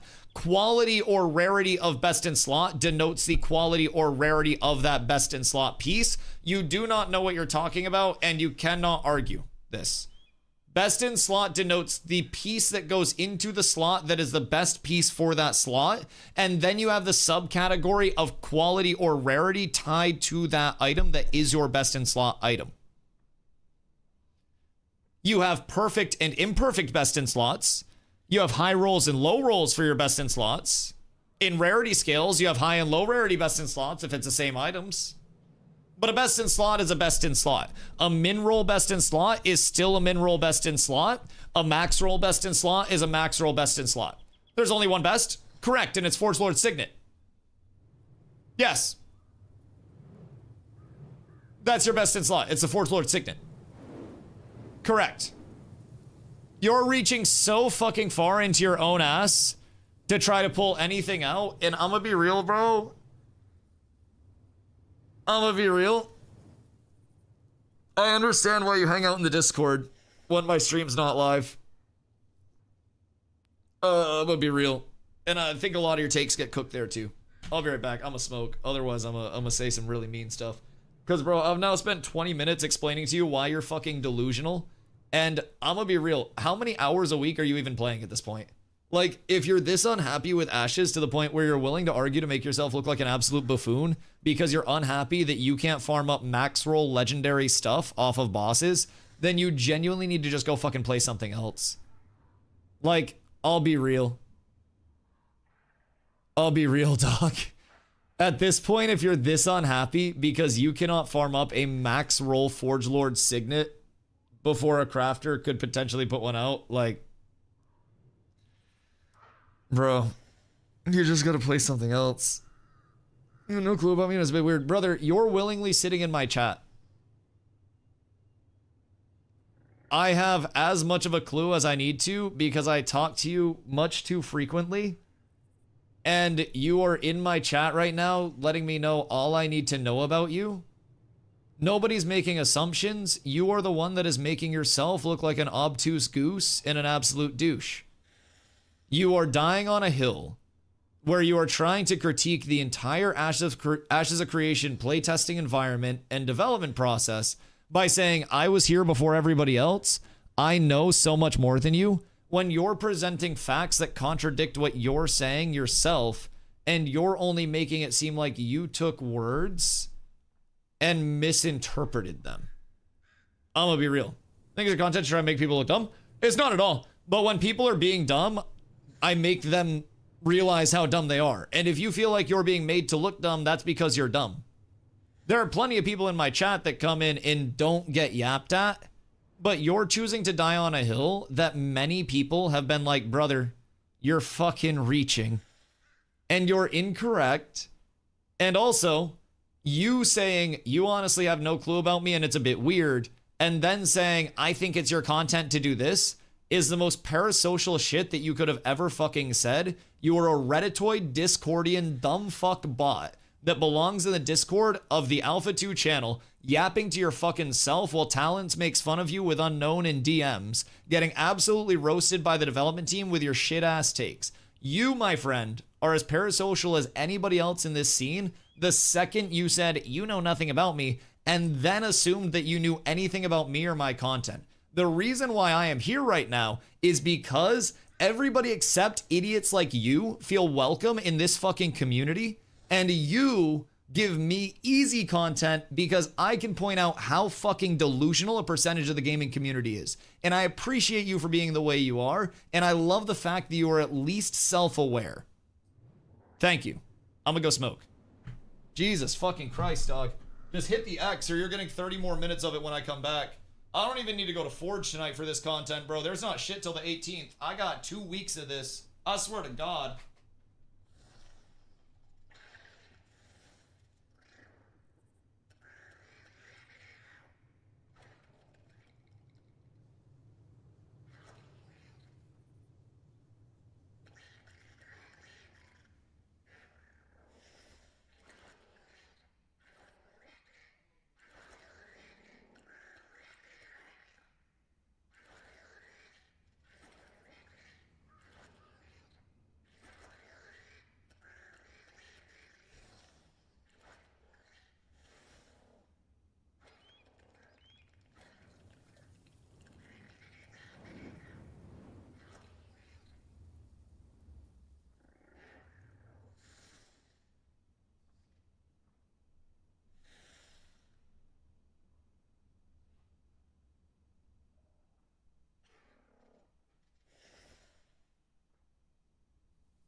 Christ. Anyways, I'm back.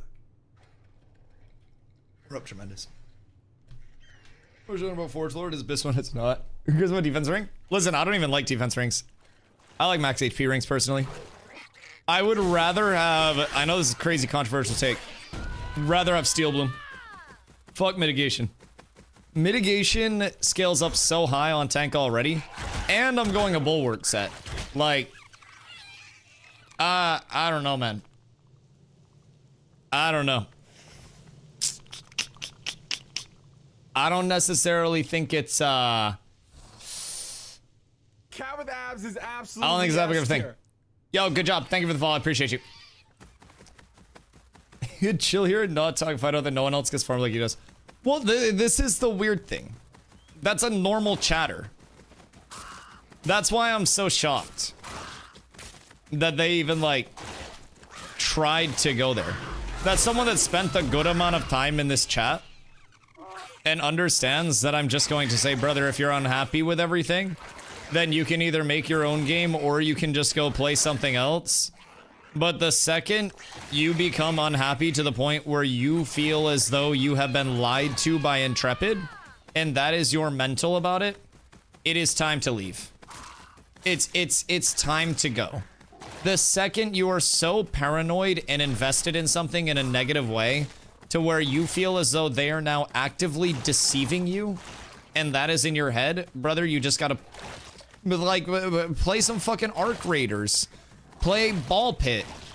Like, there's so many other things. Play New World. Like, New World's dope. Season 10's awesome. A lot of fun. I have very little patience when people opt themselves in to misery. Nobody is forcing a single person to be in this chat. Nobody is forcing a single person to be in this playtest. Nobody is forcing you to work the job that you work. And if it causes you distress, then don't fucking do it. Who cares? Bro, if your life is miserable, but you work a job that pays a lot of money, then just apply for other jobs and work something that makes you happier and still makes enough to get by. You don't have to subject yourself to the worst of everything all the time and cause yourself crash outs in misery and woe. It's fucking wild. Because I'm being forced to be here? Okay, well, not everybody. Not everybody. Some of you, though. Some of you. You signed the guild contract. So as long as your prime stays up, and your dicks do too, then you guys will be fine. There are no problems. Why does taking a bong rip always make me burp? If he's having a crash out. Like, bro, it happens. But, like, I'm not a fucking therapist. Like, I'm gonna provide people with evidence that supports the logical side of things. And then if they continue, then it's gonna turn into a fucking spectacle. No glasses. And that's just the evolution of it. I don't get paid enough to be a therapist, man. Fucking mention that's how I make my money. Dog, I don't make money. Fucking see my sub count. When someone says you don't know me, it's GG. And then immediately makes an assumption about another person. The next sentence. Yes. Yes, yes, yes. That's when you know it is all crash out. And that's when I'll farm my last sentence and then step away. At a certain point, it's like they're getting too involved with it. This is why people who have been in the community the longest, they're discontent because it's not how they expect. This is why I'm pro marketing and getting new people into this, because they tend to appreciate the shit out of the game. Personally, I think new eyes always bring in fresh perspectives, both good and bad. And I think that over time, our perceptions of things can be molded very heavily. And this is supported in psychology by us literally interpreting our memories in different ways than the events actually happened in real life. And that is something that is shaped by our own personal biases, that's shaped by events that happen to us, and that's shaped by many, many things that we hear along the way that our brain just combines into one thing. And it's something that happens, but it's also something where I guess you have to also be open-minded to the point that maybe you might just be misremembering things, and maybe it's okay that things aren't exactly 100% of the way that you shaped them to be. And I think that a lot of people, and I've said this before, a lot of people in the Ashes Discord try to bring up their seniority when they're providing feedback on things, and they're like, I've been here since 2018, I know everything there is to know about the game. And a lot of the time, knowing everything there is and discussing that with so many people, you hear so many ideas and so much conjecture along the way that you end up in a spot of this brutal game of telephone where one thing was said by somebody at some point and you've combined that in with a dev stream that was 6 years ago, one of the months, and out of nowhere you've got Steven in a flamingo suit saying that fucking Chef Boyardee is a scam. And it's like, where the fuck did that even come from? And people are like, oh no, it was in a dev stream. No, it wasn't. No. And then people look for something similar, and then people combine those things again, and they like fucking associate those things, and they jump to conclusions where there's not actually that similarity. And I feel as though it's the same thing with like old heads versus young bloods in anything. You know what I mean? You have some of the old heads that are still dapping up the young bloods, and they're like, yo, I appreciate your perspective, I appreciate your take, sometimes I forget things myself. And they're like, I appreciate you, young blood. And then you got the old heads that are like, everything that you're doing right now is wrong, and this isn't how it was supposed to be back in my day. And they just don't remember shit anymore. And they've got this personal biased out view of things. And again, I always feel like people don't need to subject themselves to shit that's making them unhappy. And very simply put, bro, if I wasn't enjoying shit, because I need to remind everybody a million times over, I might be level 20 hunting right now and an absolute fucking Adonis of trade skilling. I might take Zop's job over as trade bleed next phase. Just kidding, I'm not going to, Zop. I'm not doing any of the hard work. Nope, not happening. You're not out of that yet. Don't get happy. Almost. But like, I'm a mob grinder, dude. I would way rather be mob grinding than sitting here doing this. Like, technically I'm killing mobs, but I'm gonna be real. This is like the last thing that I would personally want to do, but I am doing it because of how important it is in the gameplay loop. I would love to just be mindlessly mob grinding, and I want to get a group together for Forge. So if people are ready for Forge, you hit me up. I will go store my goodies, and I will go Forge immediately. But I am a mob grinder at heart. I'm gonna be real. I love instance content. I fuck with it very heavy. I wouldn't mind a few instance dungeons that I could just mindlessly pump through over and over and over and over and over again. I think that'd be cool as shit. Now, I know that that's not going to be a thing in Ashes, and as a result, I adapt my expectations. But I enjoy what Ashes presents to me, and I'm kind of like staying within the rails of the evolution of the playtesting, right? So if I can get away with mob grinding all the time and, you know, econing that way, then great. If it is a much heavier incentivization on the raw amount of materials needed to craft shit, like if it was still 1-1-1 and like phase 2.5 crafting shit, brother, with the amount of people that we have that were dedicated to gathering, our entire guild would be Legoed out already. Everybody in the game would be. Like, we'd be stacked at this point in time. And I think it's important to remember that the evolution of like how the vision is and how the vision was in the first place and the route from point A to point B is going to have like turns along the way, right? So some patches may make it seem like it's going to be more of a mob grinding incentivization because they're tweaking crafting recipes and crafting outputs and things are more available. And then patch comes along and out of nowhere, mob grinding's poop again, and it's entirely around gathering, refining, crafting. That could happen at any point, and we've already seen it. So, Forge cards, let's go. Yeah, someone start a raid. I'm gonna run over to Jova, and I will drop off my huntables. Guys, how'd I do? 1 to 10? How was my hunting? I would love feedback. I feel like I did okay. Jesus fucking Christ. Not bad at all. Let's go, man. I got the approval. Now, I did trade away some of the wolves as well, but I got a blue wolf, and I think that bad boy is worth a lot. But we've got 84 ravens. Fuck me. A lot of fucking grems. Jesus fucking Christ. 145 grems. My god. Kill wolf? No, the wolf was already dead.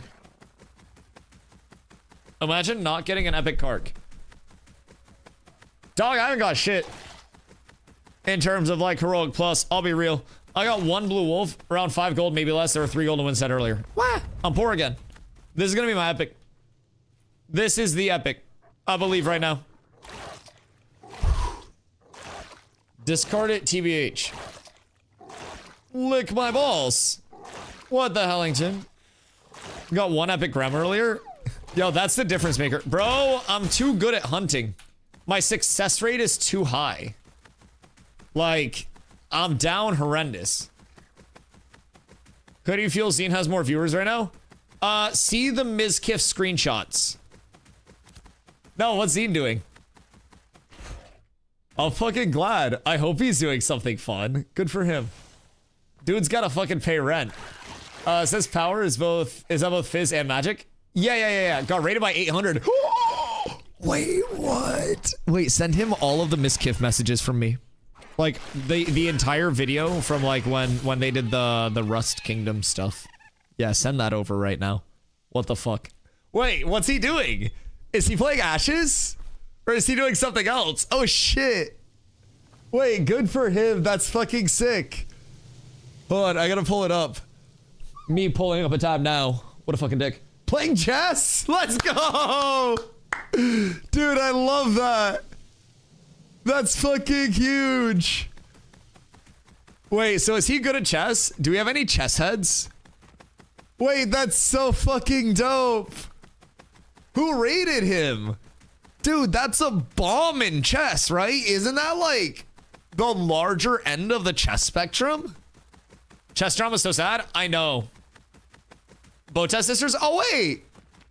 I've seen them. Wait, I think I've watched YouTube videos.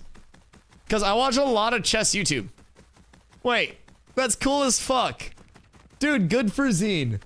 So, is he good? But yes, the chess world is going through some very sad stuff lately. Yep, 1000%. 1000%. Am I supposed to be inviting people? Who's supposed to be inviting people right now? Dude, I'm so happy for Zenington. That's fucking massive. A lot of people farming wolves so the rares aren't worth nearly as much. That makes sense. What if I got this epic right here? No, that's fine. That's fine. At least it's a carcass. Damn, wait, this is actually kind of a pomp and wolf area. What the fuck? Is this just the spot? X up Forge. I'll invite new X's, please. God, I want you to know I hate all of you. If I'm being completely real. Like, every single one of you. I hope that I misclick and hit the kick from guild button. Seth is a bad spot for wolves. Yeah, Seth has a lot of non-elite wolves. Yes. We're gonna go roller pass and then free for all. Save changes. Everybody vote on changes real quick. And then we'll be up tremendous. Keef. Havoc. Little Death is in. Chat. I'd love to keep it to cats and cats adjacent, but who wants to run some Forgington? Because glittering metal strands, those bad boys are like 10 to 15 gold a pop, and I'd love to get more of those. I'd love to get more of those. Went back to my elementary school when it closed down to try and get my chess trophies, but they didn't have them. That's fucking tragic. That's tragic. Ultra's great at chess too. Wait, is Ultra good at chess? Felt like a scammer selling at 12 gold. Nobody wants to mob grind. If no one wants to produce lemonade, and I produce lemonade, I'm not gonna sell it for $1 a cup if no one wants to play Ashes. I'm not just gonna make these streams free. These bitches are going sub only soon. Kidding, by the way. They're not going sub only. They're not going sub only. Don't worry. Don't worry. I'm down bad enough right now. I'm appreciative for every single one of you that are here. This month has been hard, but it's okay. I love you guys and we'll get through it together. 4th grade at 1600, but I completely stopped playing and I'm like 900 at best now. Does anyone know Zine's rank? Is he 3 digits or is he 4? Couple more weeks? Yes, yes, yes. 'Tis an ebb and a flow. I will say though, I was holding on well until TwitchCon. And then as soon as I left for 5 days for TwitchCon, a lot of the casual viewers like fell off with that wave of players that just dropped. And I came back and I was like, damn, okay, no, I picked either a really good time or a really bad time for my TwitchCon break. Cause I would look at the directory while I was at TwitchCon, and every time I looked, there were fewer and fewer like streamers and viewers, and I was like, God damn it, here we go. It's gonna be a bloodbath when I'm back, boys. So we're crawling up as much as we can. We'll have I was looking out at some metrics. My sub count is about to drop like a motherfucker in a couple of days. We'll probably be under 1,000, I would think, by the end of the week. I would think. I don't know how we're still above, but yeah, they're gonna fall off like crazy literally anytime. Because we had very heavily stacked up gifties last season. So, because of Val subs. Yeah, because like the end of September was heavy with the Val subs. Yep, 100%. So a lot of people were gifting at the end of September because Valorant activated their subs. So in the next like week or so, I'm gonna be real, probably like 600 plus will fall off. Like it's gonna be a bloodbath that I'm preparing for. So it'll be interesting to see. But the last drop down, I'll have you know, the end of phase 2.5, I went down to like 240 subs. So it's been lower. And I always say that there's going to be an ebb and flow in a content cycle in anything that you do.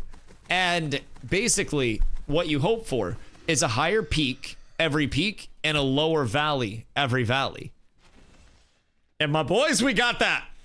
We're up tremendous. We're not going back to 200. I looked at the metrics and we're good. We're way above 200. So we're not going back to those pits.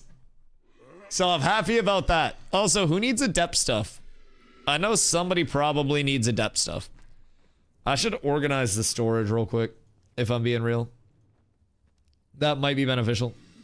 I'm gonna take a sec before we run over to Forge. I'm gonna do a quick, like, I guess, wood extravaganza real quick.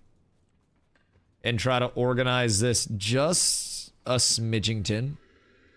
Cause I got a whole lot of hoopla in this bitch right now. A whole lot. Get carcasses out of there, and then we'll fill with wood chips. And then there should be no carcasses there. Wood chips should fill most of this space. I was told to keep wood chips for KT, which I still think I'm getting scammed, but either way. All right, then we start to fill this with wood. We'll take... Uh-oh. Take those guys out. Move you up there. Take you out. You go there.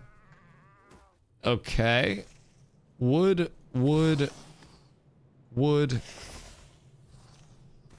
Wood goes up here. And then wood goes up here. And I don't know where we're kind of organized. Is Twitch 50-50 share on subs? Twitch's default 50-50 share, but there is a program called the Partner Plus program where streamers through paid T1, T2, and T3 recurring subs, not primes or gifteds, only paid recurring subs on an individual basis, earn what are called like Partner Plus points. So T3s are worth the most, but if a streamer accumulates enough of those Partner Plus points, they get additional pay grades. So I'm at a 60-40. It starts at 50-50. When you accumulate like 100 points for 3 or more months, you get 60-40. And then if I got 300 of the Partner Plus points, which again, T3 subs help a lot more than T1s, then I can get a 70-30 as the next tier. So I'm essentially trying to, you know, build up and be consistent enough, invite people, lick my nuts. I'm organizing my storage. I'm trying to build up enough and be consistent enough where people will be like, oh, okay, cool. Well, Dusty will get the T1, the T2 to the T3, those paid recurring.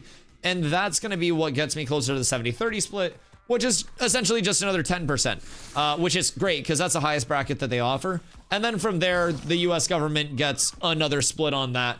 Unfortunately, no amount of T3s will make the US government give me a better split. Better accountant may, though. So if anybody knows a really good accountant, hit me up. Hit me up. Almost stuff if you're giving it out. Listen. I got to try to stay somewhat organized with this, or I'm gonna cook myself, because this is a whole lot of shit. Whole lot of stuff. All right, who else needs invites? Vader, invite. Yes, raid. Vader should get the invite, or do I need to re-invite? Okay, Vader's in. Sorry, I can't see shit because of this. I invited Keith. Did I invite Havoc? Havoc's in. Do we have any clerics? Pock! Pock! What you doing right now? Why you look like you really want to come through and, you know, do some stuff with the cats? Send invite. What's your cleric's name? Is it just the OG Pockets? Motherfucker's got like 72 characters. Massive. I got it right. I'm a huge Pock fan, if I'm being completely honest. Massive Pock fan. Alright, hold on. Bop, bop. And then we go back in here, and I throw you in there. Alright. Now let's switch this over real quick. Grems to the left, Ravens to the right. Jesus Christ, boys. This is a little bit of a puzzle in and of itself. But I feel like I did that pretty efficiently. Alright. This is a lot at the moment. That's a hawk. I got baited. Are any of these hawks? Fuck. We got hawks. No, but never mind. Only a few hawks. Okay. This is the current progress. I'll get the rarity all squared away. We'll go there, there. And then you go there. You go down there. Put you there. Long story short, we need a lot fucking more. I'm gonna be real. We need a lot more. I have, at this point in time, 160 on the Hawks, on the Raven side. And like, I'm doing okay on Grems. I got a couple hundred Grems, so that's good. Now the question is actually, how many do I really need? Because I am going to be splitting the Hawks and the Hawks and the Grems. Because I am going to be going Torrent Scout stuff. So maybe I can get away with fewer because of the split and make it more about the total, which would actually make my progression pretty solid.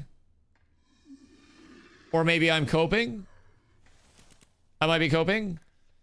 For how many pieces? While we look for more people for Forge, I should figure out which pieces I want to run real quick, if I'm being completely honest. Because I haven't put together a Torrent Scout and a Blood Runner set. So what I'm thinking is I already have 2 pieces of Blood Runner. So I could either go 5-piece Blood Runner and I could maintain the Fortitude bonus, or I could drop Fortitude and then I could run Finesse instead for the power, the crit, the attack speed. And I could go 5-piece Tauren.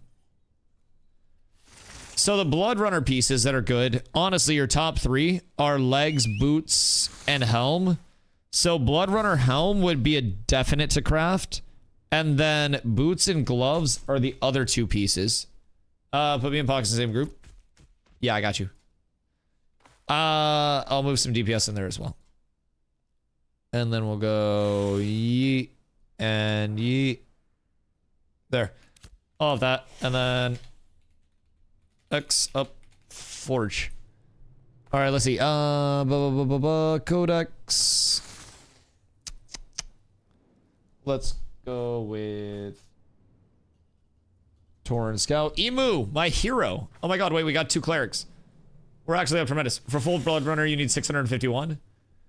Yeah. So I need way fewer than that. Way fewer than that. All right, so I would go Torrent Scout chest.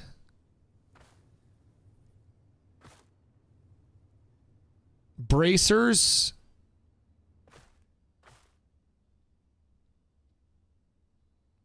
Gloves, maybe? Chest, bracers, gloves. What are the blood runner shoulders? Chest, bracers, gloves for a 3-piece. The blood runner shoulders are kind of ass. Blood runner gloves are okay, but I like the Torrent Scout gloves more. So, wait, 552 for full blood runner? I mean, that's really not that bad for full. So I need way less than that. Because I already have 2 pieces crafted and I'm not going full. So that's if you're making, I don't know, Pat, I can send you. Wait, that'd be massive. DM me on Discord. Yeah, because I'm trying to figure out right now which pieces I'd want to rock. I'm going to make a planner real quick for this. We're going to go up, helm,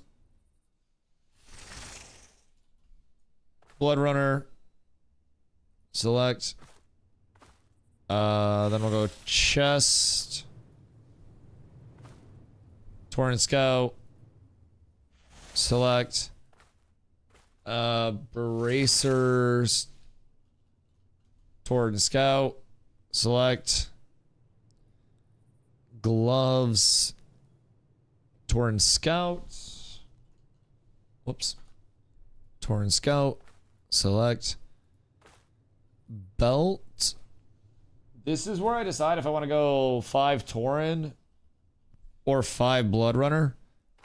But we can check. That's just kind of butt cheeks, huh? Kind of really butt cheeks. But that's got con on it. What's that look like compared to Blood Runner? Blood Runner also con roll, strength, evasion, crit chance. All kind of ass. Raven skin, not carcasses.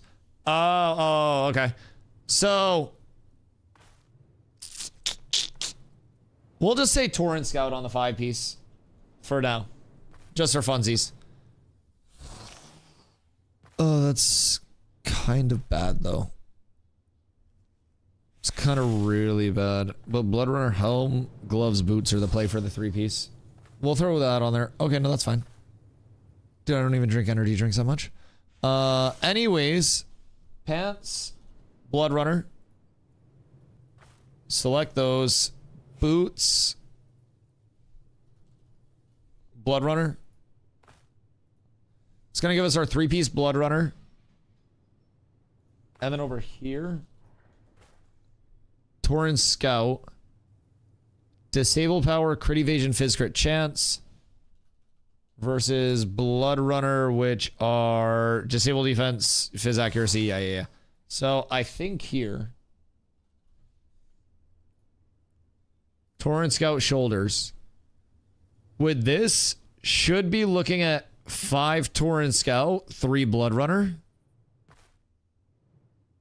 And that seems like it's going to be relatively pumpy. I do believe. So I don't know what I would need total.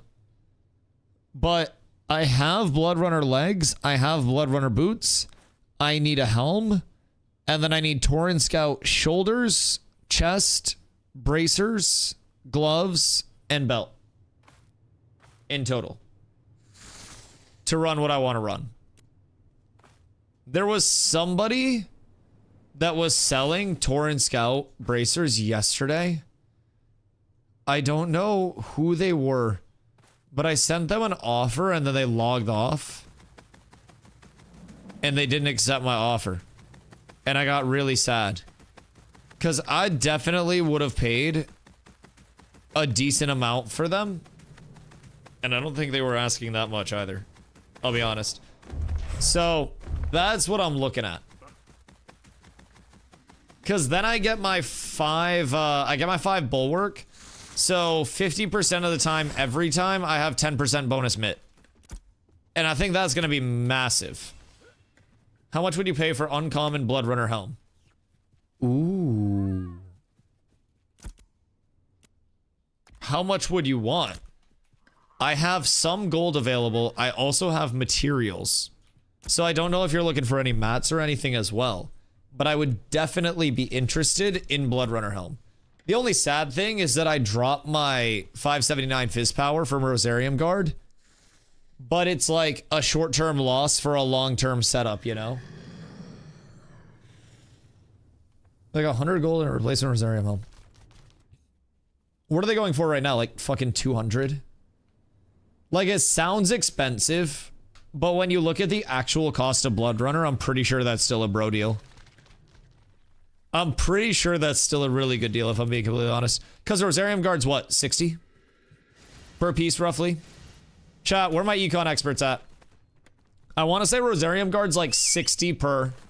And then Bloodrunner is like 200 or something like that. Carf emblems are almost 100 gold alone. Yeah. And it saves me from having to get all of like all the mats and shit for it early. I also have shoulders. I would only want the shoulders if I was going 5-piece on it.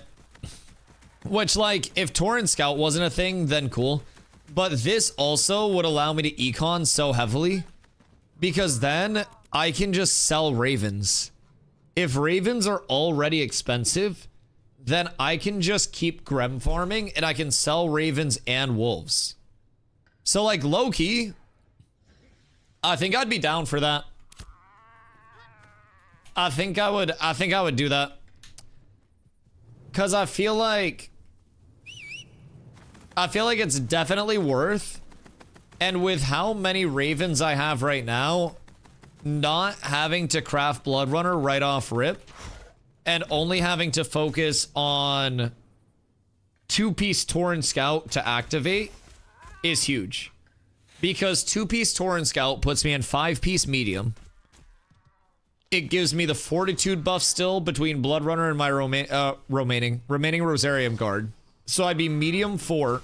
I'd have Siphon. I'd have strength bonus from the Torrent Scout.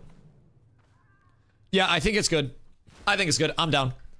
It's a mutual benefit. You get gold. I get helm. I don't have to go for ravens. I can sell ravens knowing that they're going to be the next big econ. I'm definitely down. Chat, how much is Epic and Lego Braid going for? 2 set will suffer for a bit, but I need gold for investments. Yeah, right now leather is bugged to where it doesn't apply to the quality. Yes, currently, but it will probably, hopefully, be fixed in 0.17. Hopefully. That's a hope. Thoughts and prayers. Thoughts and prayers. So, Epic is like 6 to 10 gold. That's not bad. What's Lego at? Jesus Christ. Anybody need Epic Braid? Because I got a 5er of Epic Braid. Glow, you need Braid? Because I could throw in some Braid. Okay, I'm actually sitting on some decent shit then. Maybe I should go hit trees. Mayhaps. I think all my valuable wood's over here. Only want that gold. I know, I need to liquidate some stuff. I have like, I'm assuming Lego slate and tin and stuff aren't that worth. But I just have a bunch of odds and ends shit sitting around that I could probably get like a little bit of cash for. Like I got a fucking 5 stack of Lego. I got some Epic over here. I just got a lot of odds and ends shit. Lego slate is good, I think, and tin. How much per? Because if it's not 10 gold, I'm not interested. I have some Thornstride emblems too. I kinda got a decent amount of Thorn Stride emblems that I'm not gonna use. Gamba the Lego Slate. Ooh. Wait, what am I looking for off Lego Slate Gamba? I gotta go to Winstead for that. I gotta go grab it there. Alright, anyone else want to come over to Forge with us? Pockington, do you have anybody that you'd like to bring through? You have Thorn Stride emblems? Yeah, you looking to buy? What you need? Tin? Oh, I'm looking to turn the slate into tin. Massive. Massive. So tin's 4 to 5? Really? Kinda fucks. Kinda fucks a lot. If you don't need to, I'll buy it. Yeah. I'll see how many I have. I have none there. I have 3 in Winstead. I'm not good at math. Bad timing. I'm not very smart. I felt it coming. I felt it coming.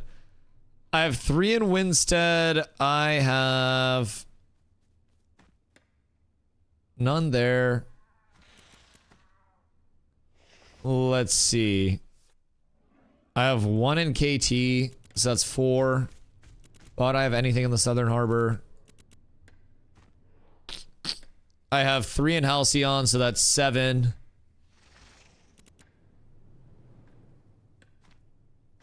I think I have 1 in Corrin, so that's 8. I hope you're writing these down, by the way. I have 8, but you have to tell me where they are at a later point in time. When I go to grab them. And then I'll sell them to you. That's the task. If you remember where they all are, I will round them up and I will happily sell them to you. Because my goal is to... I'll take all. Massive. I don't even know what they're selling for. You just put gold in the trade window and I'll give them to you.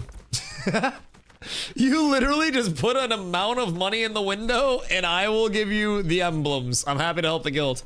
Because my take is my weapons are good enough. If I scale up my armor at this point, I'm gonna be chilling. The biggest thing is the schmeltification that occurs from magic. So my biggest incentivization is get my ass into a 5-piece medium as fast as possible. And that's going to be facilitated by getting this Bloodrunner hood. That's gonna get me into my... That's gonna give me my Siphon proc, which is honestly gonna be a nice big chonky boost. And then from there, I work on Torn Scout exclusively. I can look for Torn Scout stuff in trade. If we get any drops, then that's fucking phenomenal. But other than that, I just econ my way up for Gremskins. Try to get ahead of the curve somewhat on it. And then roll all my gathering potentially into Grems. And try to pump there.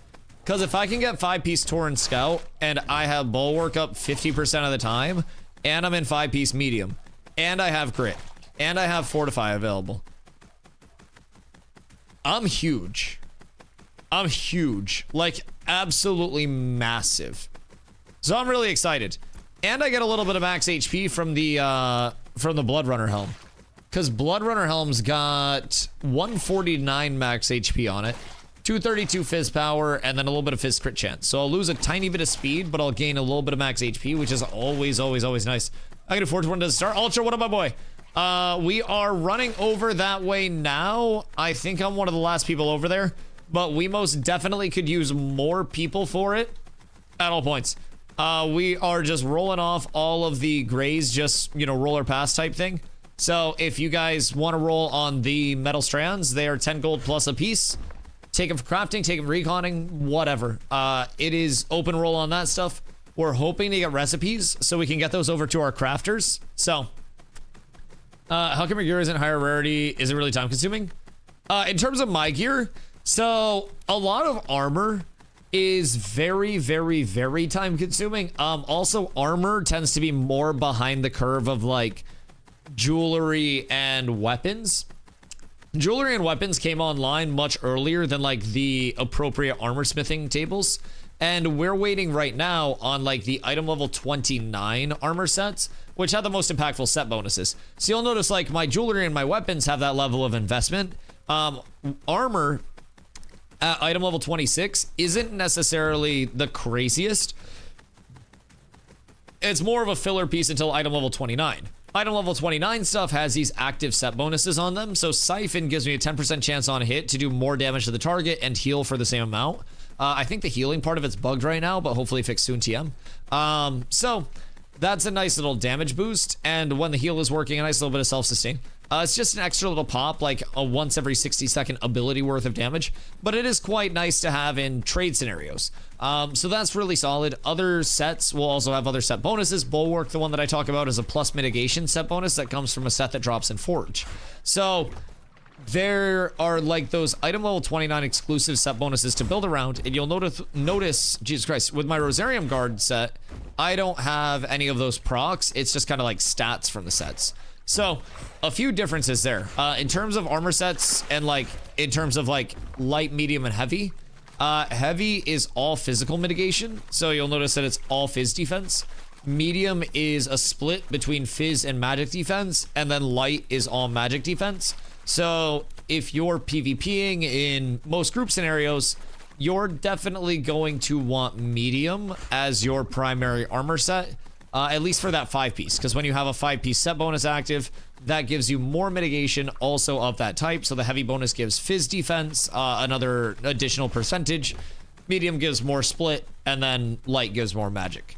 So it all basically just determines the mitigation scaling of the armor that you're wearing, which is part of why I'm very much so trying to transition into medium. Medium is just going to give me a lot more balanced mitigation, especially as somebody that's on the front line all the time. It's going to be incredibly impactful. So miss the HP, but you put it to better use. Bro, the HP will be absolutely put to good use. Where is everyone? Did y'all jump down somewhere? Uh-oh. I see this ending poorly. Little Death, take a stand with me. I believe in us together.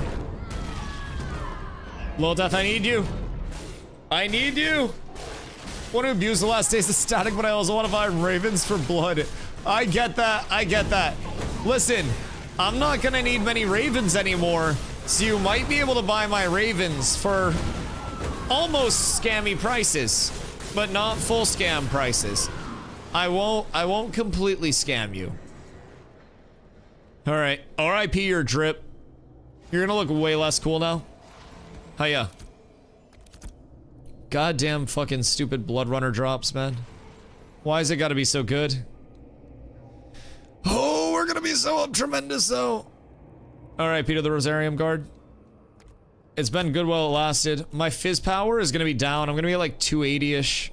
Yeah, 278 without buffs. But like, it's worth it, and I can just food my way up to just about 290. And then I'm also getting more max HP. 291-1 with food. Yeah. And then I have 7136 max HP, and I have a Siphon proc. So we should be able to actually tell when the Siphon proc hits. It should be a relatively noticeable chunk of XP. Or not XP, but damage, sorry. Jesus Christ. I'm corrupted. Yeah, it was at 393. So it's essentially another ability's worth of damage. And there it hit for 392. So definitely not the worst to have as just an additional pop that's going out on people. That can also crit, which I look forward to a lot. Did it give you the face shroud cover? Oh yes, it did. Is the shroud cover for like bug for you? It's just a pointy hat for you? Yeah, that's not good. It's drippy for me. Oh, Gibby. Oh wait, that's Cry, whoops. Gibby, invite to raid. We got Gibby. All right, yeah, we're dripped out. We're dripped out, and we got the Siphon procs now. And we're 1 piece closer to 5-piece medium. My magic mitigation is already up tremendous. I can go up to 46.9 and 66.2 fizz with my fortitude popped. And I can push that higher because that wasn't full fortitude. We're up tremendous. We're up tremendous, boys. I'm feeling real good about the state of affairs here. I think there are many blessings on blessings to be had on this fine day. Oh my god, it hit for 405 there. Yeah, I like this a fucking lot, actually. I have zero regrets whatsoever, if I'm being real. I think this was 1000% worth in every way, shape, form, and scenario for both of us. What the fuck? Brother, don't run away from me. Hiya. You rat. Good deal? Yeah. And then, honestly, you wanna know what's crazy? I basically traded the recipe for Akadira legs for the Blood Runner helm, indirectly. Because I sold the Akadira legs recipe for 100 gold, and then bought the Blood Runner helm with 100 gold plus a helm that I found earlier in the phase. If anyone wants to trade me 3 pieces of cog for 100 gold and some Bloom Warden, hit me up. Listen, it's easy. It's easy. All you need to do is hit the upgrades. Somebody traded a paperclip for a house. I only had the 2-piece anyways. Oh, you just had helmet and shoulders? Yeah, so honestly, it probably makes more sense for you to wear Rosarium Guard in the short term, but again, having it for the long term is quite nice.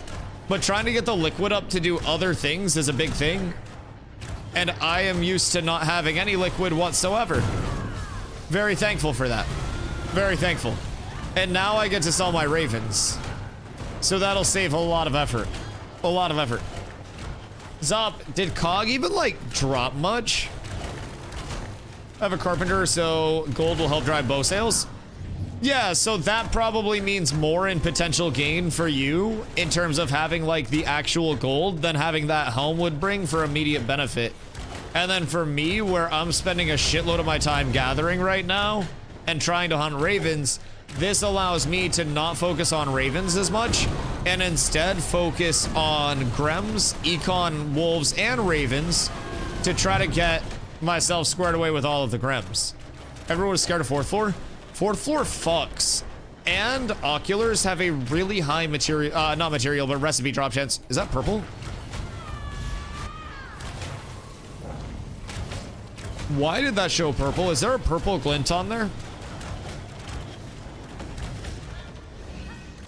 Why'd that show purple?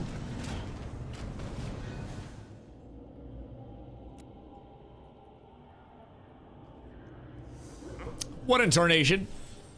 All right, onward and upward. Oh wait, we gotta go get Gibby, I think. Where's Lil Death? Are they all showing purple right now? Oh, they're all just bugged right now showing purple. That makes sense. Lil Death is out at the start. Gibby is Gibby with us? That's AFK, need to wait. All right, we can just go back out here and pull these mobs real quick. Maybe get a Stranding Tin or 2. Because this is all easy shit to kill. Vice and Apex Order, and Vice smack the shit out of Apex Order. All right, GG, well played, Vice. I will happily take items off of you rich fucks to celebrate. So, Glow, what's your plan with the Carpenter? Do you basically just, like, buy mats, roll mats into higher qual craft, and then sell higher qual craft for profit to then buy more mats for more crafts? Like, just traditional, like, move profit up type shit? Also, the point of quitting solo playing could last only a much cope. Yeah, I mean, solo in this game's rough as shit. I'm gonna be real, pilots. Like, if you're playing solo, is gonna be rough as a bitch. But I also think that, like, proper... I would say, like, proper expectations are really, really, really important. And I think that's a big thing. And it's okay to be in a spot where it's like, okay, yeah, I grinded as much as a solo player can feasibly grind and still enjoy it. Time to take a break until there's more for me as a solo player to do and then come back when it's in a better spot. I think there is absolutely nothing wrong with that whatsoever, if I'm being real. Right now I do that trick with flowers for purple yardage. Interesting. So that's high rarity flowers, low rarity wood, right? That kind of makes sense. That kind of makes sense. Solo playing is bad as a pass with this meta when you had to farm name mobs to get this gear. Yeah, no, absolutely. Name mob farming was terribly boring, terribly unfun, unengaging content in every way, shape, and form. And I hated it for even existing in the capacity that it did, if I'm being completely real. I'm glad that name mob farming is not the big thing anymore. But also, some people absolutely detest the current gathering loop of things, right? I get that. I get that 1000%. It's all just, you know, pick your poison. And I don't think they'll ever really have that state of affairs where everything appeals to everyone. But I definitely feel as though there are opportunities for many types of players to actually enjoy the game. Prefer to grind items to sell, but no items ever drop. If you want to grind items to sell, then grind emblems. Like, maybe completed items I get. But if you're in a spot where you are capable of grinding really sought after areas, in my opinion, just emblem grind. Like, it's way more consistent than item drop RNG. Because even in popular loot tables, like, you're still going to have a shitload of junk in that. And if you can just emblem farm like crazy, I'm gonna be real, I can make more emblem farming consistently than I could ever make trying to gear farm. Because it was just so dependent on RNGesus blessing us with a drop, then that drop being one of the drops that people are actually looking for. Like, it was a whole mess. A whole mess of things. So, like, I don't know, man. I don't mind the emblem grind. I think the biggest thing is, like, yes, it would be cool to have low rarity drops be a little more frequent. But at the same time, the crafting feels really rewarding right now. I think a little bit more drop rate incentivization, though, isn't gonna be the end of days, so to say. What's Fungi doing? Should I settings check Fungi? Cause like that might be fun. What are the odds that one of them has their settings incorrect? Forming uncommon shit in a dungeon? Yeah. I mean, I think that makes sense. I'll be honest. I think that being able to feasibly farm up, and again, maybe not even completed sets, but like post drop rate nerfs, very few things actually do drop in any semi-meaningful capacity. And it really is, like, I'll say 90% skewed to the crafting side of things. Maybe even heavier for gearing on any, you know, any higher end of gearing level, right? So I totally get that. I would love to see maybe people who aren't as crafting incentivized still have a chance to find a completed item drop that is specific to that POI. Not even in the sense of like, man, I want everybody to have the best gear all the time, but I want points of interest to feel actually like meaningful past emblems, right? I think emblems in essence are really cool ideas, but I also feel as though Carfin and Steelbloom, uh-oh, I'm so cooked. Yo, that active block just saved me. Thank you, guys. I love all of you. Holy shit. Actually blocking there just, like, saved my ass entirely. So, I think Fungi is gonna try to contest us on the name mob route. And I don't think we can allow that to happen. I don't think that can be a thing. 10 hours in Carfin, I've seen 3 pieces of Metalborn. Yeah, no, I feel you. Those specific, like, Carfin unique drops that are supposed to make the place feel unique just, like, aren't there. The emblems are there, which is great, but the... I don't know, the chase of going to a dungeon and coming out with something to immediately show for it, I feel like is at an all-time low. I think that that's 1000%. Whoops. Nah, I'm gonna keep it a buck. That's my bad. I tanked the fuck out of that. I was looking over at chat.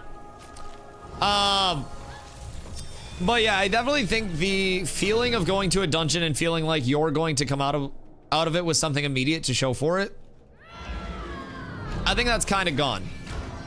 At least in the current state of affairs. We have Gibby coming down the path now. Should we go out that way?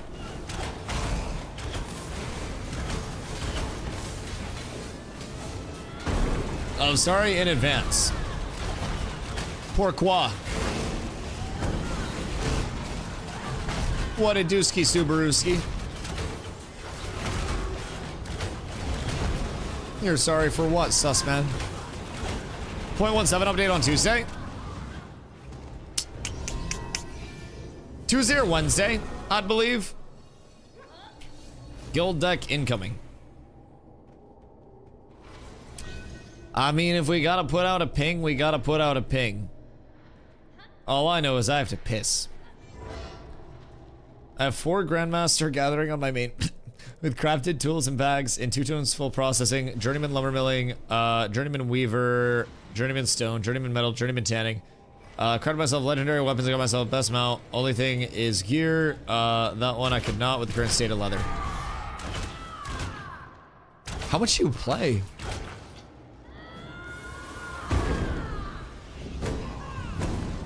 Wait, Vice decked second guild? Why second guild?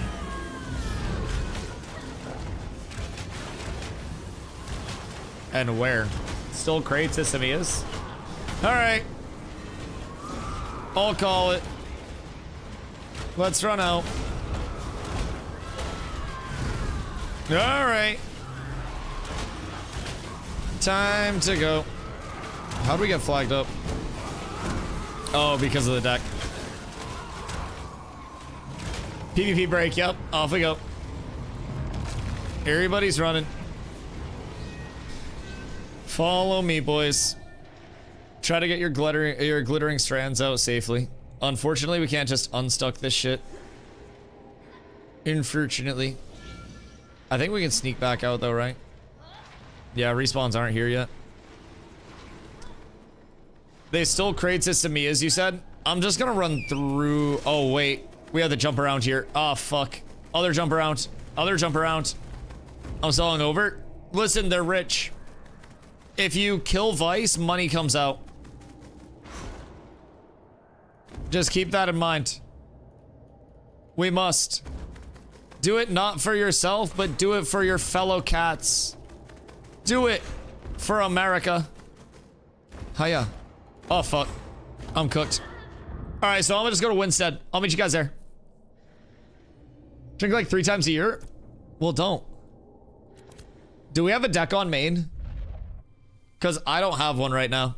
Also, I got scammed of all my gold. But I'm in Winstead already. You do? Alright, on we go. Can someone put out an all call for us, please? Because main is going to throw one down real quick. Where's Zom? Motherfucker's probably playing goddamn fucking New World. Hold on. I'll put one out. Kittens. Everyone. Cats Guild decked on. I'll call for PvP versus Vice. Main guild will be decking. Store your shit and get in raid. Alright, I'll put a ping out. Plenty of PvP guild to get going. Might commit to cats. Maybe being useful to guild in PvP might reignite the spark. I'm gonna be real. In terms of like Ash's gameplay loop, I think most of our people would agree that that is the main thing that keeps us going right now. There are not a lot of accessory systems to just support like game created content. And a lot of what we do is because of our community and the incentivization of like, we're building for something long term. We know we are. We are trying to, you know, build up our community as a whole. And everybody knows that. And everybody is, you know, willing to buy into that. So that's cool. What do we do? Briarmore. We work our way down towards Samia's. It looks like they're headed this way. So we work our way over here, and we should be able to catch them. They're at Briarmore now. They're going to be going north and then probably over this way, if I had to guess, to the west. So we'll work our way over towards the middle of the map. I'll try to go find them. We get Zop on. Zop's got our main guild deck. So hop in Discord if you guys aren't in there. I put call out, so hopefully we can get some people to log on for it. But yes, yes, yes. Alright, cool. Well, that saves time. Ooh. I know this is not the time. But +1 Raven. I'll be real. That's a big +1 Raven for me. Yo, Black and Gold, what up, my boy? We're having a beautiful day. I appreciate you coming through. It is time for war. War were declared. And war shall be committed. We are on our way over right now for some violence. And hopefully some debauchery. Are we making one raid? We might flag up on each other. Oh wait, no, that'd be fine, because we can flag up. Yeah, we can make one raid. Yeah, we should absolutely make one raid. And then just have everybody flag up to heal each other. Yeah, because as long as we're all in one raid, it's fine. Invite me back. Is Streg putting one together? Because just have everyone join Stregs. I'll just disband this one, and then have everybody X up.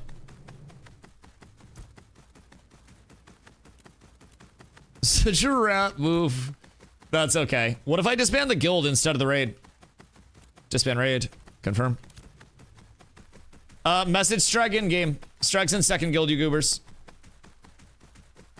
Streg X. That's okay. It is time. Stregs, are you logging? Okay, cool. I'm gonna pop food real quick. And then also, hold on. I'm calling ethical no stream snipesies real quick. I have to piss before the war starts. So sorry. One sec. The answer is all of them. Wait, that's insane. Dude, I love that. Yes, we need more like you. Hold on. Message Streg for invite. All right, be right back. One sec. No stream snipesies.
Good day.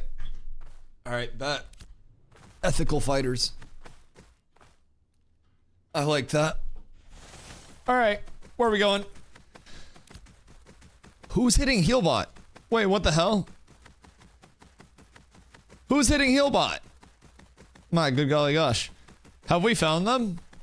Because I'm on the way right now. I have returned. Crystal, are you guys down here? All right, bet. We've located them. How many do they have? Do we know? I want to know what I'm walking into. And if I should just ooga booga my way in or if I should be delicate. Because I know they're rich. But how many people does money buy? Approximately 11. I feel as though for every kill that I get, they should give me a piece of gear. What should I give them if they kill me? Nothing. I'm poor. I feel as though the rich should support the poor. What's smoking? On my way, sir. Yeah, just regroup everybody real quick. And then we should have... Hopefully everybody's not too spread. Oh, most of our people are coming over from Forge. No! They went east, not west. Alright. I'm filming. I'm filming. I'm trying to get there physically as quick as I can. I'll be in comms in a sec. Where's Zombler? We need the Zombler. Did you get war decked by Vice? Our second guild did. So we war decked them. So basically, they decked our second guild who was running guild crates. To get the crates from them. And then we were in Forge at the time, farming. And we were just like, alright, fuck it. Everybody come through. PvP time. Let's go fight. So, now, we've got people coming over, and hopefully we'll have enough people over in time to defend the crates, and then we'll have some good PvP on the way. But I don't know how many we have over there right now. I think they have a few more than we have over there, and I think they're just trying to stall mostly at this point in time. As our people work their way over. So once our guys get here, it'll be great. But honestly, one of the most fun things about Ashes, in my opinion, is that Zergs are not really enabled. And even if you have a lot of people, if they're just like spread around the map like crazy, then you won't really be able to spin everybody up like crazy. You gotta run. And right now, we have had to run across the entire freaking map. So... Tell them guild XP runs are 1 gold on auction. Yeah, I mean, I don't think it was about the money or anything. I don't know. Maybe they just wanted the PvP. Who knows? Who knows, man? But hopefully we can get our caller on. I don't know where Zom is.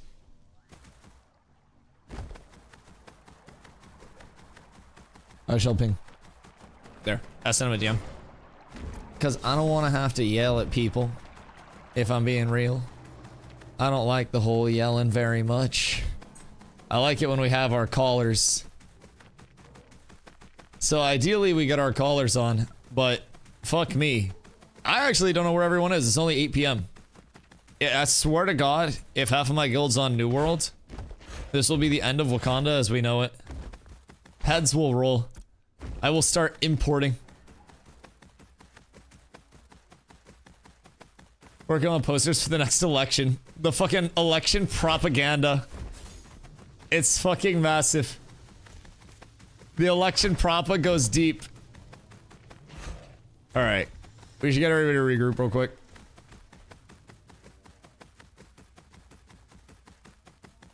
Good day, boys. Let's get a regroup up while we get people over here. Because we have, like, nobody over here yet. On yeah, they have, like, 15 about. Yeah, that's fine. Just stall out for as much as you can.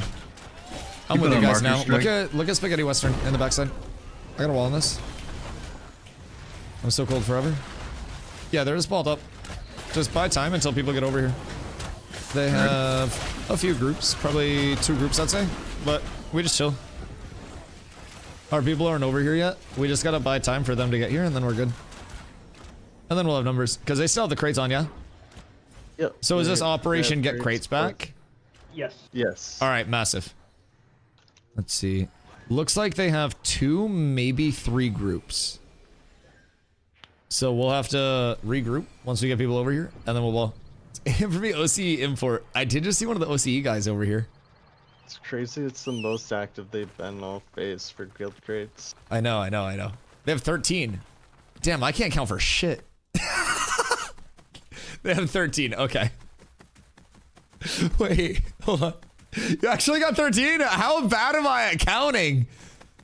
I was just trying to estimate. I was like, damn, that's at least 16 in this bitch. Maybe like 20. Fuck. Bro, I suck. God damn, I swear to God, bro, numbers are not my strong point. Okay, they have 13. If you can, try to just keep updating the marker on the map as to where they are. Yeah. It's northwest corner of Mirror right now. So we still have some people that are coming from across the fucking map. It's so tragic. If anybody has like a death warp in Mirror or anything, might be a good idea. I don't know why anybody would have a death warp in Mirror. But That was in Kaltorum. oh God. Yeah, we were over in Forge farming and second guild got decked in fucking Samias. If you guys turn back towards northwest corner, I have one goober on me. Goop? We're inside the northwest corner right now. You're on the far side of us. Yeah. It's just a solo up here. He is not having a fun time though, I'll be honest.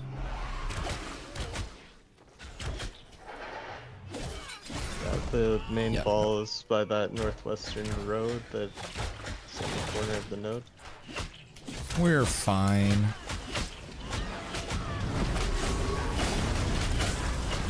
Well, I traded myself. I got one before they all came over.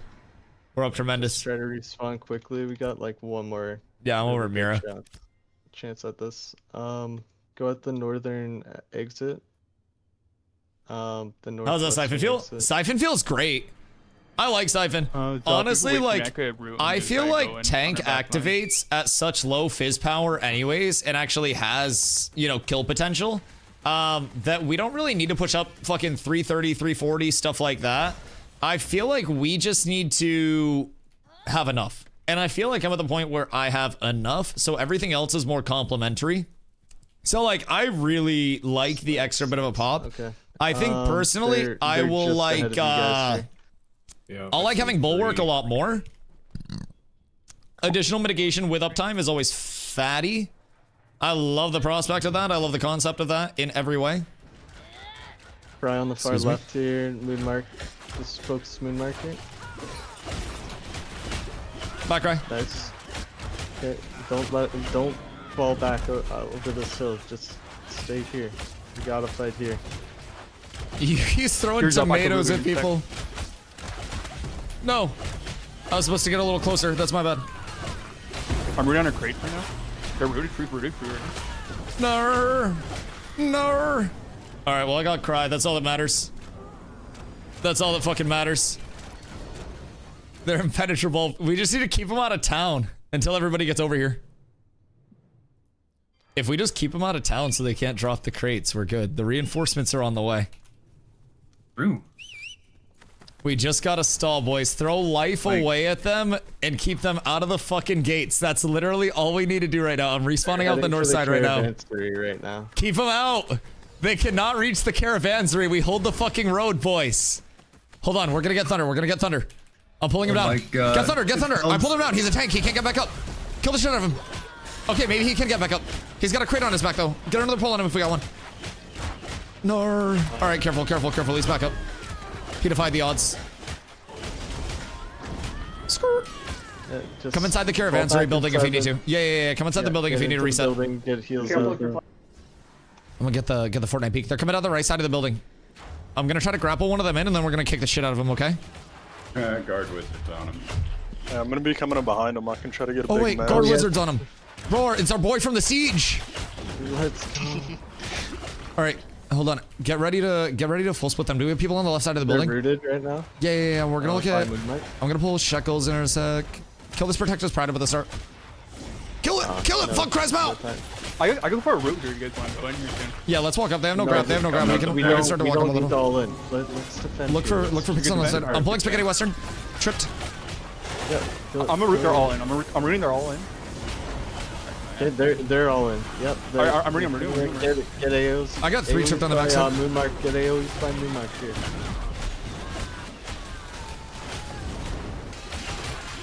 Root going out on Moonmark. I lived for so long. That's okay. Respawn waves coming in. Good sustain, boys. Cry's so weak. Message Keep Strag if you falling guys back need towards invite. come back towards the gate entrance here. Strag, we're on our way back out. I can't because the guard.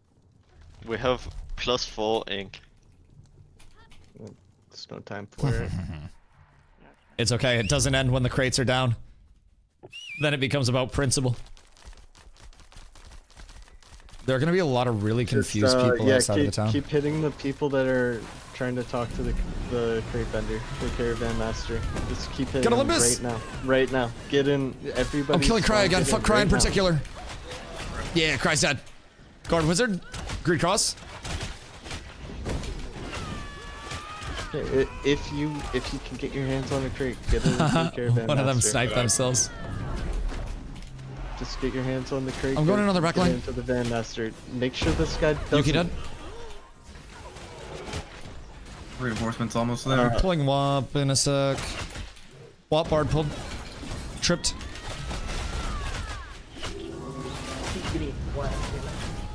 Not like this. Probably because we're healing each other in different builds.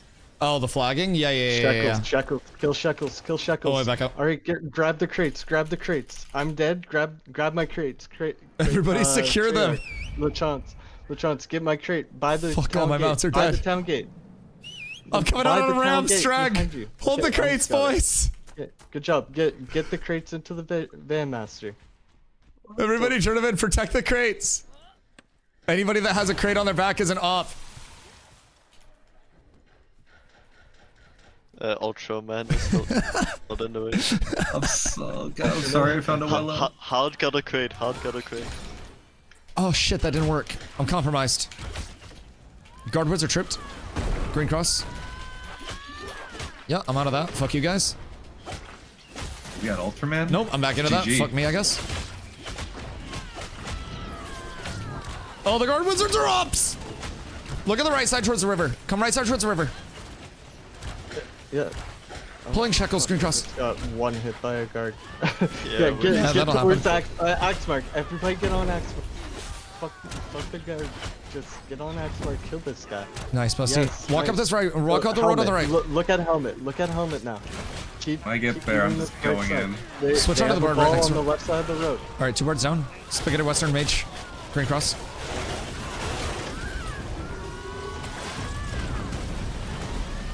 Walk up into the back line. We need to take space on this back line. Yeah, walk up into this. Walk up into this. Walk up into this. I already got nimble. So we're chilling. Get him in the back line, warrior, if we can.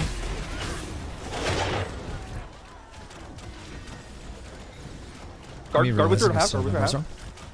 Book. Yeah, go on that book. He's half. Moon after book. What You a can't team. back. Don't worry, I'm a zombie. Son. We can't my back God. up too much. Guards are here. I see a bunch of people to heal. Get up. Alright, we love those heals. Get ready on to go in on. The guard wizard. Look at Shekels up front in his mage gear. Let's get a root on this. Let's kill him. Havoc step They have forward. respawns coming out on the left side. Start going up on this left side. We'll go Fuerte Start tripped. going up on Green the cross on the left front side line. Green cross on the front line. Pulling this off. Looking for a pull on Olympus. Olympus, Cleric pulled in. Moon. Rooting. Are we on moon? Look for low targets. We have a lot of guards. Why is there a random guy from Amnesty out here? Who knows? Yeah, no. The hell you? Just kill him. Oh, the Guard Wizard's coming for us. Boys, that's not good. Brother has there's beef. one Amnesty guy in that crowd that. Yeah, it's flagging us all up. Nice. Yeah. Well, I think we're flagging us all up because we're healing each other, and we're like out of event in the guild. So just play these rocks over here. Try not to let them get too close. Because I can always. I'm pulling Trite fully. Pulled in Green Cross. Are there any crates out there? Dead. Good shit. So Oh, I shot a Guard Wizard! Fight. Oh no! Alright, we can walk him up a little bit. Just chill up here though. Chill up here though. If there's any crates out there. I'm gonna look at Guard Wizard in a sec. 3 iron chains. Pull anything if you can. Get everyone into the middle of the road. Yeah, Shekels. Shekels pulled. Rune, In our back line. I got root in a second. Everybody walk up into the back line. I'm gonna get a wall. I'm running book. I got a wall into the back line. Look at guard wizard. Book. Book dead. Walk into the back line. Walk into the back line. Walk into the back line. Push in. Look at moon. Everybody on moon. After moon, we turn left. Everybody turn left. Cry has no blink. Everybody walk up, turn left. Spaghetti western, new green cross. Everybody on green cross right now. Oh, new green cross, sorry. It wasn't new green cross. New green crossboard. Father Greg is a cleric. Nice, good shit. Back right, we have a cleric. Father Greg, I see you. On sun dead. Why is that fucking blizzard? Guy. Yeah, kill the amnesty guy out here. Focus warrior now. Warrior's 1. Warrior's 10. Yuki in our backline dead. Nice. There we go. Nice. Alright, dope. Just make sure nobody gets baited in any corruption or anything. I don't think there's any crates left. I think we ended up losing most of them. I don't know who this guy is, but kill him. Oh no, the level 13! He's a 13! Level 13 fighter. He's just a boy! No! The poor level 13! Wait. Oh no! Where's Nin? Oh, the poor guy! Bro, what just happened? Yo, I feel so bad for that level 13. That guy just thought he was gonna he started swinging, bro! Guard. Wait, do we try to kill the guards together? No. Like, what if all of us try to siege the town? Good luck. What if they drop something? Somebody shoot him a little. What if they're Fizz? Jesus fucking Christ. Steven? Guards OP. Guards the greatest third party of all time, dude. The guards determine shit in our siege and everything. Oh, Guild of Cats. Brother doesn't realize for that entire time they were fighting like 5 of us while we were running over. I like how one guy that's probably a fan of my stream and is watching right now is yapping about how our entire guild is out here, when you know damn well that if our entire guild was out here, I'd have multiple raids on top of you. If it was that serious, it'd be a lot more urgent. So I wouldn't yap too much. Money can only buy you so much. I don't see any of them right now. And if he wants to start yapping, we can discuss how no matter how much money you have, you guys started this interaction, and we got more numbers than this. Free money. So like, get more, buy more, or join cats. Because we got the numbers to support your econ properly. Y'all got too much gold and not enough to do with it. Your flag, don't go inside. And we got a whole lot of people. Invite Little Death. We got a whole lot of people that could help with your econ.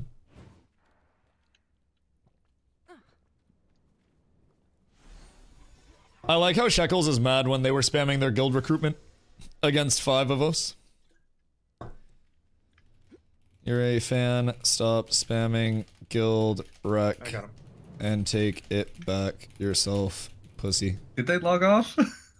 Yeah, they're just hiding in town, I think. L plus I'm going farmed into town. by streamer guild plus I'm rich but no friends. Running into town? Plus I'm on flag. watching my stream and farmed. Unfortunate for them. Unfortunate for them. I'll fix Danny. Are they hiding in a building? They could have held out the south gate now, to be fair. Farmed Why by flag? cats. Oh, we went into plus town 1. flagged. I see. Very good. Scrolls can't make Everybody you go good. out, like go repair and do what you gotta do, but go outside of town to like the fucking west. It's free right now. To that open field.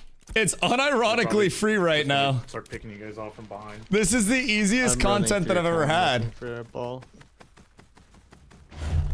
We do not have visual on the ball. You're coming in from the west or southwest. Okay. Southwest. Yeah, Up on yeah. top of the hill.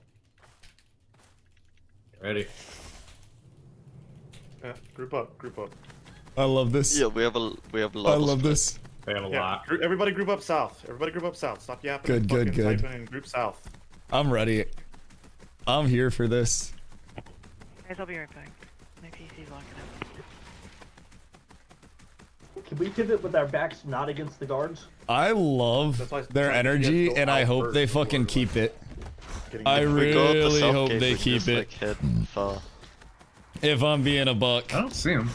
They're up on the hill. I'd love it if they did. I like the energy. Southwest from us. And we'll see how many they have, and we'll see how many they actually want to call. Because they wanted to deck our second guild, and now they're mad that the main guild's starting to trickle in. It's just gonna keep trickling in. Looking at the map. It's just gonna keep trickling in. We still got more and more and more. Like, brother, this is what we live for. I don't know what his goal is, but you know, let's cry about numbers. Numbers aren't guaranteed. Yeah, I mean, they jumped with a numbers advantage on our second guild that was running crates with a guild deck. I'm gonna be real. They can't really bitch about us then calling in more people to go find them. They're north. Like, I'll be real. That's We're like straight west of them. it's like a little bit of a hypocritical type beat. They're like, yeah, we're about to. Yeah, I see them. I see them. Right. Yes, yes. North of main ball. Yes, indeed. I'm looking for a route here. Straight, we're You're alone. Yeah, we're not going all in here. We're just trying to get a straggler. If you see a pole, take it. Get off your mount. Get off your mounts on some mounts. On summon mounts. Uppy's in. Yeah, just pull back on it. Pulling thunder and kill their tank. Tank's pulled in. Yep. Walled off. I rooted them. Dog shit. Nice. Scrolls can't buy you skill, brother. Kill Yuki. Yuki, free kill. Alright, all in this. They're food. Go in. Just going. Aaron, hold W. Whoa, go to the back. Just hold W. They're freeform. Gear can't make them good at the game. Gear doesn't make them good. Just walk forward. Green cross, I'd have. Move on. Move that. Keep going. Act tap. Green cross one. Okay, axe now. Everybody on. We have a fight in the back. Guard with you. Go on walk. We have moon. Strike with you. You're good, Stan. Move. Get these fuckers out of here. And kill the Tragic. amnesty guy. Tragic. Teabag him. Teabag the amnesty guy. Teabag. Crazy life to live for them, dog. They'll be in /yell soon. The flags aren't Good shit, boys. They're two different guilds. They're gonna flag as soon as you start healing each other. Do you think that they're enjoying decking on our second guild now? Yeah, we're fine flagging. Like, is that there's no is that what they'd like? Here. You jumped our second guild with numbers advantage. Get farmed. Bad player. Lots of money. No skill. L. How PvP? They can't They're getting fucking farmed after jumping our second guild for crates. And us finally having enough people over here. And one of them wants to be a big yapper. They decked on second guild. We pulled up with main. They're getting hard farm now and getting their shit rocked. And one of them wants to complain. Oh no. Just stay on the plateau for now. Just stay on the plateau. I love it. I'm watching them right now. I'm in caravan. It is so free. Hey, wrap left. It is fucking phenomenal. Come down, wrap left, and put their backs to the guards and start beating their ass. Follow me. Follow me. Yeah. I'm at the caravan. Is it safe? Can we get them into combat here? They won't do anything. Into combat. The whole Vice guild is on. Yeah, hit this left side. Left side. If you get to the road, hit the left side of the road. All of them on the left side of the road. Kill them. You're rooted left side. Don't move up more than the scouts are gonna go. Yeah, no. Well, the guards are aggroing on them, right? Because they're hitting. Yeah, go. Thunder half. Focus half. Oh, the guards are not focusing them. I can vouch. Move the guards are focusing me. Start getting heals out. Get heals out. The guards are focusing us. Look at Thunder. Look down. Yeah. Move. Just careful, the guards don't like us. I don't even know if you can call out. Thunder dead. What the fuck? Oh, we have a The guards fucking hurt. Back up. Oh my god. Aggro. Oh, they hurt so much. I unfortunately cannot tank the guards. I wish I fucking could. Get away from the guard. Get guard It's not aggro. well, but a That- solo has that to is take. the- Hard back up a as a little, solo, doable. Guard aggro is on them. But I Guard would aggro is on them. recommend a community for See them ashes. right in It front of that is guard with you. very, very, They're very coming out. They're community coming based. out. I can root them here. I can root them here in a bit. Let me know when you guys want to go. Yeah, get roots. Kill Moon. I'm Kill ready Moon. up, I'm ready up. Moon in our ball. Kill Moon. Nice. Okay, look at the left side of the road. Push this left side of the road back. Yes, all yes, the way yes. back to Axe. Big root, big root. Root. On a root. Oh, he's so good. Taking keep getting damage out Thunder here. in us. All the Bye-bye. aliens- Help all- them, you know? Helmet. Bye bye. No tank for him. Oh, Guard I'm is in getting. the middle of us. Where are the rest Just of back them? a bit. Yeah, red's off. If you get The guards are their best players. Yeah. Please. Kind of makes it interesting because then they actually get a couple kills. Pressing diggity. I think I can get the zombie. Yes, yes, yes. Good out, sir. Pressing Good out, solid. sir. Pull Well back, played, well pull played, back, well played. Pull back, pull back. Oh, never Massive. mind. Someone else got something. They're mad about numbers when they jumped our second guild with double the second guild numbers. Gonna stay on top of Isn't it crazy Busty. how if they jump our Same. second guild with twice the numbers I'm gonna watch him. The guard was and we Go bring back- double go back their to the west. Go numbers, back to the west. instead of bringing more, they Actually, get they're going to the mad? east. They're going to the east. They're going across the river. Across the river. Across the river. Isn't that Cross the river right now. Cross the river right crazy? now. Cross. What a Cross. wild world to live in, where the ramifications for your actions are different.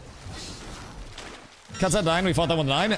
Then why did you have 13 slaughtering my people when I They got just there? at the mouth of the bridge. They're backing back. up. They're all backing up. You jumped our You get- crates, yep, dog. nice pull. You can't be mad Hey, about kill- decking kill Moonmark, and kill like Moonmark. getting decked Make his on. friends run away from them. Like, I'm gonna be real.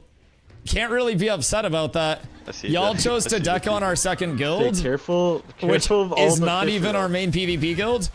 And then y'all Come couldn't on, take son the of a- smoke, and now people are complaining. No, I know. Yeah, you That's might what have I'm a legal saying. fish. Y'all is in fucking shekels on your side. I know you're not mad. You're a reasonable one, and I like you. Back Okay, up, go. get around this No, rock. I'm saying fucking shekels. Shekels is fucking yapping about numbers when he dropped a deck on our second guild, expecting our main guild to not respond. Obviously, at that point, my main guild is gonna come over and lay dick down. And if you guys don't have the numbers to deal with our main guild, then don't deck on our second guild. Careful, guards. That's just Don't lose the zombie. that's how it all works. Like, I'm gonna be real. That's On left side, left side, huh? that's just how things go. If you can't take it from the main guild, don't deck on the second guild. I think fun. Thunder's in the middle of that's this. pretty Right now. straightforward, but like Hold him back in. maybe I missed something there. Thunder's in the middle of us. Mayhaps. We're push it, we're getting push it, flanked push right it. now to the right side. Be careful across the river. Oh, turn. There's 10 of them. There's Classic like 5 Shekels on the Hollow? right side. Turn. Yeah, I mean, logic is a lost art two guys. Yeah, sometimes. they're where we Cross, cross cross. now. Very lost art. Focus the Come right. back What is north. this guy Just doing? come back north. Just come back north. Just come back north. Come back north. We're gonna bait them. We're gonna Good bait day, them. Stop hitting them on the sirs. bridge. Stop hitting them on the bridge. All right. Now listen. Everybody can now look. Stop what you're doing. Stop moving to the water. Stop. Turn around. You can push these guys. God damn it, zombie. Yeah. He knows me so well. Stop. Rude asses. That's so mean. Look at that. Dumbasses. See? They're dumb. They're so mean. Cry underwater. Cry Well, yes, underwater. I don't know why Shekels is so mad about decking on what is now our crafting guild and getting pulled up on by what is now our PvP guild. Send him back to the mailbox. They decked on us, and now he is mad that our PvP guild has responded to the deck to protect our casual guild. If you can't handle the smoke and you can't match the numbers and you can't deal I think with they can it, chain pull across then this don't river. do Careful. it. We can chain pull then. True. I think that's straightforward. Like, I don't understand where the anger is coming from on Fine, his that's side. Right as they did across the river here. We'll probably just get fucking. Julius 18 versus us? Obliterated. Why? We can just. Brother, it's Okay, open cross the world. If you want open Okay. world, or if you want numbers Okay. match, drop a siege. Okay. If you want no numbers match, then that's open world. Like, I'm reading the there's back line. no Gotta root on numbers that ball. match Root- in root by open Moonmark world. and Axe. Just start getting AoEs up. Just trying to have fun. Yeah, We're right also here, having right here. fun, On you, and on we're not you, gonna on you. tell our guild that they Helmet, can't show helmet, up helmet. simply because we have more people that want to play this Right here game. on the I'll be real. Like, we're not going to get punished They for got a having huge more net people that want to on our way actually up play. here. That's a delusional take from you guys. Absolute delusion. Okay. Yeah, Moonmark. I don't really know where that comes from, but like, back as well. it's essentially like saying, hey, your team is too good. Make going sure out you guys on- have your on people helmet? sit out. Like, at the end of the day, just recruit more. Like, it's open world, dog. I like, respectfully, you dropped a deck on our second guild, and now you're like, no. You guys are fucking us over too hard. We're sorry. Make some of your people sit so it's fun. This is fun for us. Because you decked our second guild, and now we're getting revenge for our second guild. Everyone in our guild is having a fucking blast. I'm having so much fun. You had right there. That was fucking I insane. like my I'm HP surprised bar. Busty didn't. Busty went to like 100% like 3 times. Oh when we were god. healing him. Oh god. We healed his HP bar 3 times. You decked over guild crates? Yes. Like, personally, They're going out. what problems for fighting though? Yes, absolutely. 1000% credit for actually fighting it. A million, jillion, trillion %. I love you guys for fighting it. By the way, clerics. But just know, this is the functionality of our community. If you deck one of our guilds in the open world over anything, we're gonna pull up with our entire guild, and we're not going to like tell our people that they can't play. And that's how a lot of communities are going to function. And in the long term of Ashes, if you aren't able to actually like handle the numbers, then that's a thing where you probably just don't deck on the guild. Cross the river. And I feel like that's not anti-fun, that's pro Ashes. There is no element where any guild on launch. Cross the river. Just saying, don't talk shit when you're on number 2x1. Our guys only talk shit because you guys were spamming your guild deck. My guys spammed a guild deck once as a joke, and then Shekels got annoyed. Look at the I can talk shit as much as I want, and if my shit talk annoys you, then that's great, brother. If my shit talk makes every single one of you more mad than you've ever been in your life, then get fucking farmed in-game, get farmed in my chat, get farmed outside of my chat, get farmed in every form of your existence by a streamer. I'll be real. Get absolutely fucking farmed by DustyWhy in every capacity of your guild's existence, while I'm sitting here tanking guards, tanking your front line, tanking your back line, tanking your mid line. You're probably doing lines to try to keep up. Like, brother, there's nothing that you can do right now to actually stop us, and I'm gonna talk all the shit that I want, because you guys can't do anything about it. And you guys decked on our second guild, and then you guys spammed your cute little guild deck while jumping our second guild, and you wanted to meme, and then the second it came back at you, you guys wanted to get all angry and offended about it, like little sad boys, and now you're like, sit out your people so we can have fun. No, you didn't deck our second guild to have fun. You decked our second guild to jump our second guild. Now I have fun. If you guys don't like that, don't deck our second guild. I'll talk shit whenever I want. Can we try pull Thunder out? Don't drop a guild deck when you can't actually tank the guild deck. Okay, just stand, go back out, back out from the bridge, back across. Like, All the way back I'm gonna be real, bro. That's like saying, I'm not good enough to fight you, so I fought your little brother. Well, Big Bro showed up now, and you gotta deal with Big Bro. We're one community. You deck on part of my community, you're getting my entire community. Very simply put. And there's a pecking order with things. And if you can't withstand decking on my community, then guess what you can't do? Deck on my community. We're not gonna leave my members out. We're not gonna tell people they can't show up. And you're going to talk to your people after this and say, hey, maybe we don't have the numbers to do that again. Maybe we learned a lesson today. Maybe we just lose that. They're stupid, they're dumb as fuck. Because right now, catch them. That's what it's looking like. Yeah, by Moonmark, right behind Moonmark here. To the everything to the left of Moonmark. No shot. Kill their mounts too. Kill their fucking mounts. Book one. Don't let them leave. Like, this is Ashes, brother. I have no other news for you. Left side. And I'm very sorry that you guys can't keep up with the guild deck that you actually put out in the first place.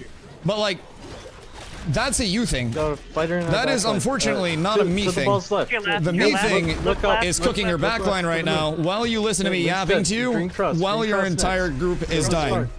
Oh, that guy got yoinked. I don't know, man. Whatever the fuck that is. I say, y'all talking shit when you bring 2 times the people? Yeah, y'all started the shit talk. If you talk shit when you're winning a fight, be willing to take the shit talk when you're losing a fight. Yeah, Copium's Yeah, just kinda exactly. AoE You can't just talk CCS. shit when you're like at the advantage, and then the second the advantage comes up, you can't Jack Doherty and go, "Oh man, I'm just kidding. I'm just kidding. I'm just kidding." CC doesn't work if you just flag. If there's Yap, there's gonna be Yap. Oh, Like, wait, I'm gonna be real. What? Only in lawless. At the end of the day, That's only lawless. Yap is Yap, bro. Either let it bother you or don't. But I'm wrong. there's no element in the open world of, keep in mind, unless you guys reach out for scrims. But this isn't scrims. You decked our second guild. The second you decked, scrims are out the window, numbers matches out the window. Like, if you guys wanted scrims, then you should have reached out for scrims. If you guys wanted a deck, then you should have decked. Stay north side. Isn't that the one who said sorry, then deck skill 2? Yes. Yeah, that's Cry. Like, I don't know, man. Time on when points begin. Short question, are the plans when the releases? There are no plans for release right now. We're just getting like regular content. We're probably a few years out if I had to guess. I don't think any sooner than 2028, if I'm being real. Still a whole lot of game left to come. So I wouldn't expect it sooner than 2028, but very well at any point could be. I wouldn't expect it. We are getting a lot of updates throughout though. November 18th, we have a huge update coming. So heal back. shit talking in game is whatever. The face that you gotta come shit talk in stream chat is dumb as stuff. I mean, like, I don't mind. Shit talk is everything. Keep in mind, the only difference is everybody says Dusty this, Dusty that in their discords when they're not on camera and not public. I say this shit with my chest publicly because I'm not a little pussy. Everybody talks shit. People talk shit about my guild. People talk shit about me. And if you say they don't, and if you say your community doesn't, then you're a fucking liar. Not everybody likes me. The only difference is I say this shit with my chest out here, and I mean it to the core of my being. That if you deck on one of my guilds, I will pull up with every single person that I have at my disposal every single time. I will entertain every single deck as if it is the most competitive deck. I will respect every enemy as if they are the exact same enemy. Nobody will ever get a lighter response. Nobody will ever get a numbers match. If you are decking on my guilds, I'm pulling them all. That's that. If you want scrims, you got scrims. Reach out. We'll organize. But the second a deck is out, that's a different story. That's a very different story. I'm running backline. Running backline. 8 rooted. What is this Amnesty guy doing? Look Thunder inside of us. Look Thunder inside of us. It's terrible. It's terrible. Yeah, brother is cooked. Rooted back. Spaghetti. Yep, rooted green cross. Yeah, he's dead. Wait, Zombie, your mount. I don't know, man. I'm trying to heal it. No, don't bother. Oh my Debug god, guy. they are melting. Cleave. Can we go buff? Okay. Oh, fuck. Oh, that's an actual guard wizard. Oh, shit. Dog, the name worked. I just went on a guard wizard thinking it was guard wizard. Oh, fuck, I'm cooked. Everything's There's a random rogue that's just attacking us. It's PvP, there's gonna be shit talk, dish it back and fight. Yeah, absolutely. Absolutely. Best name ever. Second best. One of my friends in New World, when New World had the console port, secured the name Xbox turnoff.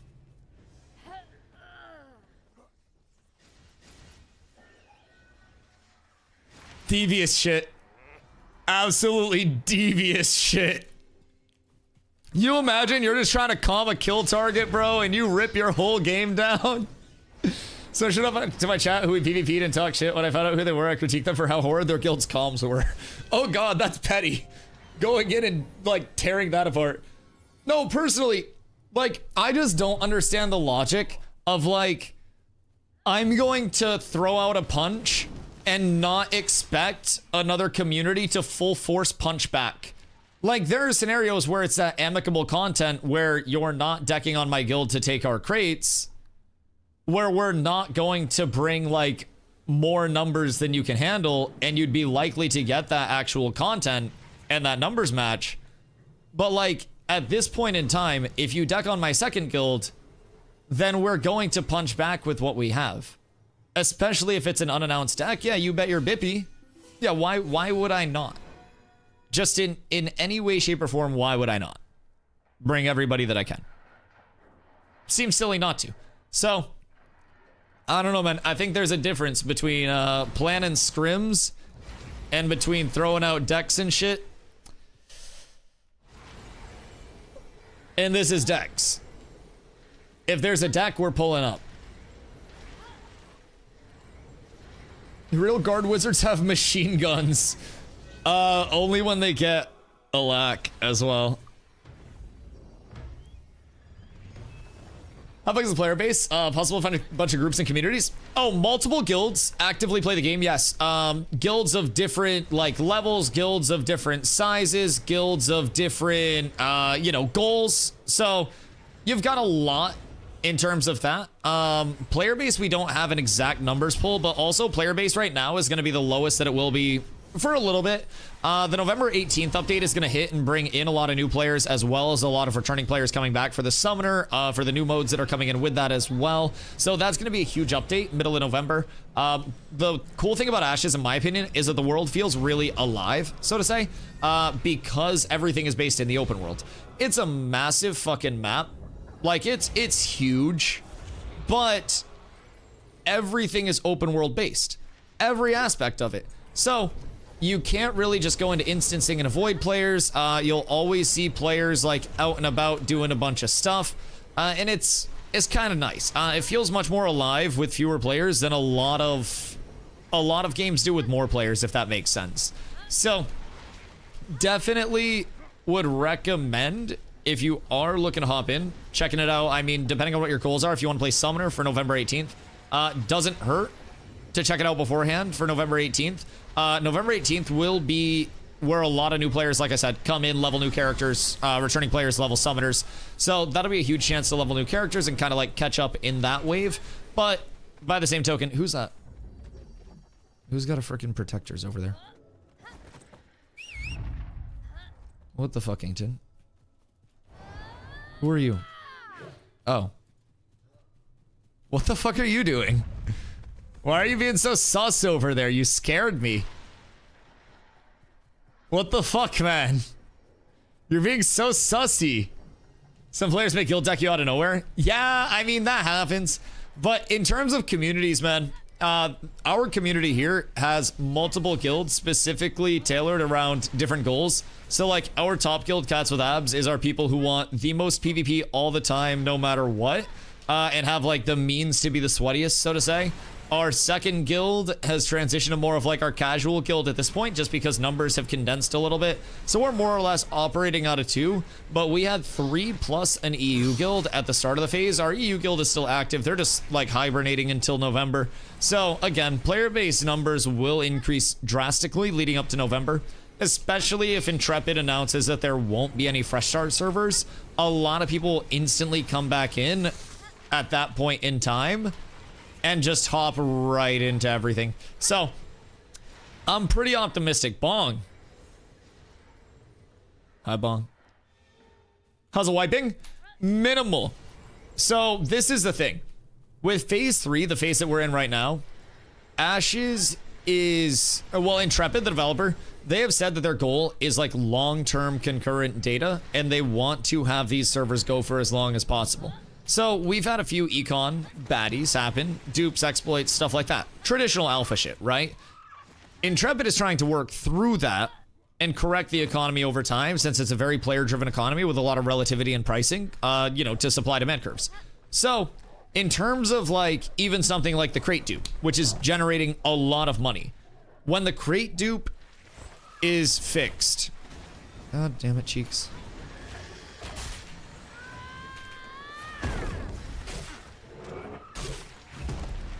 Why, Cheeks? Since when does that not work? Cheeks.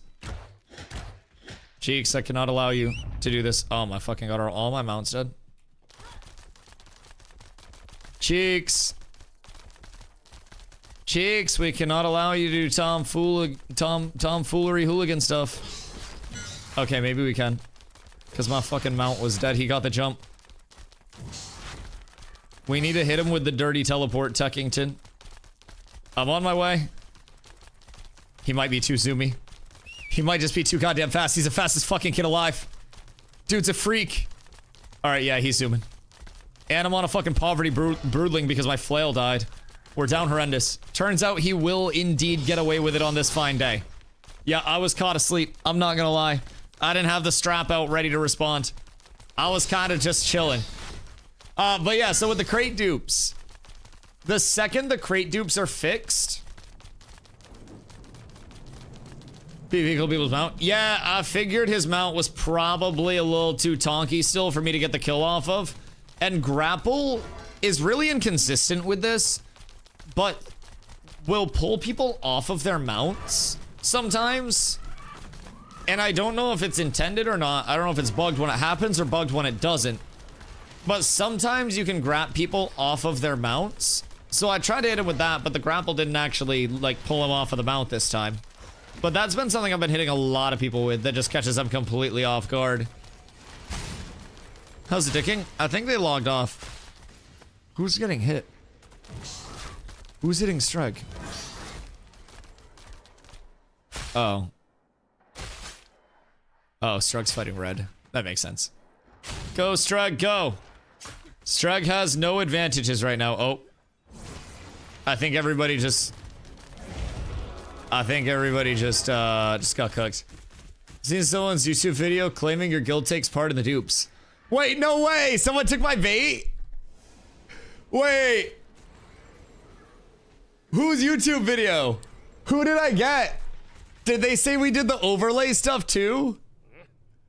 I've been going on rants about how we've been duping and using the overlay the entire server to prove that it's really not that bad whenever people talk about it. I've been like, yeah, we've been duping and using the overlay this whole time and my gear still sucks.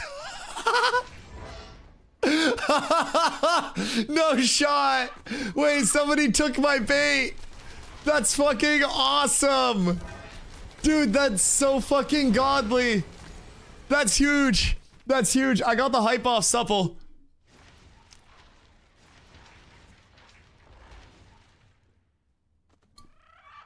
Oh my fucking god, that's so good. Wait, unironically, I hope, isn't dupe allowed? Well, for us, yes, because it's a streamer guild. Yeah, what do you mean? Intrepid literally invites our leadership over for a once weekly dinner just to check in and make sure the dupe is still functioning. Yeah, we're fine. Everybody should fucking know this. Everybody should know this. 1000%. Zach Bitongo. Whomst? Wait, isn't that Cry?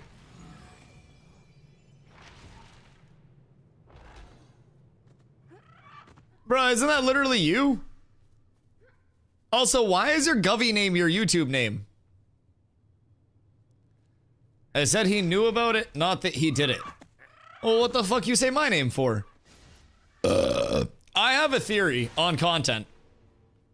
If you have to use another content creator's name, image, or likeness to get views on your content, then your content should be deleted because it's dog shit.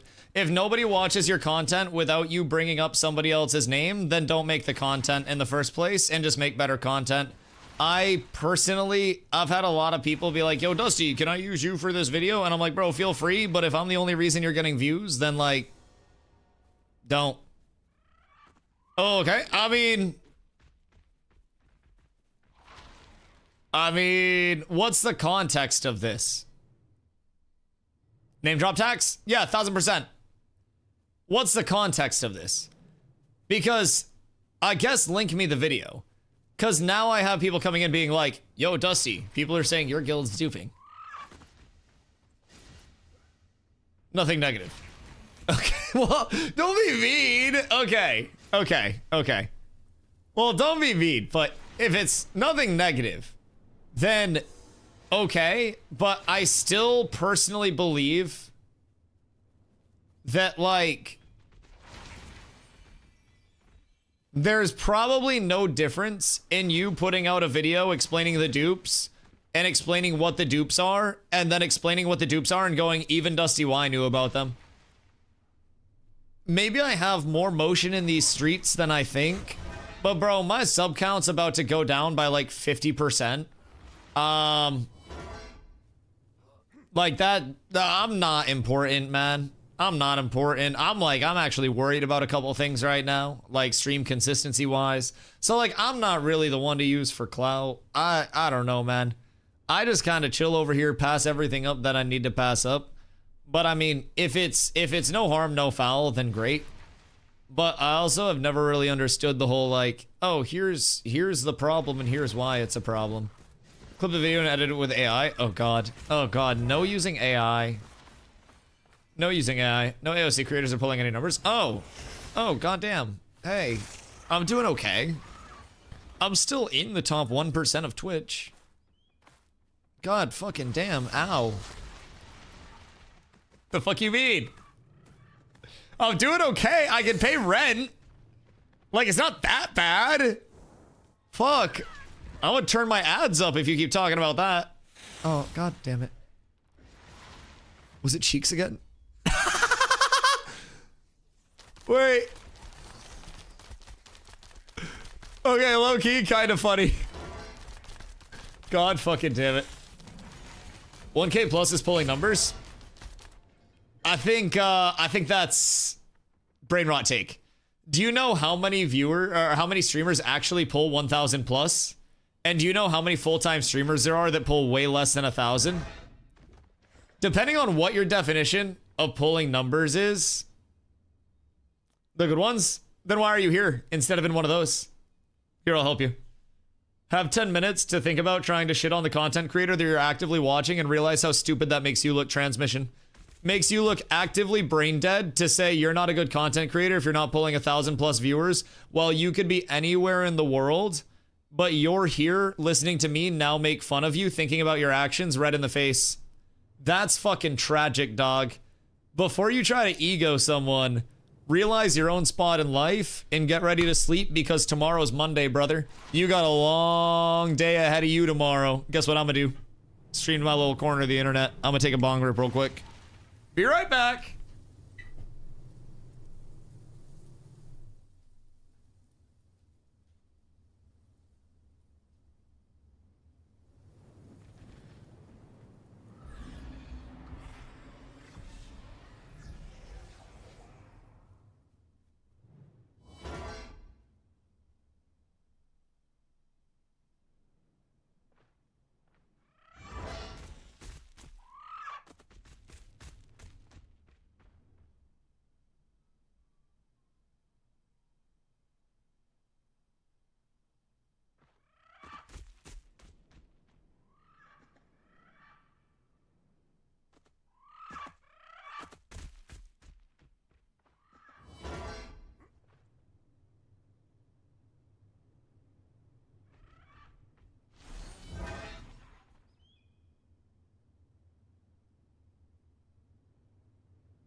I swear to God. I swear to God. Bro, it's like asking somebody to cook you dinner and then walking into their house and being like, man, shitty fucking place you got here. So what do you decide to make? Looks like shit, by the way. Like, why the fuck you showing up then? Don't show up, pussy. Can tell me 20 and playing shit I enjoy and get about hobby paid for. Yeah, I mean, I think the TikTok clout chase brain rot has led a lot of people to believe that A, viewership is the only thing that matters with streaming success, and B, you need a whole hell of a lot more viewers than you actually do to be regarded as like a successful streamer, so to say. if you hit 100 viewers, you are in like the top 0.1% of Twitch. Sitting at the average viewership that I sit at, I'm in like the top 0.3% of Twitch. It is a very steep climb. Yo, bro, my boy. Thank you for the 5 months. Much love. And in order to be at the level where you're averaging 1,000 plus viewers, that is, it's a lot of things going right all at the same time, man. There are not many content creators at that level. So, to each their own. But at the end of the day, motherfuckers gotta remember, if y'all here, there's a reason you're not anywhere else. And I appreciate the ones that are here. Because most of you will instantly know, oh yeah, our war finally started. Most of y'all will know that this is all about having fun, man.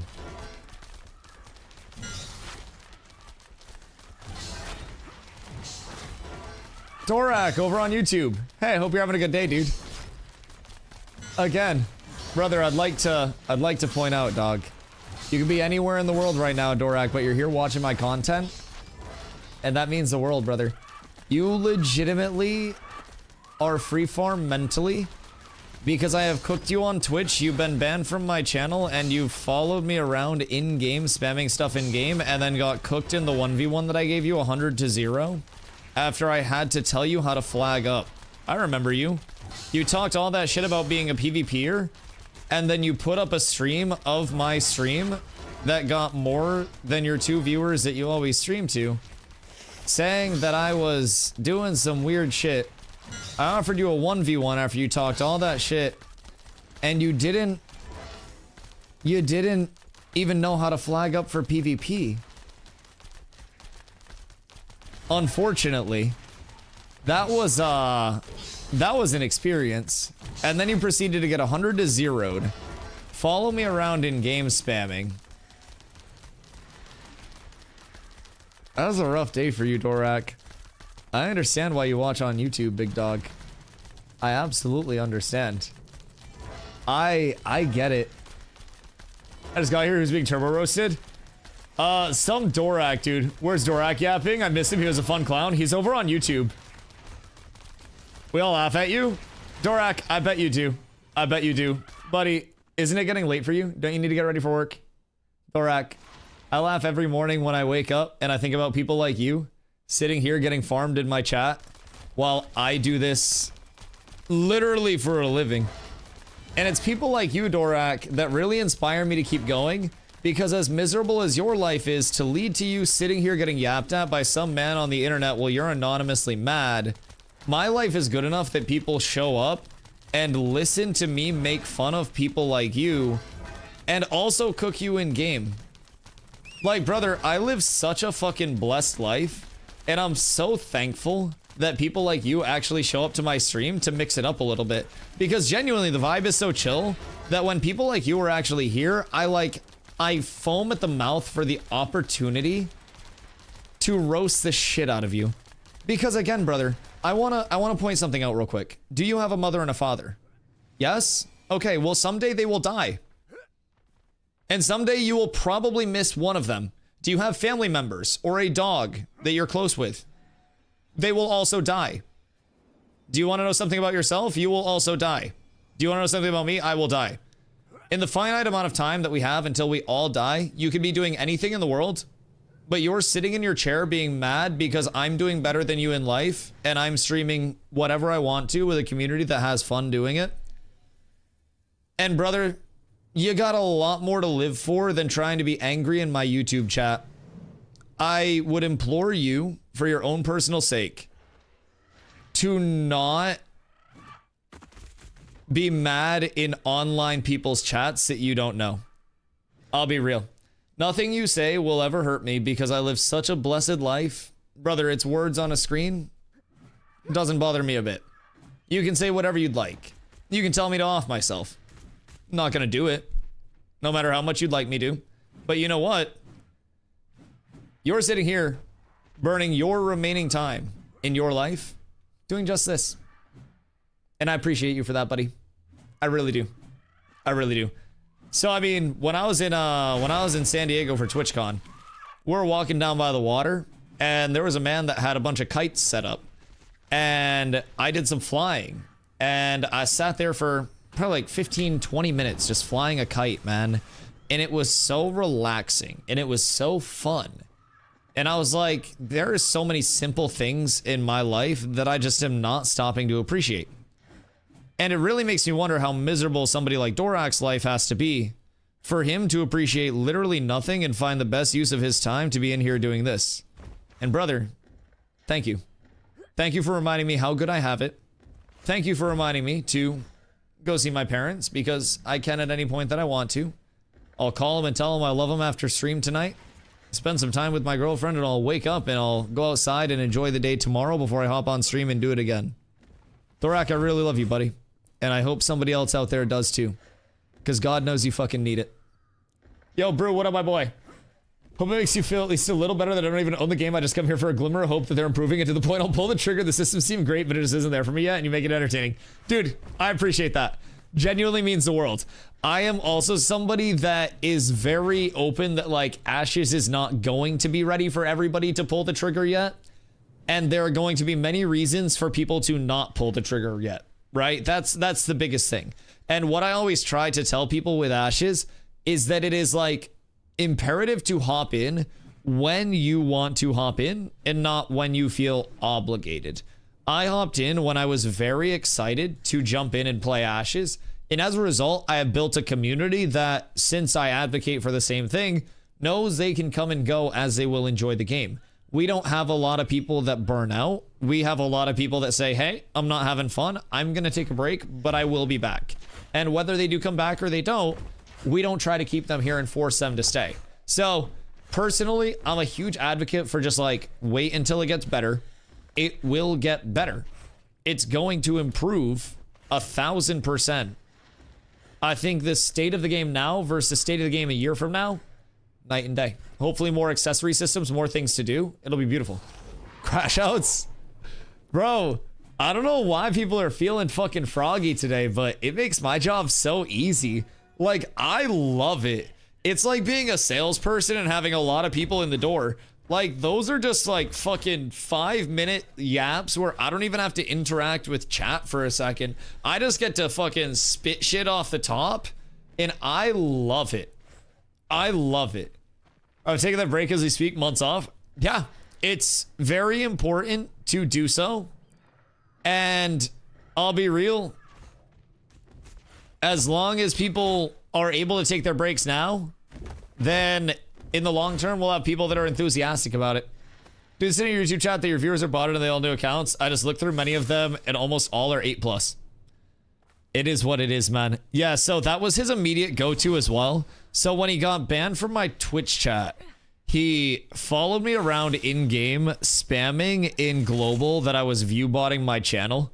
And I was like, okay, well, I'm clearly not. I can have all of my lurkers that are chilling and listening to my voice just press 1 or some bullshit right now. Chat goes, brrr, and then I go, would you like to 1v1 over it? And I was like, if you win, I'll unban you from my chat. If you lose, you're permaban forever. And he backed down for a little bit, and then I finally convinced him to do it because he talked about a bunch of shit about how strong he was. And so they're in Karf Tower. Bro, are they actually just hold up in Karfin? Jesus fucking Christ. But yeah, so essentially I offered him the 1v1 and we go outside of town and he didn't know how to flag up for PvP. And I had to teach him how to flag up. So I teach him how to flag up. Hold up in Karfin, that sounds familiar. Yeah, it's almost like we've seen it before. Farm him, reaped. Dead. Fucking idiot. You're the idiot. What the fuck you mean, Red?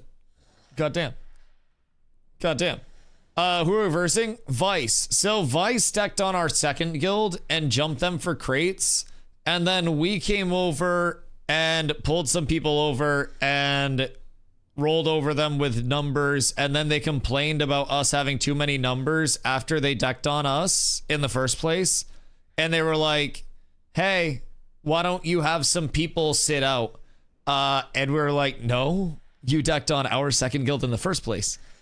So they were big mad, big angry. So they were sitting in town for a little bit, tried to fight. We farmed them whenever they tried to fight. And now they are in Carfin, sitting 4th floor of Carfin, up at the top of the teleporter. Because if you go up there, it's a load screen and they can just slaughter everybody. They had numbers when they decked second guild, they took the crates. They claim that they have the VODs and it was 9v9. Yes, yes, yes. Yes, indeedly. Can't fight 30 versus 11, so we had to even fight by changing the battlefield. Well, so hear me out. You even the fight in the first place by not decking on a guild that you can't contest. I know that's a crazy concept, but can we not admit that maybe this entire, like, situation is avoided if you guys knew after you 18 versus R13? Yeah, why would I? You decked on us. I'm not number matching you. What? Get more people that want to play with you. Make an all call. Like, what I'm asking you, Cry, as a man, yes or no? Yes or no?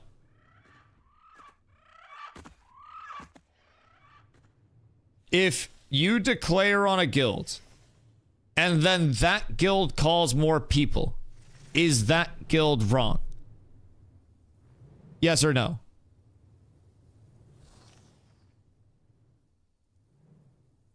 Absolutely not. Absolutely not. So at the end of the day, if you didn't want us to pull up with people, then don't deck on our second guild in the first place. Roll 35 plus verse 16. You think we have 35 plus? A, you can't count. B, I don't think you understand that what's happening isn't them just sitting in a choke point.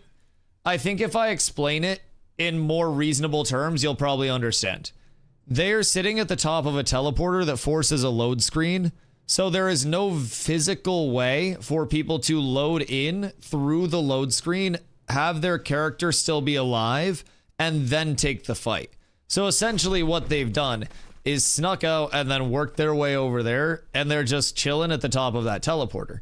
That is not any, like, it's like taking the gate in a siege. No, it's not. You're on fentanyl.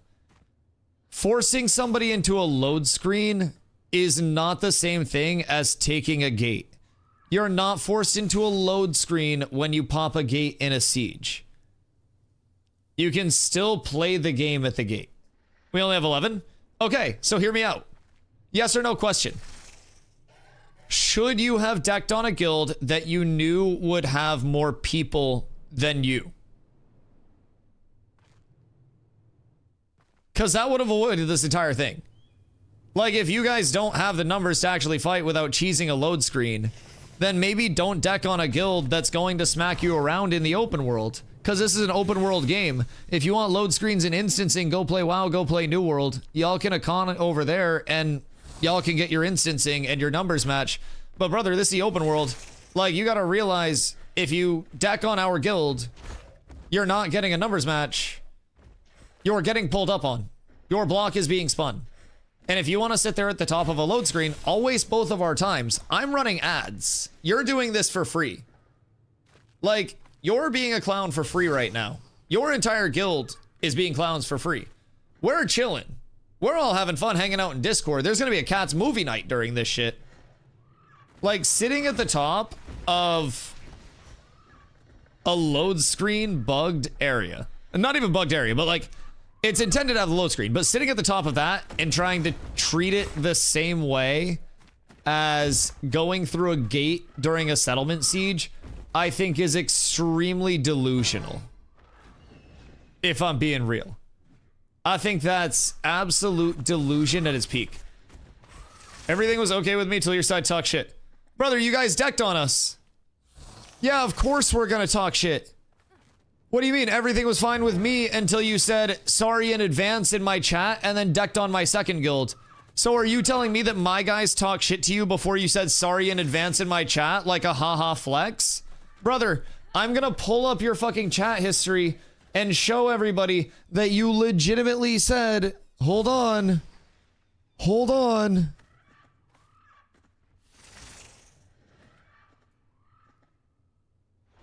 We still love you. I'm sorry, sir, in advance. Are you going to act like that does not warrant us rolling your shit and then talking shit? Brother, you literally ran your yipper in my chat and then my people pulled up and rolled you and then talked shit and then you couldn't take it. Rolling us with 30 isn't rolling anything? Excuse me, I'm pretty sure you guys are hiding at the top of a tower right now and are not willing to take the fight, and then we're just getting farmed. Brother, this is absolutely you getting fucking rolled, because guess what? This is an open world game where you are not guaranteed to have any form of numbers match whatsoever. There's none whatsoever. Absolutely none. Why not try? They ran from us, brother. We're right here and they know where we are. We farmed them outside of this town and they ran to the tower to try to sit behind the load screen. We're right here. Go up the tower, gift 1,000 subs. Gift 1,000 subs or you get banned for being a new chatter and trying to tell somebody what to do. I'm gonna be real. Sad, you're poor. Sorry, Permid. Have fun, buddy. I hate to break it to you, dog, but you're poor. You have weird demands. And unfortunately, if you have demands, you have to also have money. Well, hide behind a load screen because they only want to take fights that are advantageous to them. It's the same reason they decked our second guild. It's the same goddamn reason. We've been right here the entire time. We're playing our odds. You're playing something that's probably going to get protection added to the teleporters, and then you won't be able to do this corny shit anymore. I'll be completely real. That's what I'm gonna recommend, because I'll just send this entire thing up as an example of like how the system could be improved. Because realistically, the second they add protection to the teleporters on the way up, even just a few seconds, 10 seconds, it's enough of a buffer to set up, get through the load screens. So I appreciate you. Genuinely. Teleporter camping is massive bitch status. Yeah, I mean, at the end of the day, they're getting farmed for free. I'm running ads. Like, I'm chilling. Unrelated, I spent 100 gold at KT, so hopefully that helps. Lions, we appreciate you. Plur did this since phase 1. I know how annoying it is. I don't even mind.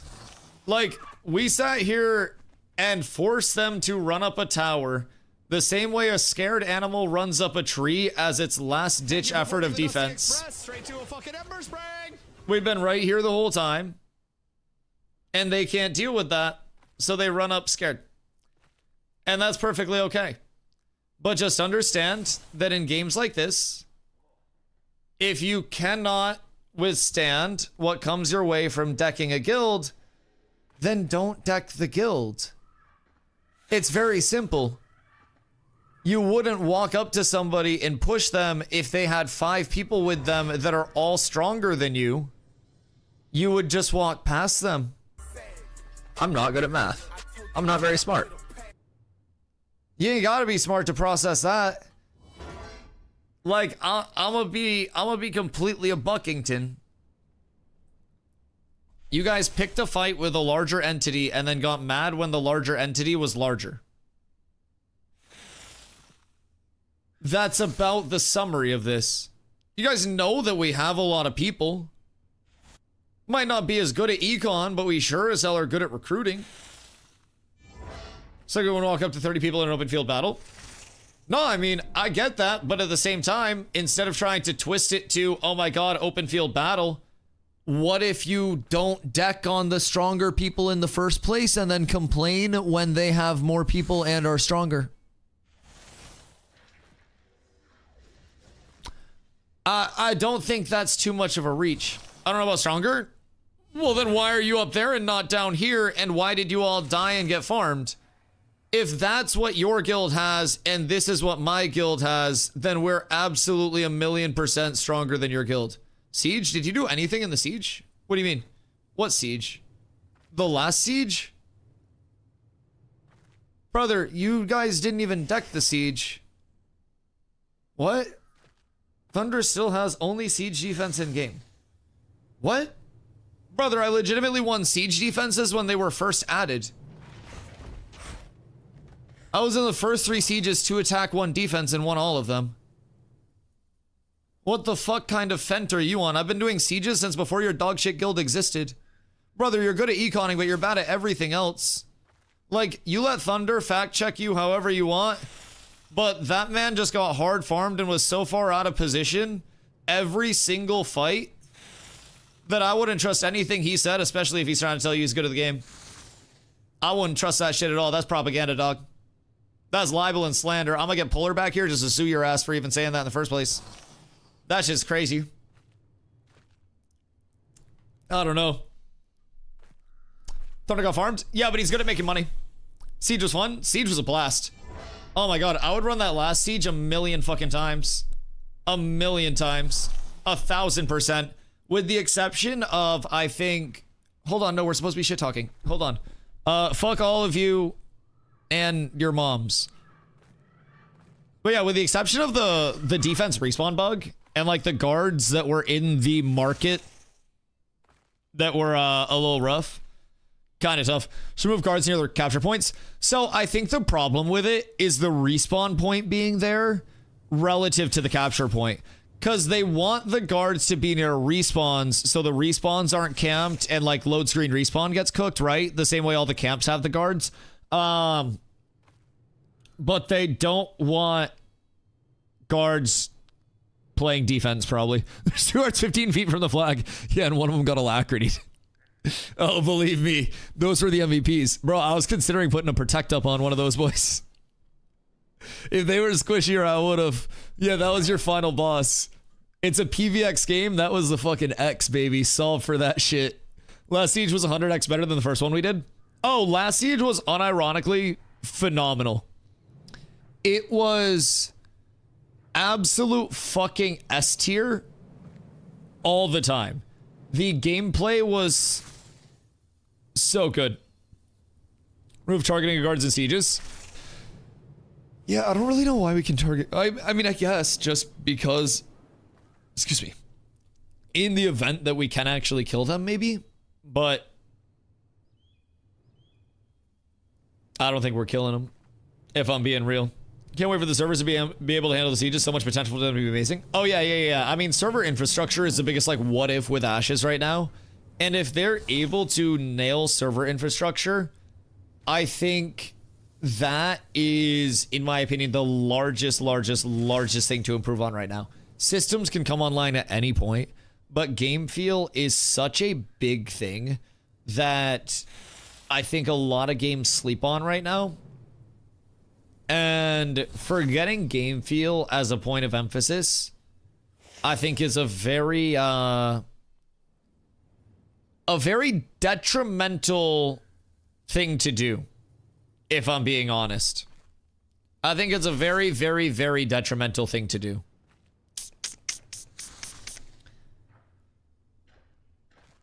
I don't know if Verdant Voyagers can't become carcasses. I think Verdants are... If I'm being honest, I think Verdants are 100% trainable, right? And then it's just the 50-50 on Bob or Mount. Thing is, the dynamic gridding tech and other things they're going for is better for the econ of the game than even the play race. Oh yeah, absolutely.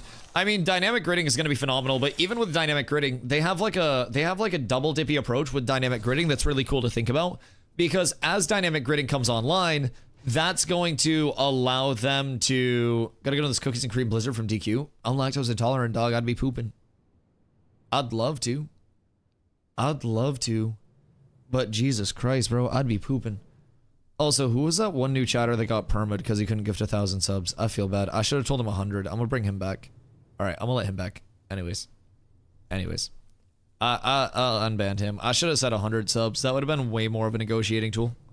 That would have been so good. 1,000 subs is a lot. Not many people would gift 1,000 subs. It's worth. I keep lactate on me.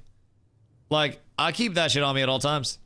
Make him give me a sub. Is that one of your guys? Listen, I would extort somebody for subs. Yeah, 100%. It's the Twitch way. What I just hear? Some idiot came in a yap and like tried to make demands. And as you know, if you make demands in the chat, you have to have a gifter badge. And if you don't have the gifter badge, then you can't make demands in the chat. And so I gave him a chance to gift 1,000 subs or get perma'd. And he said something, and then I perma'd him. So then I felt bad because 1,000 subs might have been a steep price, because I don't know what that guy does. I don't know how he has it. So I feel like I should have said 100. So I'll give him another chance to A, not be a creaturistic human being, and B, maybe like a lower Dorak. No, not Dorak. No, Dorak's fucking permit forever. That guy has to watch on YouTube now. Jesus Christ. My demands will be met soon. God damn it, I respect it. I respect it. Brother literally ate the perma, folded his hands, and just said, yes, indeed. I respect it. Also, 1,000 subs was too much. I will say 1,000 subs was too much, but I noticed that you have a primer. And like, I would take your primer. I would 1,000% take your primer. So I feel as though there are compromises that can be met. So can I make the demand of fellowship for our wait? What? Fellowship 4 hours play. You want me to play fellowship for 4 hours? Is that what you're saying? Yeah, you gotta go pee? You gotta go outside? Yeah? Yeah? You want chin scritchies? Yeah? I just woke up. Yeah, I'm sure. I'm sure. Surfing Pirate, thank you for the follow. I appreciate you. Yeah. I bet you're sleepy.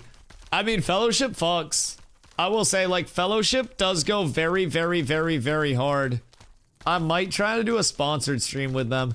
Because they had reached out a while ago, but I was just like, maybe it kills my viewership. And then here I am now. My viewership killed.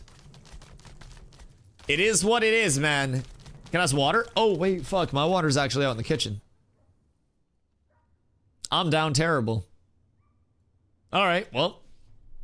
I'll be right back. One sec. Bro, I haven't heard Overlord in a while. Overlord is... like, PvE, right? Because they were really good at building up a settlement, I think, in phase 2.5, maybe? If I remember correctly, Overlord is dead. Didn't they build up a settlement really quickly? It's really bright. Like your fucking head. Oh, that emote's bright? Well, like your future. Yeah, that emote fucks. It's so ADHD friendly. They're a hardcore PvX guild. I mean, shit, I'm gonna be real. I don't necessarily think a guild needs to be like one of the top 5 or 10 guilds to consider themselves like wanting to be a hardcore PvX guild. I think that's perfectly reasonable. I don't think people need to be like the best to consider themselves like a more hardcore mentality. I think it's all just relative. Yeah,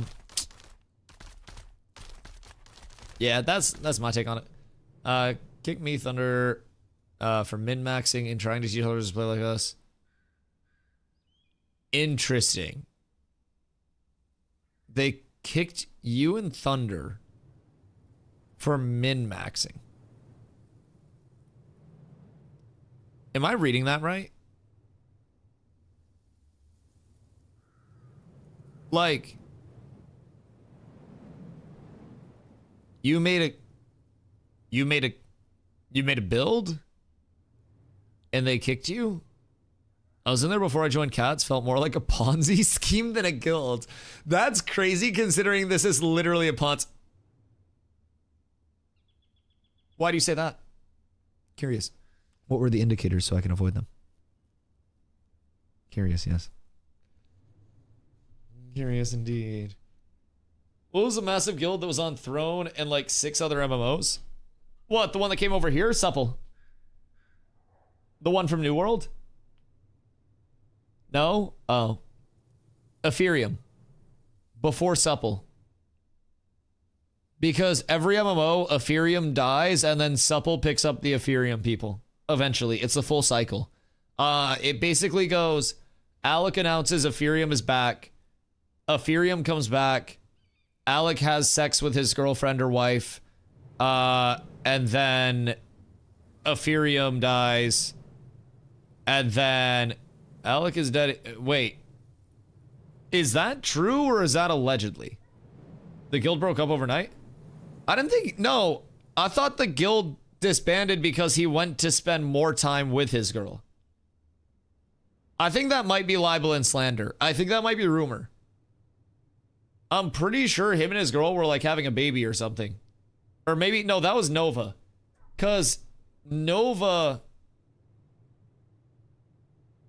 is the Brazilian guild and Lineker had sex.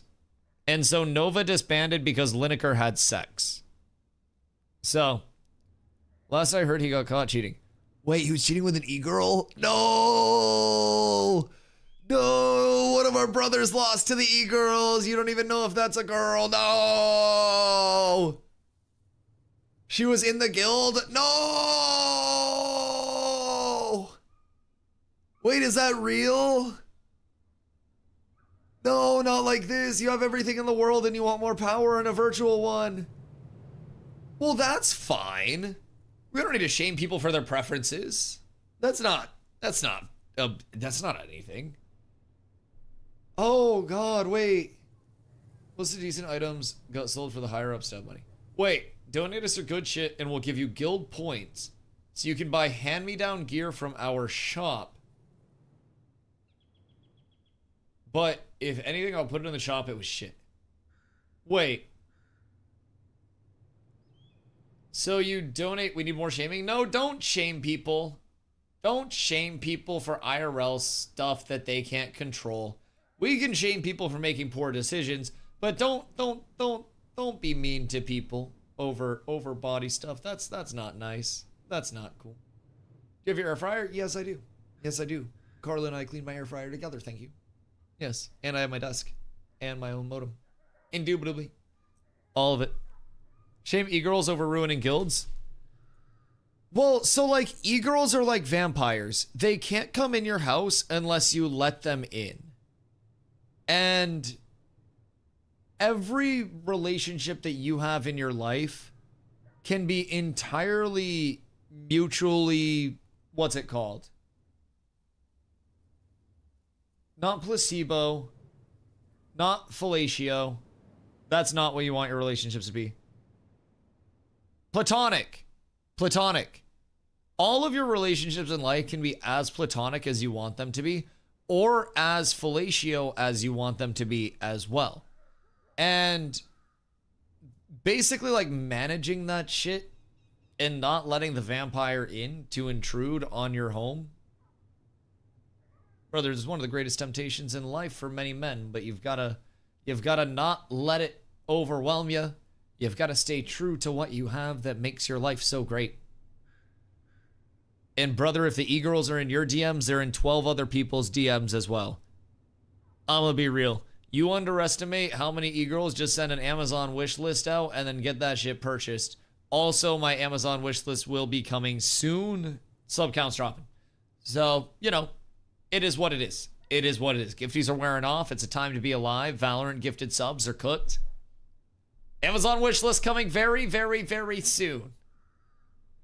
Is it full of Sims? I mean, a lot of things are full of Sims. A lot of things are full of Sims. So, you know, it is what it is. They come in many forms. Sometimes I use a wish list to get guys to get out of my DMs. Wait. There's no shot. Wait, that's actual tech. Because, like, best case scenario, they're out of your DMs. Well, actually, best case scenario, they buy you something off the wish list. Worst case scenario, they're out of your DMs. And that's also a good case scenario. That's kind of fire. When our people play? Fuck, you're so real for that. Bro, actually real as fuck. Pock for president, I swear to God. That is the realest motherfucking response I have ever actually heard. Just instant, no hesitation. When are y'all gonna start PvPing? When our people play? Fucking real. We had 5 people show up for scrims yesterday. Listen, if you run them again, 5 will turn to 6, which will turn to 8, which will turn to 10. And then at a certain point, a lot of people will notice that it's fun. And then they'll say, oh shit, it's time. And cat scrims. Always available. Always, always, always, always, always, always, always available. Ah, yes. I believe the siege has begun. I can probably work my way up there now. It's the fucking load screen. The load screen feels tragic. Just war decking, bitch. Yeah, just make sure you sit at the top of a load screen. I don't even know if anyone made it out of the load screen or not. I hope they did, but I think they got one. I was running the diversion. Excited for November 18th. In your opinion, wipe new server? No wipe, no new server in my hopes.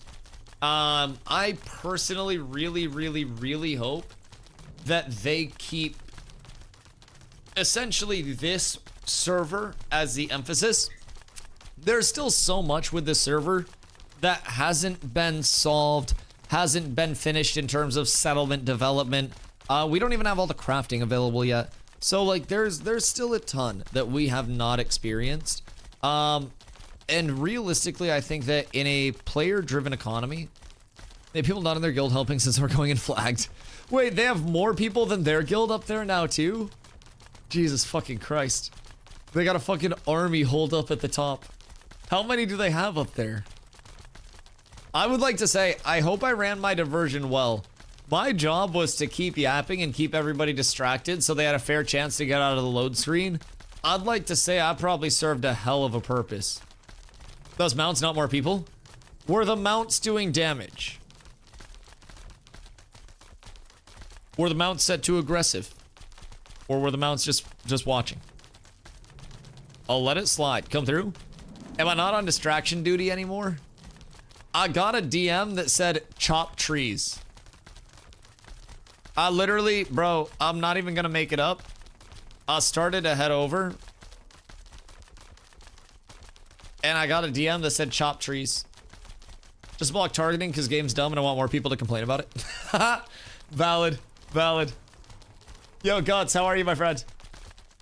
But yeah, personally, I think with a player-driven economy, while there are issues, bugs, shit that's wacky right now, I think personally, there is a lot of correction that can be had in a player-driven economy. And it takes time. It takes a lot of time. Wait, did they kill EBC? Is EBC up there as well, or how many EBC are up there? Why is EBC awake right now? Isn't it like fucking noon on a Monday for EBC? Aussie, Aussie, Aussie! They won't be able to resist that. If one of them's out there, they will respond to that. They're literally obligated to. 1,000 trillion% obligated to. Probably one of the most solid alphas I've ever tried. Oh, yeah. For an MMO, Ashes is right now mid. I was just funny. Are you Australian or the other AU? Is that? There's no apostrophe. Yeah, no apostrophe in that. I hate to break it to you. Listen, I figured we'd at least catch one of them. It's like putting cheese under a mousetrap. Red Robin would go so hard. Dude, I fuck with burgers so heavy. I don't know why, but I really feel as though burgers are one of the final forms of food. And I feel like they are just so diverse and you can do so much with them. You can put so much on them. Like, it's a crazy wild world when burgers are involved. And there's so much to actually do with a burger. You can have fucking sweet and spicy, you can have savory, you can have anything, dog. Literally anything. But yes, in terms of Ashes comparatively to an MMO, it lacks a lot compared to like finished, polished MMOs that are live service. But compared to other alpha products, it lacks, in my opinion, not a lot at all, and is probably far surpassing most true alphas, not only in terms of the product itself, but also in how much the development team just fucking cares, if I'm being completely real. Like, the sheer amount of just them giving a shit and responding to things that should be responded to, I think is really, really, really, really, really encouraging as a player. And when I look at the progression over time, I'm coming. When I look at the progression over time, I thought this was us. Wait, so what's going on here? Wait, these guys are just fucking farming right over here. Are they flagged up? Because we could always have this group go up and then hit them and then get them to turn on that group and then go up. Because they can't come down. Doesn't help the Dusty streaming. Hold on. It wasn't all me. It wasn't all me at all. Honestly. Oh shit, wait. I'm coming up. He tried to count us in. I almost took the bait on that shit. I also probably shouldn't be taking their mobs. That's mean to me. MMOs that have released with larger game-breaking bugs and less polish. There are MMOs right now that exist in a live service capacity that still have more game-breaking issues existing. Yes. Yes. And keep in mind, with MMOs that are already existing, I wouldn't say more, because we got just about one of the worst in terms of the econ right now with a literal dupe. But it is what it is. Oh my god, who's yawning? I'm not even tired. Who the fuck just yawned? But personally, I think, especially with things that tend to be very, very, high priority, I feel like a lot does slip through, but also there is a good amount that is dealt with extremely quickly. And that, again, is a very encouraging thing. Very incredibly encouraging. On PvP, who wants PvP? Do you want PvP or do you want player versus load screen? Because unfortunately, player versus load screen is, kind of cooked. Kind of cooked. I wish there was less of a load screen associated with everything, but, it's not looking the best. Kind of unfortunate. Literally denying themselves PvP. I mean, it is what it is. They also can't come down here, keep in mind. If they were to come down, then they would go down to, like, the entrance outside of the tower. So, like, the interact going down takes you completely out. So they could, in theory, just wait for all of us to get here, and then they could, like, okie doke us, and then they could go out behind us, and then they could run away. That could also be kind of funny. I'm not gonna fucking lie. That could be really funny.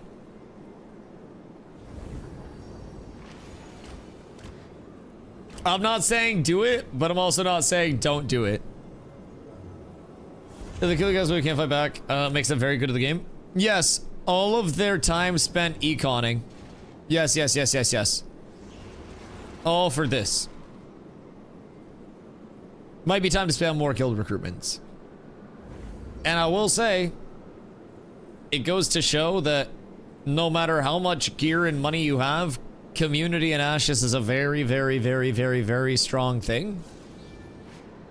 And there's no guarantee of numbers match. There's no guarantee of, like, anything in that realm. Literally none. Watch me throw it back. What are you throwing? No throwing, please. But yeah, personally, I think that it is 1,000,000% a good indicator of how Ashes will be. And I like that a lot. I also do see a world where a lot of the, I guess, the smaller specialist communities, as I call them, the ones that are more involved in a specific gameplay loop in particular, I see a lot of them eventually joining up into larger communities. And I think there will be room for a lot of smaller communities. Oi, oi, oi! Fuck, they got me. God fucking damn it. Fucking toner. Anyways, I don't know. I think there will be a lot of room for smaller communities still. But Ashes is also a whole lot of systems where it's like you're never guaranteed equitable anything, especially in the open world. And I feel like that's something that should probably be always remembered before decks and stuff go out. Good comms. Ages and fucking rangers that are just gonna sit behind you guys and fucking just dump on you. I've arrived. So I arrive all the time. I come right on time. Go, go, go, go, go, go, go, go. yeah, everybody hits button. Go. Going. Go, go, go, go.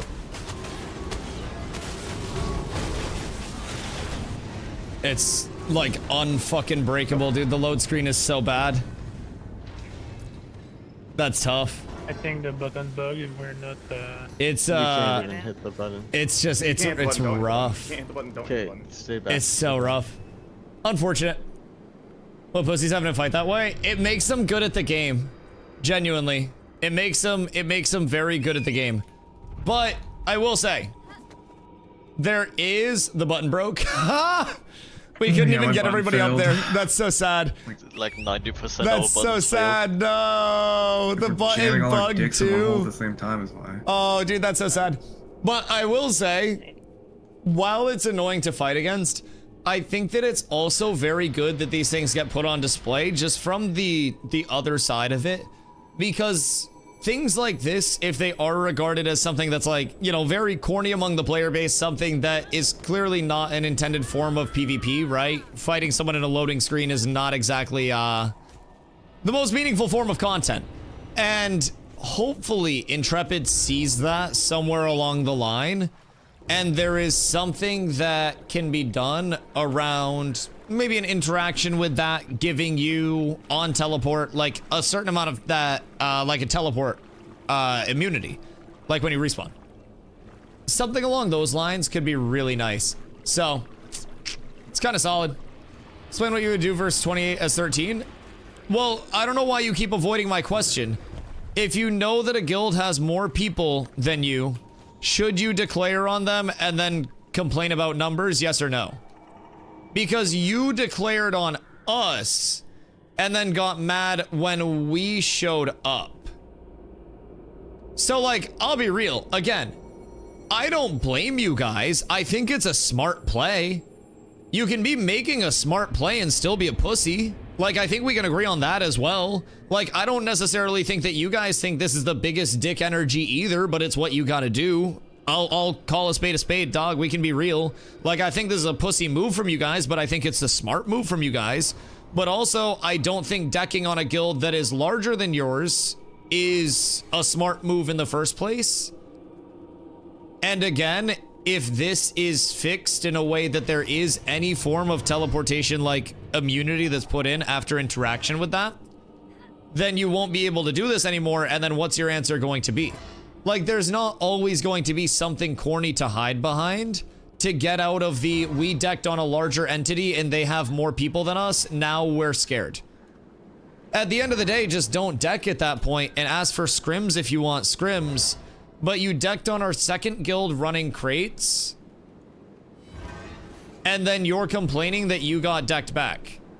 We decked on players and fought them. Right, exactly. You decked people in my guild, and then my guild came to defend the deck of my other people.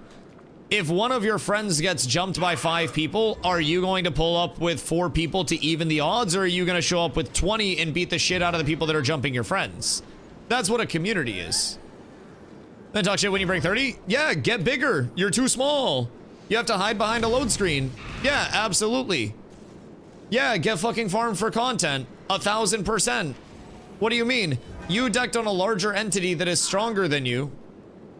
And now you're hiding behind a load screen, mad that people were mean to you in an online game? I'm very confused. I don't really understand in what world you think that is, like, normal. Technically, if you cut the amount of cats, then that's the real number they decked on. You then decked on them.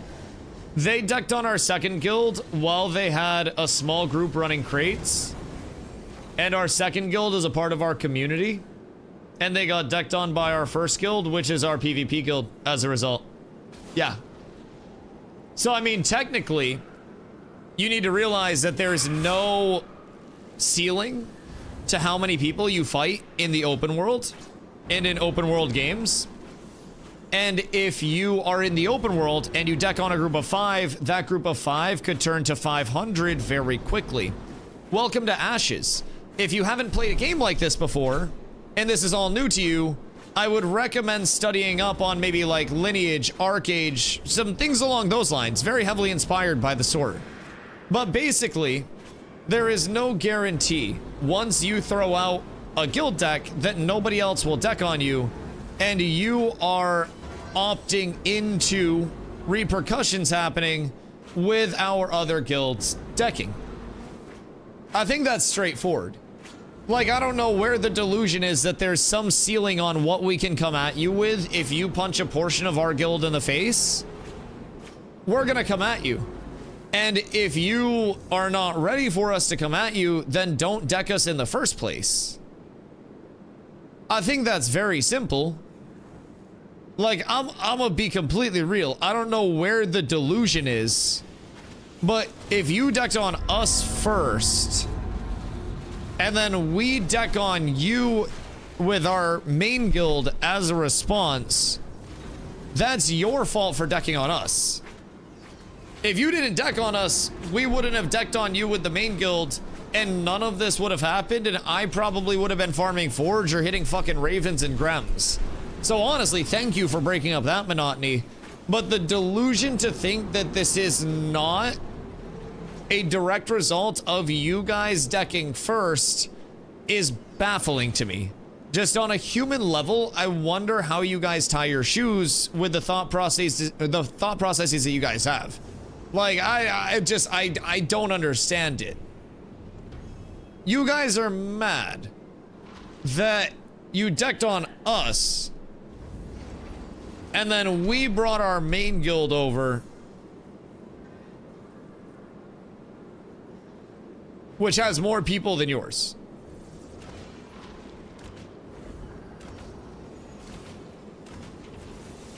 I think that's just a game.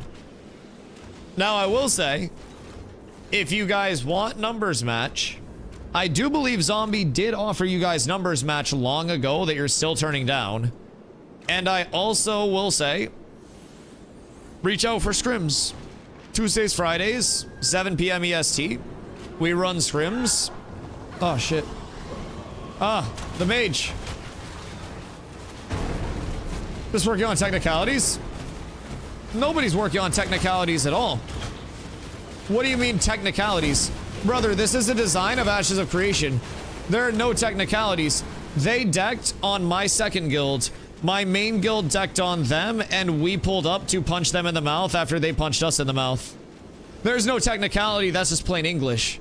And if they can't compete with our guild in terms of numbers, then they shouldn't deck on us in the first place, and then complain that they can't compete with our numbers. There's no technicalities there. That's just me calling lil bro. And if they weren't lil bro, then they wouldn't be admittedly saying, hey man, we don't have the numbers to take the fight, so we gotta hide at the top of this tower.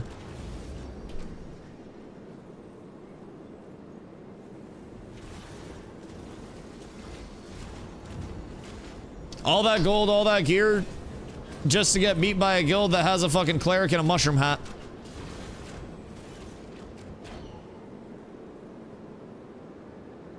We offered 18 verse 13, you said no? Why are you begging for numbers match in an open world game? You're groveling on your knees saying, Sir Dusty, please lessen your numbers and your power just a little bit for us, sir. You're groveling for my cock in your mouth. No, get off your hands and knees and fight like a man. What do you mean? Brother, it's an open world game. Why are you upset that you decked on somebody who has more people than you and then more people pulled up and kicked the shit out of you? In what world is that delusion lost? You seem upset? No, I'm amazed that you're as dumb as you are. Nobody's upset here. Brother, I'm farming content right now. You're sitting in your chair in a room by yourself with nobody watching a single thing that you're doing or giving a shit about you as a human being, sitting at the top of that teleporter waiting for me to come up. I don't give a shit. I'm not upset at all. I'm having the time of my life not farming fucking ravens for a change. You gotta understand, you're making my literal day job easy for me right now. You and your friends are supporting me paying my rent. I have gifted subs falling off right now. I'm chilling. I don't need anyone to get self-gratitude. Then why are you trying to justify your actions in my chat? Why do you care about the opinions of everybody else and what everybody else thinks of you and why people are talking shit? Why does talking shit make you so upset? Why are you so delicate? Why are you such a delicate little flower? You're mad that people talk shit to you? And so you've been sitting in a chat this entire time? Like, I can't even get up, by the way. My teleporter's bugged. Wonderful. Brother, you're mad that somebody talked shit to you in an online game when you were in my chat before the guild deck went out and you said, hey, sorry in advance, man.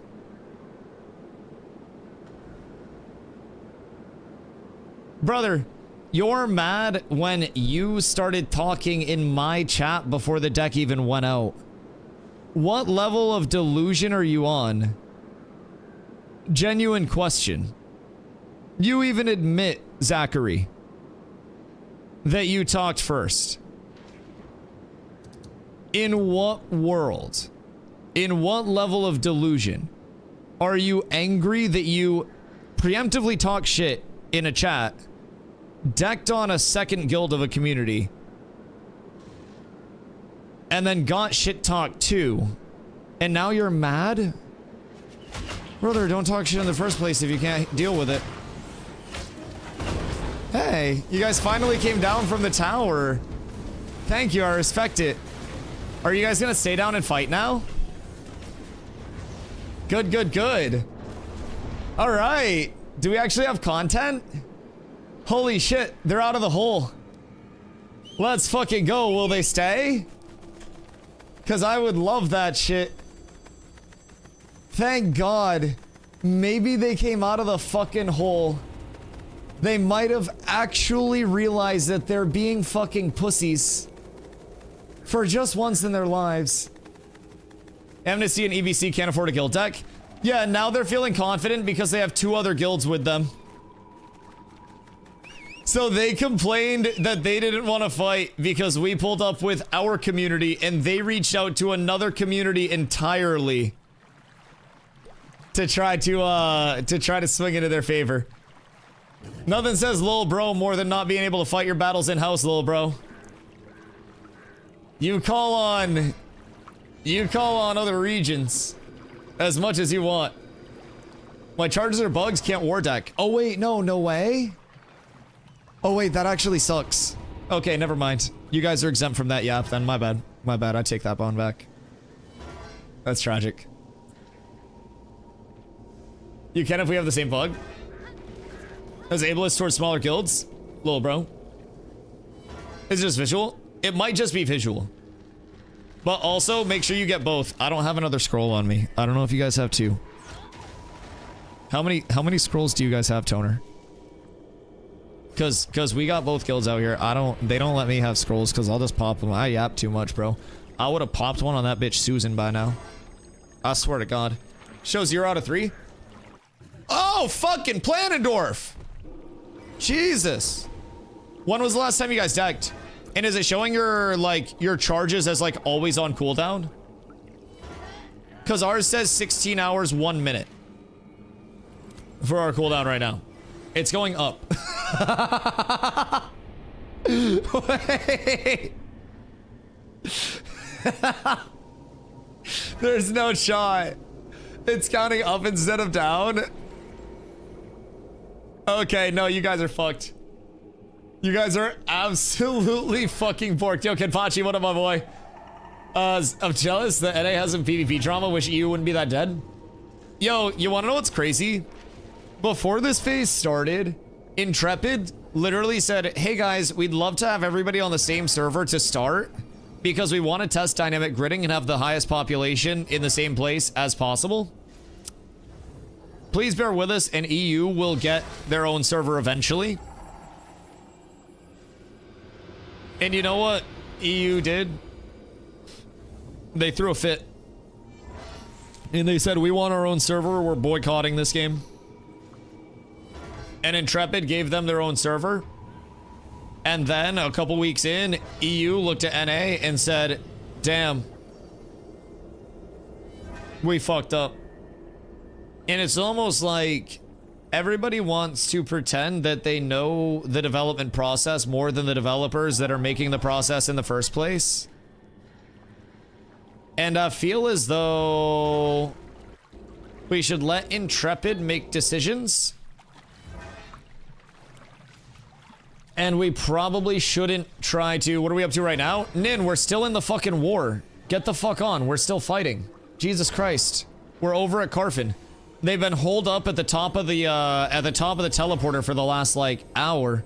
Oh my god, I've just been sitting here yapping so much, I'm losing my voice. I thought they logged? No, they ran to the top of Carfin. Because it's the best fucking thing in history right now. I do genuinely think... So, yap aside, wars aside, chat. What do we think would be a nice fix to the Carfin dilemma at this point in time? Because this is clearly not intended. This is clearly, like, not, you know, an ideal scenario where people are just getting their shit rocked trying to go through a load screen and make their way up. Like, personally, I think that there is a 1000% a scenario where they can likely add in some form of, like, load screen protection there. I don't know, it seems a little odd, if I'm being real. But I think they could do a 5 to 10 second there. Big shout out to EBC Wolves and everybody pulling up for him as well. Massive. If your guild's at war and you're attacker or defender, the button just shouldn't work for you.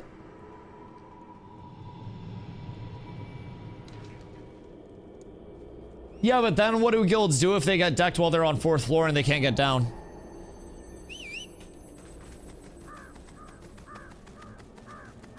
Do you guys want to stay for more? With the other 2 guilds that are near you? Jump? Oh yeah, Mount Sack. Yeah, Mount Sack is valid.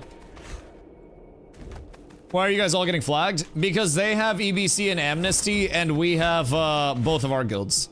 So we have cats and cats with abs. So since we're in same raid, like, we cross over and flag and heal, and then EBC and Amnesty are outside, just basically like trying to pick our guys when we flag.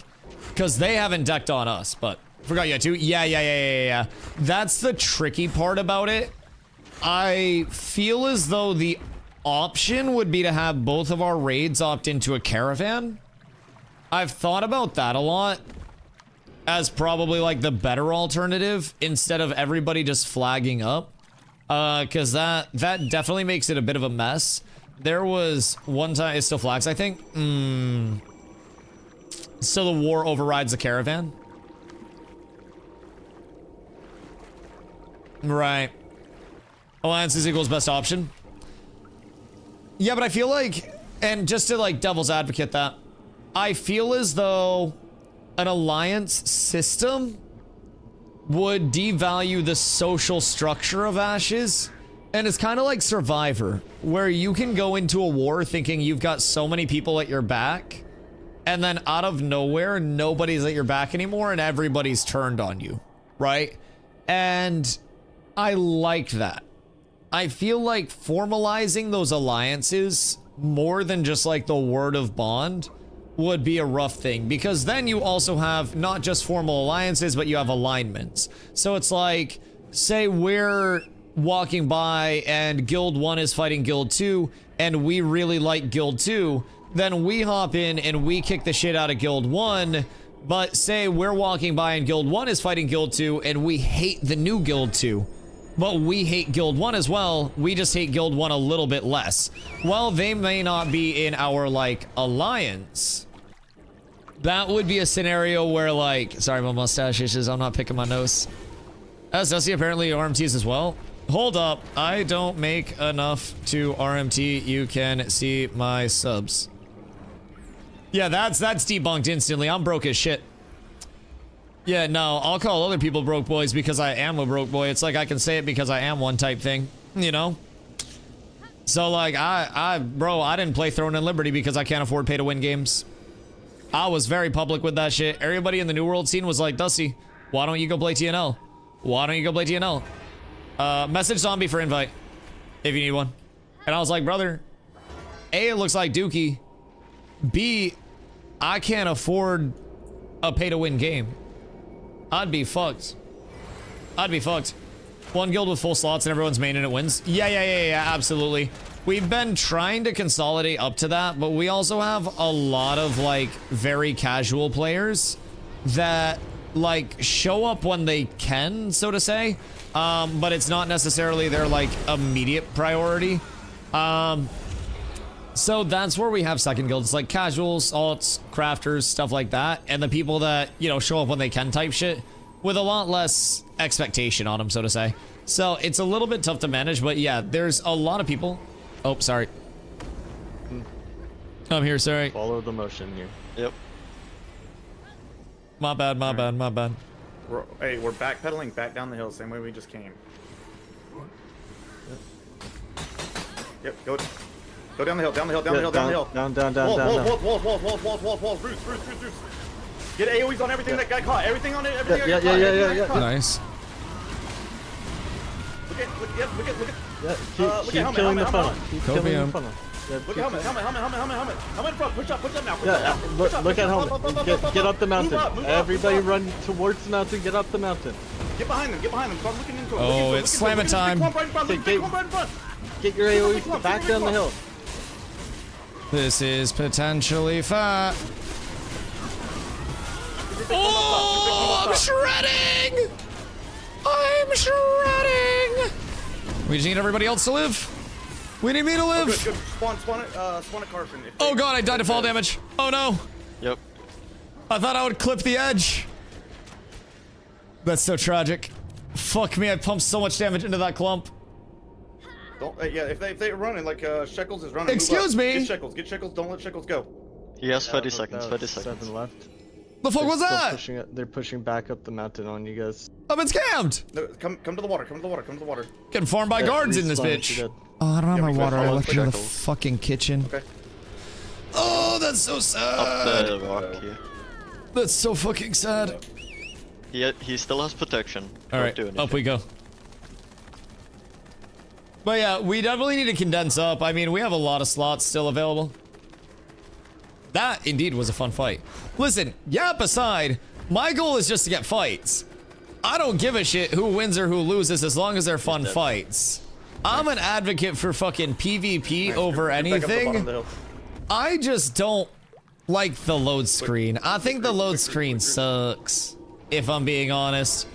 I hope that there's a fix that's brought in for that, if I'm being real. Like, everything else aside, hey, once they move down, personally, walls and everything, I hope then there's like a teleporter, push their back line. Don't back up. A teleporter fix, a lot of our so to issues say. right there is everybody kept backing I'm gonna up. not, you just fight it out in CGGs? Yeah, I Just mean, push that's what we always do.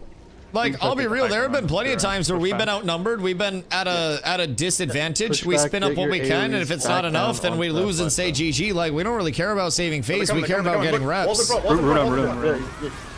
Helmet's ready, helmet's dead. Look in front of us, Yeah, look for helmet, Helmet. Jump on helmet. Everything in front of us. We must walk up. Look front. We must absolutely walk up here. Start moving up the mountain. Bro, it's all the fucking EBC guys in the back. Look inside of us. We got fighters inside of us. Get in our back line. I just gotta try to walk up and take a little bit of space here. We're not walking up right now. We're getting caught so hard in the choke. Look for Moonmark. Look for Moonmark. Out by these trees. Everybody's right getting here. caught so Right far behind back. everybody.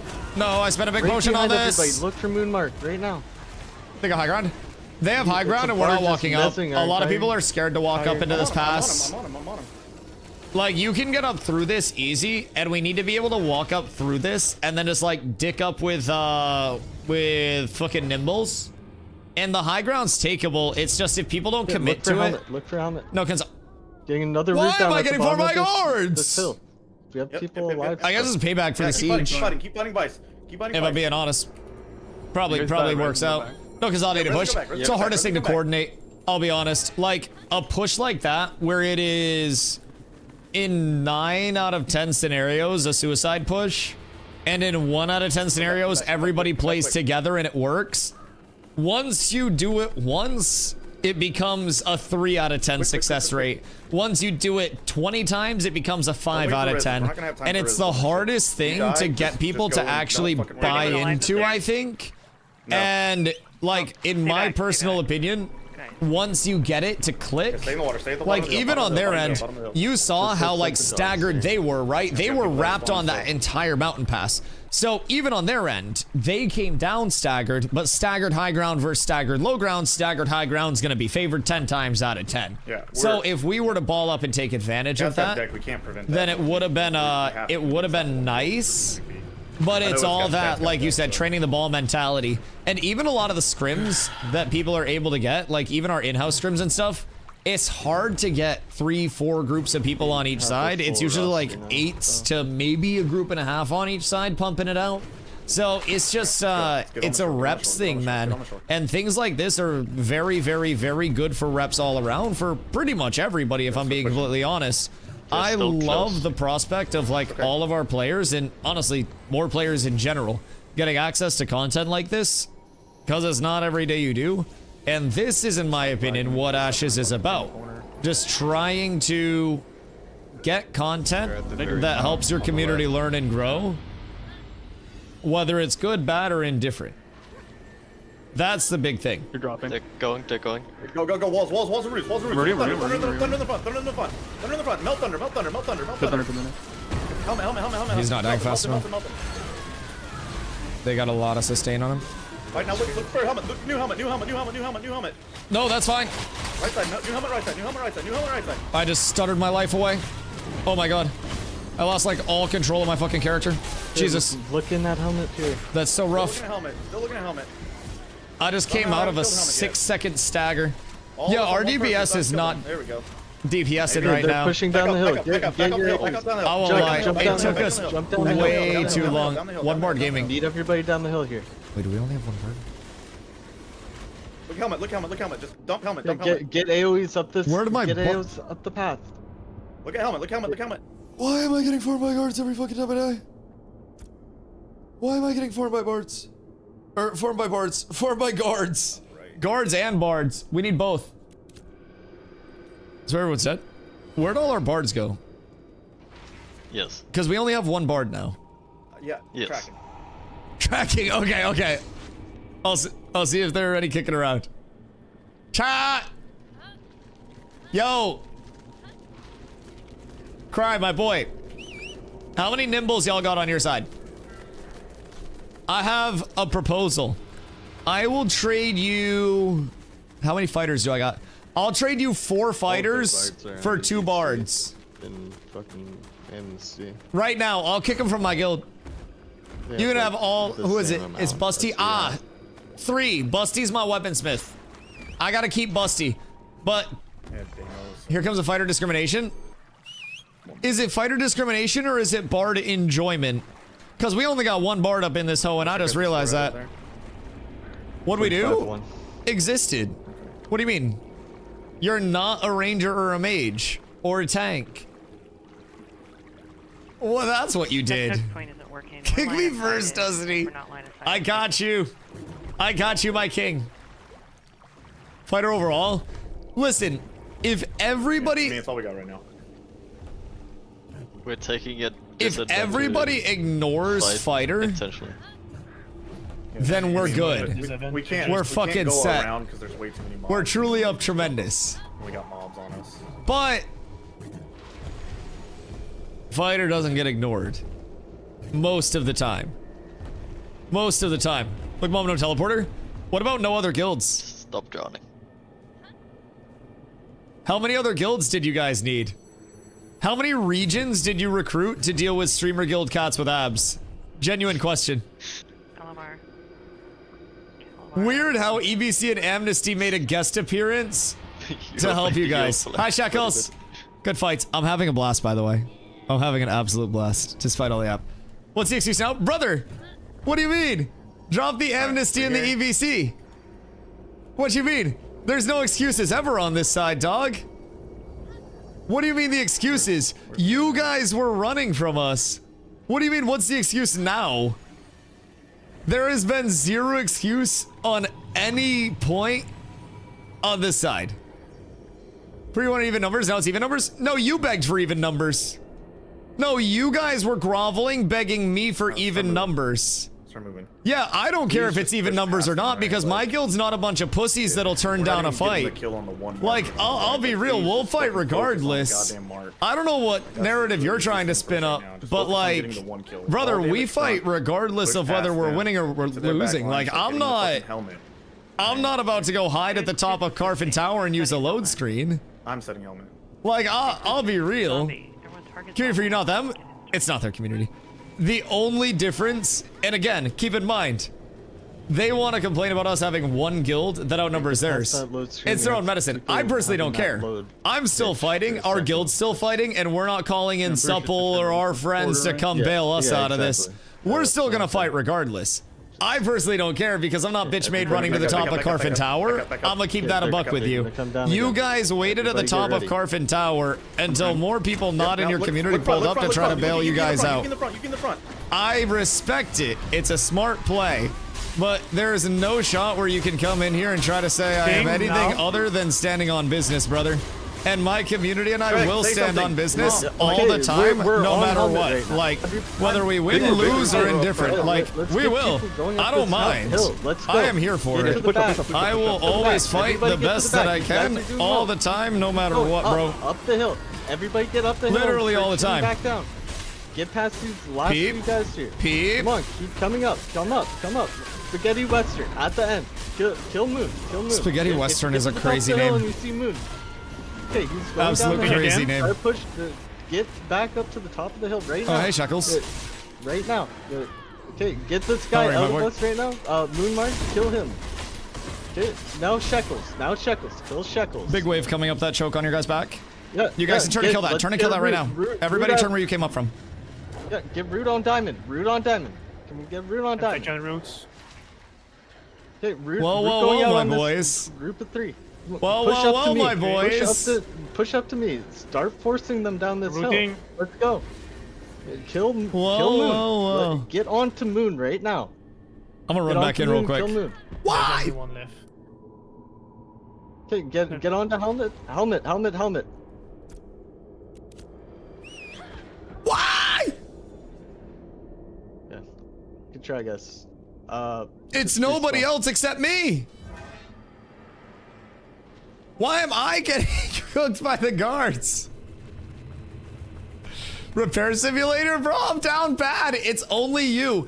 Dude, it happens to me all the time. We did better that time, so. The push in the back line was actually really solid there. When we went to extend up at the top of the hill, I think the biggest thing is that like our back line got a little behind and then our front line got a little forward and then we got split and started getting picked off. But like that way that we pushed up the hill early and met them was exactly what we need to do here.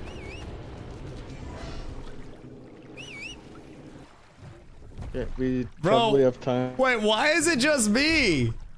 How is nobody else getting cooked? Genuinely. I am so fucking confused about what I am specifically doing to be the only one getting like turbo boned by the guards. It's fucking wild. Chef Dusty delivering the finest of goods. Yes. Yes, indeed. Generational talent. Bro, actually the greatest to ever die. Yup, 1000%. 1000%. So now, oh god, I'm assuming EBC is gonna walk into our back line. Maybe toggle off your defensive aura.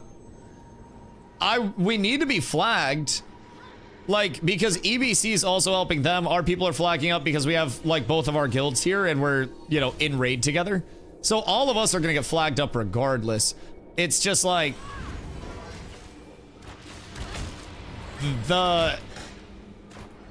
wait. Don't corrupt. Please. We do not need to get corruption baited.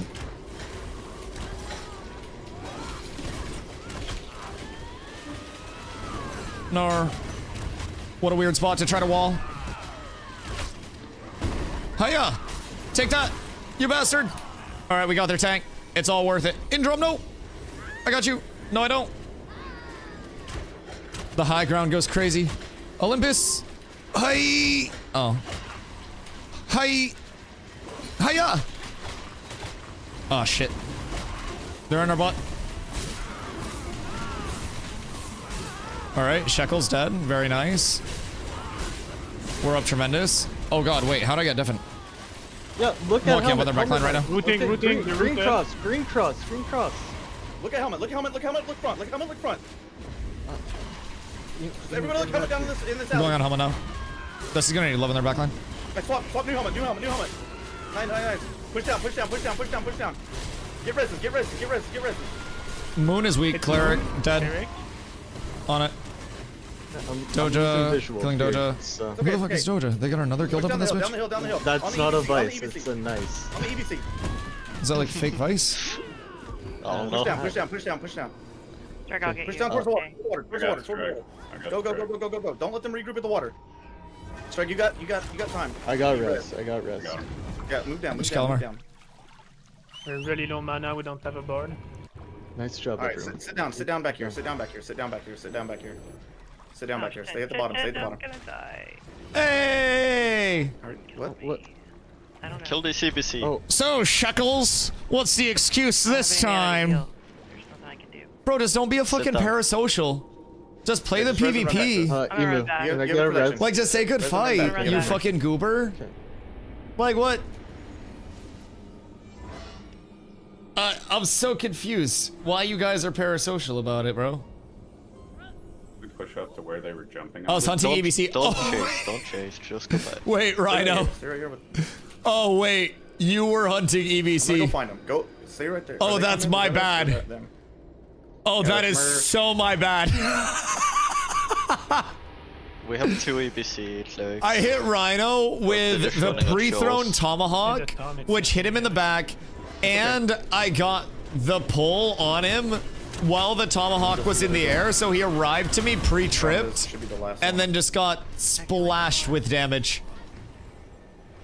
Oh, There been any I don't allegations? expect them to come up the Oh. same way. I hate those fighters, bro. Yeah, no, listen. I mean, you didn't see him when you I got didn't there, see right? anybody. Nope. Yeah. I don't hate many things, Go to the top. but I hate Go to the entrance. most Don't let MMO 'em fucking- YouTubers, Don't let them get the button. fighters, and rogues. Yep. Oh wait, I'm following EBC right now. Don't let him get the button again. It's crazy. The battle for the button will go down in history. Bro, I'll be real. I've had a fart for this entire war, but I haven't gone like off screen, so I can't let it rip because I don't want my mic to pick it up. Like, I'm gonna share that personal bit of tidbit with you guys. There are times where like I'll take a break specifically because I gotta fart. I just woke up. Gotcha, I hate you. I'll corrupt on his ass. We've had such good content that you would have loved to be here for. It involved the fucking button again. Oh my god, dude, the button. The fucking button. Should be able to wing. Oh. You have a mute button? I know. Look. Yeah, but I don't like to use it very much. And like, I'm gonna be real, what's a good toot if you don't like pitch yourself up to it and everything, you know? Come on, Tony Stark. I feel like you gotta get yourself You got this, you have 2 legs. Should be able to properly fucking fly. positioned. All that. Wait. Oh, you're at the For wrong the good hill. stuff. Come to this other hill.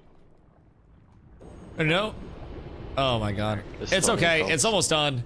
Down They This is a calm they check. sat up at the top where the button is, start. and Ron, then we'll call it the polar button. Someone typed to him. And then EBC and I don't wanna Amnesty get, showed up like, to help him out, and then we had some good It's just- fights. So it's getting close to the end now. It'll probably be active like, I'd say another fight or two. It probably won't be too long. So I wouldn't get too caught up over it now, but would have been nice to have you, asshole. Also, we only have one bard.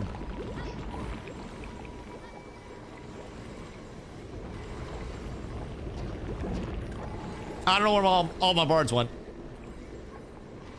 I'm gonna be real. We need a lot of bards. We have one level 21 bard. Oh my god, wait. Cat Pap, is that you?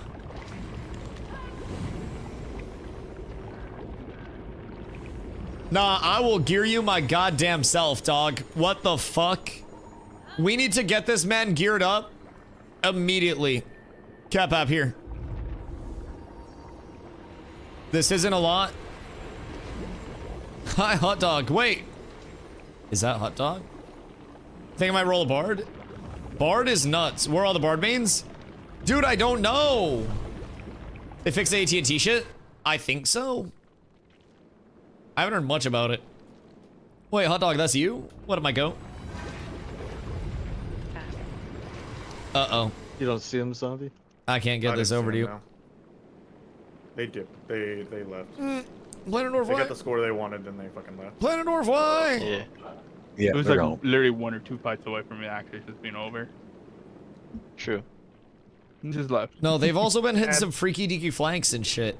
I'm not convinced that they're like not just planning something out. Like watch below us. They might burrow into the ground. They're not. And hold the 1,000 mobs below us. When they kept jumping down on us, I wish we could have coordinated like 3 groups coming in from the back of Carf in different directions and just chain. There is no other way into Calf. Let's inspect those abs is crazy. It's lunchtime. Well, A, why are you guys on for this but not for the rest of our fights, buttholes? B, this would have already been done if one of the sides wasn't sitting at the top of the fucking Carfin Tower on the button for like an hour. I'm just saying, Toner, fight on whichever side you want to, but like, we weren't sitting on top of the button. We lost a lot of lives trying to zerg up to the button. I'll be real. Retired military? Oh, fuck yeah. Good for you. Good for you, dude. You able to just chill now?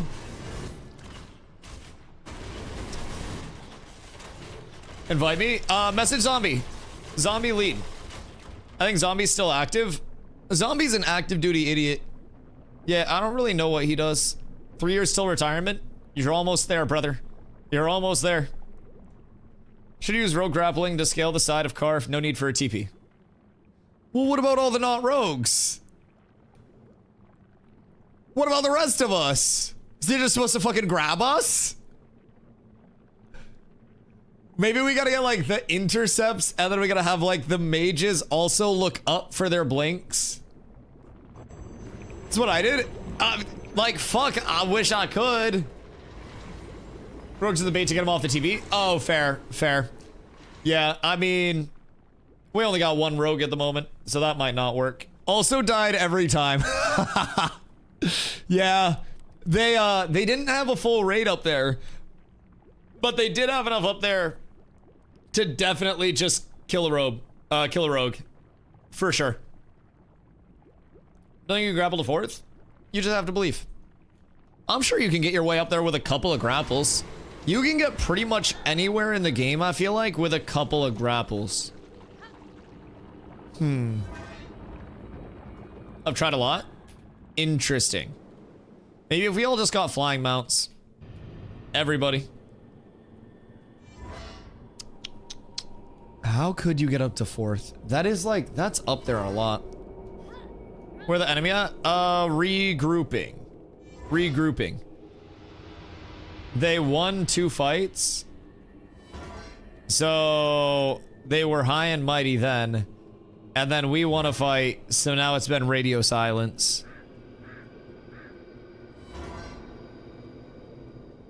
That was more than 2.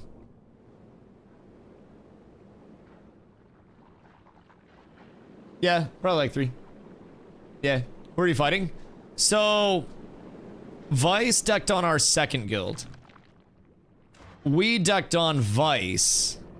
And then Vice complained that we had too many people and ran to the top of Carfin. And then from there, also called in EBC and Amnesty to come help them to even up the numbers a little bit. So now we're fighting Vice, EBC, and Amnesty, the ones that are around. But for EBC and Amnesty, it's like lunchtime on a Monday. So I don't think that they're getting a huge amount from them. Probably like 10 if I had to guess. I don't think EBC and Amnesty have a lot of people on, considering it's like... They're 6? Yeah, I figured it wasn't much. Not even lunchtime? Oh god. Oh god. Fuck, it's that early for you guys? What time is it? Jesus Christ, well, respect for even fucking being here in the first place. Fucking soldiers 07. Jesus Christ. Good for you guys. Have you seen Amnesty always showed up? Well, until we deck against each other and then all of the time zones suck. Yeah, the time zone is the hardest thing that stops EBC and Amnesty from showing up. And then the early mornings when it's like, you know, convenient for them is early morning for us. Convenient for us is early morning for them. So it made it so fucking hard.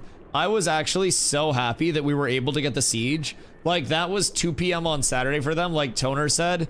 It was 11 p.m. for us, at least for me on my end, and then 8 p.m. for our West Coasters. Dude, the time zones are so fucking hard to coordinate. But yeah. Other than like the super time zone discrepancy shit, EBC and Amnesty are like, I don't know, purple that say cunt more. So they kind of show up. Need deep practice? Yeah, I bet you fucking do. Trying to stay on mine all the goddamn time. Okay, so what would be best time for us to probably just fucking deck on Friday for Saturday again? Or wait, deck on Thursday for Friday for us, right? Because our Friday deck is just not a weekday. Yeah. So if we decked on a Thursday afternoon for us, because it's minimum 24 hours, and then the next server peak time. So if we decked Thursday afternoon, that would fire Friday. Our Sunday bis, Saturday second bis place. Okay, so that'd be our Saturday night. And like Sunday morning for you guys, you're saying? So basically if we decked on Friday, and then, yes? Okay. We deck Friday, and then Saturday siege pops. We're good to go. Dorak, did you run all the way over here? Bro, I applaud you. That's dedication. Like, I'm gonna be real. At the end of the day, at least Dorak is like #1 parasocial. Bro is dedicated as fuck, dog. I'm gonna be real. It is impressive, his commitment to the craft. That man is fucking parasocial as shit. I'm gonna be completely real. Brother, you have zero idea what you're talking about. You know you can download an extension that will show the validity of someone's chat directly for your Chrome? And you can legitimately verify that my chat is authentic? Brother, it's literally called Stream Charts, the add-on. You can literally get that. It's super easy. Super easy, it's free. 54,980.25. Yeah. Good for you guys. Good for you guys. Keep in mind, most of your numbers came from when you were holed up at the top of Carf, and then EBC and Amnesty bailed you guys out, so you had enough numbers to fight. But I mean, conditional wins are conditional wins, man. If an NBA team is losing, they should also be allowed to call in other teams to bail them out of the game that they're losing. No, that's... You take your numbers however you want, but you can also take my dick in your mouth. Because guess what? You're still here in my channel. I appreciate you, big dog. I appreciate you. Genuinely means the world. Just wiped you twice in a row, then lost because regaining mana took longer than you walking back from graveyard. So you're telling me you guys have all of the econ in the game, but you can't buy Journeyman Mana Salves? Brother, this will fill your mana pools on 60% of classes. What do you mean? You just pop a salve, it's a 2-minute cooldown. Do you get money for my turbo with ads? I do indeed. Yes, Twitch Turbo is a huge value if you watch a lot of other content creators. If you're somebody that watches, like, you know, this person a little, this person a little, this person a little, Turbo is better value than Prime because Turbo gives you the ad-free on all of Twitch. So yeah, Turbo still generates ad revenue. Primers are more of like, yo, what up, sus? Primers are more of a like to one person type thing. Yep. So I have, let me actually check the ratios since there's nothing else going on out of curiosity. I can see exactly how much I make from Turbo versus regular ads. Analytics, earnings. Let's see. Turbo's about 25% of my ad revenue. So yeah. Definitely solid. I would say most definitely. Prime's like only fun. Yeah. Prime's great, but gas up my rando 1v1. No self-promo. I'm a Thanos, snap your shit. Not only did they camp the button door, but they had 3 guilds camping to get the easy kills. They hit literally 4 snares as soon as you press the button. I should have been prepped. Interesting since I don't see ads. Huh. Yeah, no, that's kind of interesting. That is very, very interesting, though.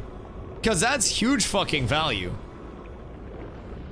This man is so fucking set that because people don't have profile pictures on Twitch, that their accounts are bots, by the way, chat.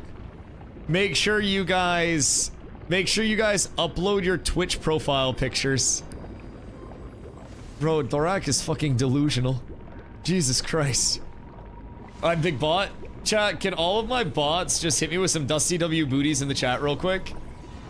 Profile picture. Jesus Christ. All of the profile pictures, man. All of the profile pictures. It's fucking crazy. Who's he bots like himself? Valid. Well, she has to support Dusty, does it for money, already said he's money, so just watch them and get over it. Okay, hold on. Well, I am essentially an internet panhandler. Never feel obligated to financially support the stream. If you would rather sub to the channel, I do earn more from, like, probably somebody subbing in the long term. It benefits the channel more than somebody watching ads. There's a good balance of both, I'll be completely honest. But, like, ad rev is ad rev regardless. But yeah, definitely never feel obligated to support the stream that way. Hey, people who cry about ads on Twitch, you do this as a job? Yeah, but like, yaps aside, being real for a moment, this is the coolest fucking job in human history. And like, there's a reason why I stream on YouTube as well. On YouTube side of things, I don't have any ads whatsoever. So if somebody does, you know, really hate the ads and they don't have the money to sub, then they can just pop over to YouTube and they can have the same exact stream, same exact time, but no ads. So I try to keep it accessible with that a little bit. And then the people that are over here on Twitch, since Twitch is my main revenue source, you know, like, at the end of the day, I don't make a ton. I didn't start streaming with the intent to go full-time, but now that I'm full-time, I do definitely have to make sure that I can pay my landlord. Otherwise, you know, the hate watchers and the normal watchers don't have anything to look forward to, unfortunately. So both types of people, I should say, will absolutely want to support the stream. I always remind people, like, if this stream goes away, what y'all got on a daily basis? You're gonna be bored as fuck. It's in your best interest as well to gift 5 subs on a weekly basis just to keep this going, man. Because if I have to get a job, like, I'm gonna go back to New World because it's a lot less of a time commitment, and I'm gonna just warlog on New Worlds. What the fuck? What is this? The random... What the hell?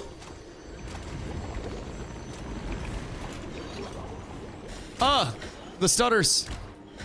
The staggers. No. No. It's so laggy. I'm sitting so comfortably right now. Dude, I have my legs all like crisscross applesauce. I'm so cozy. Ah, the fuck? Yeah, that's a bad spot for you to be. Bye-bye. Poor guy. That's a really bad one. Assassinate? Did someone get drove by? Drive by? Drove bowed? Did somebody get got? I was just chilling yapping and then I see wait, Nin got? Oh no! Wait, that's so sad. That's so sad. Oh my god. Some idiot wearing gloves and a stupid hat telling me that I'm using an overlay. Wait, who wears hats and talks about overlays? Who wears gloves while they stream? Wait, what do you mean? Then selling? Oh no. Wait.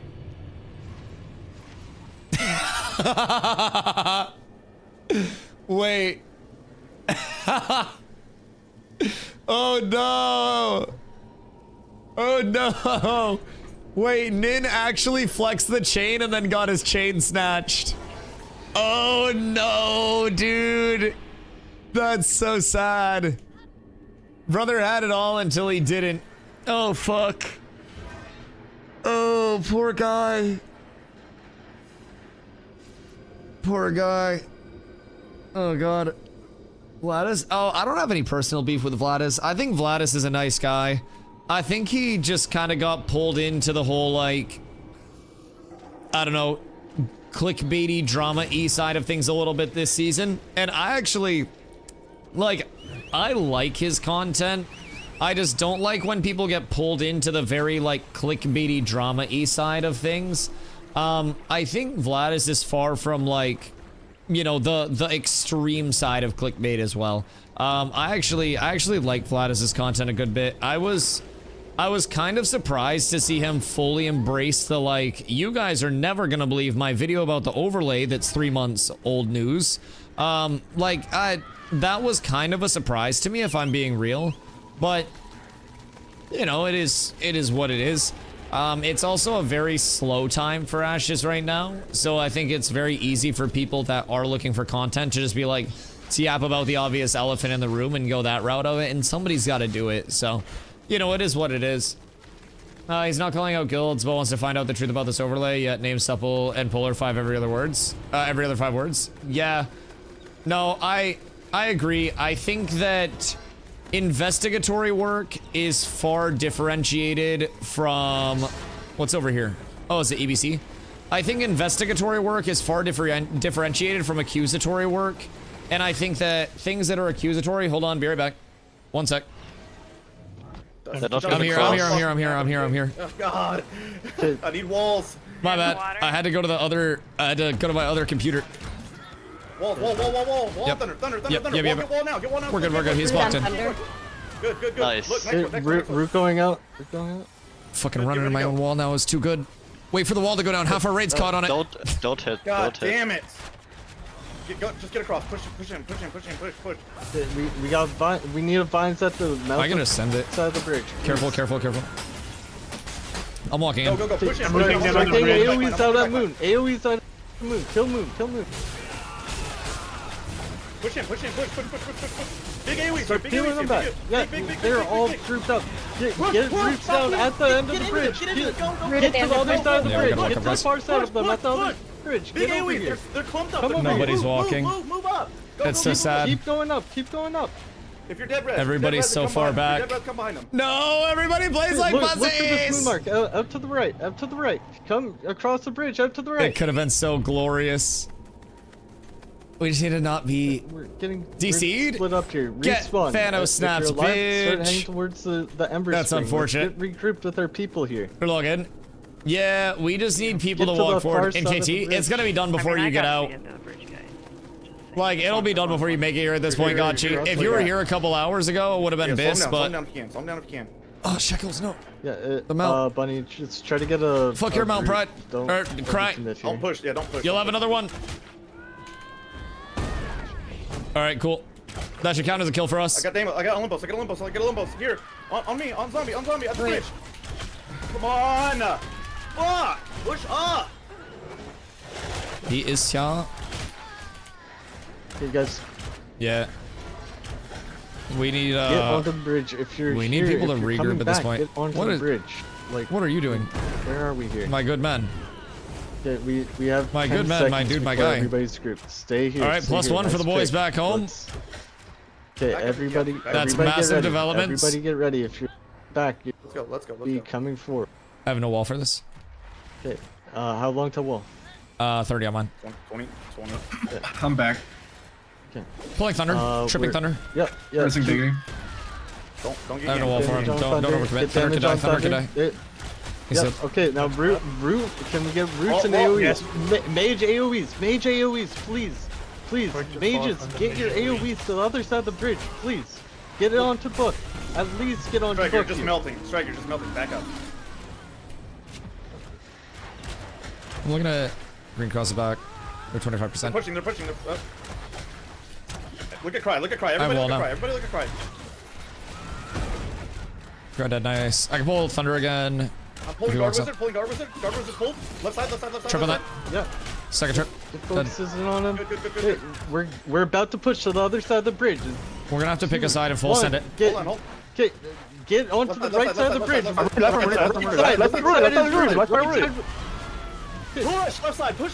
left side. Everybody push left side. Left side. Push all the way to their back. Get the left side dead. All the way to the back. Nimbles out. Go. All the way to the left side. One wop in the back left. Never mind, everything's lagging. Wop's just walking away.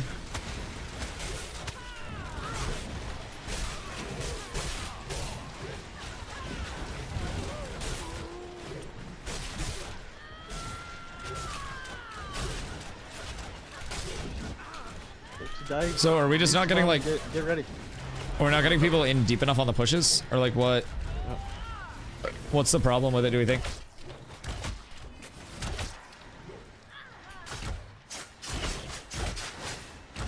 Damage isn't coming out with each other. What's up? The damage isn't coming out with each other. Yeah, you think we're just not coordinated on targeting? Yeah. I think that's probably the big thing on it.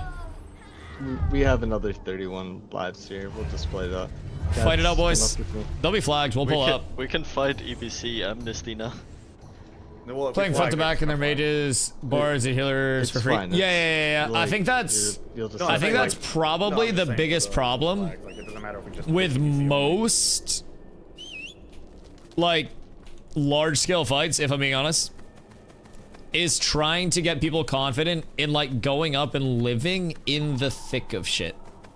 Oh, was I the only one putting AoE down? Halfway up this bridge. Excuse me, I was AoEing. I just have slam. Thunder, free kill. I don't have a lot of AoE. Okay.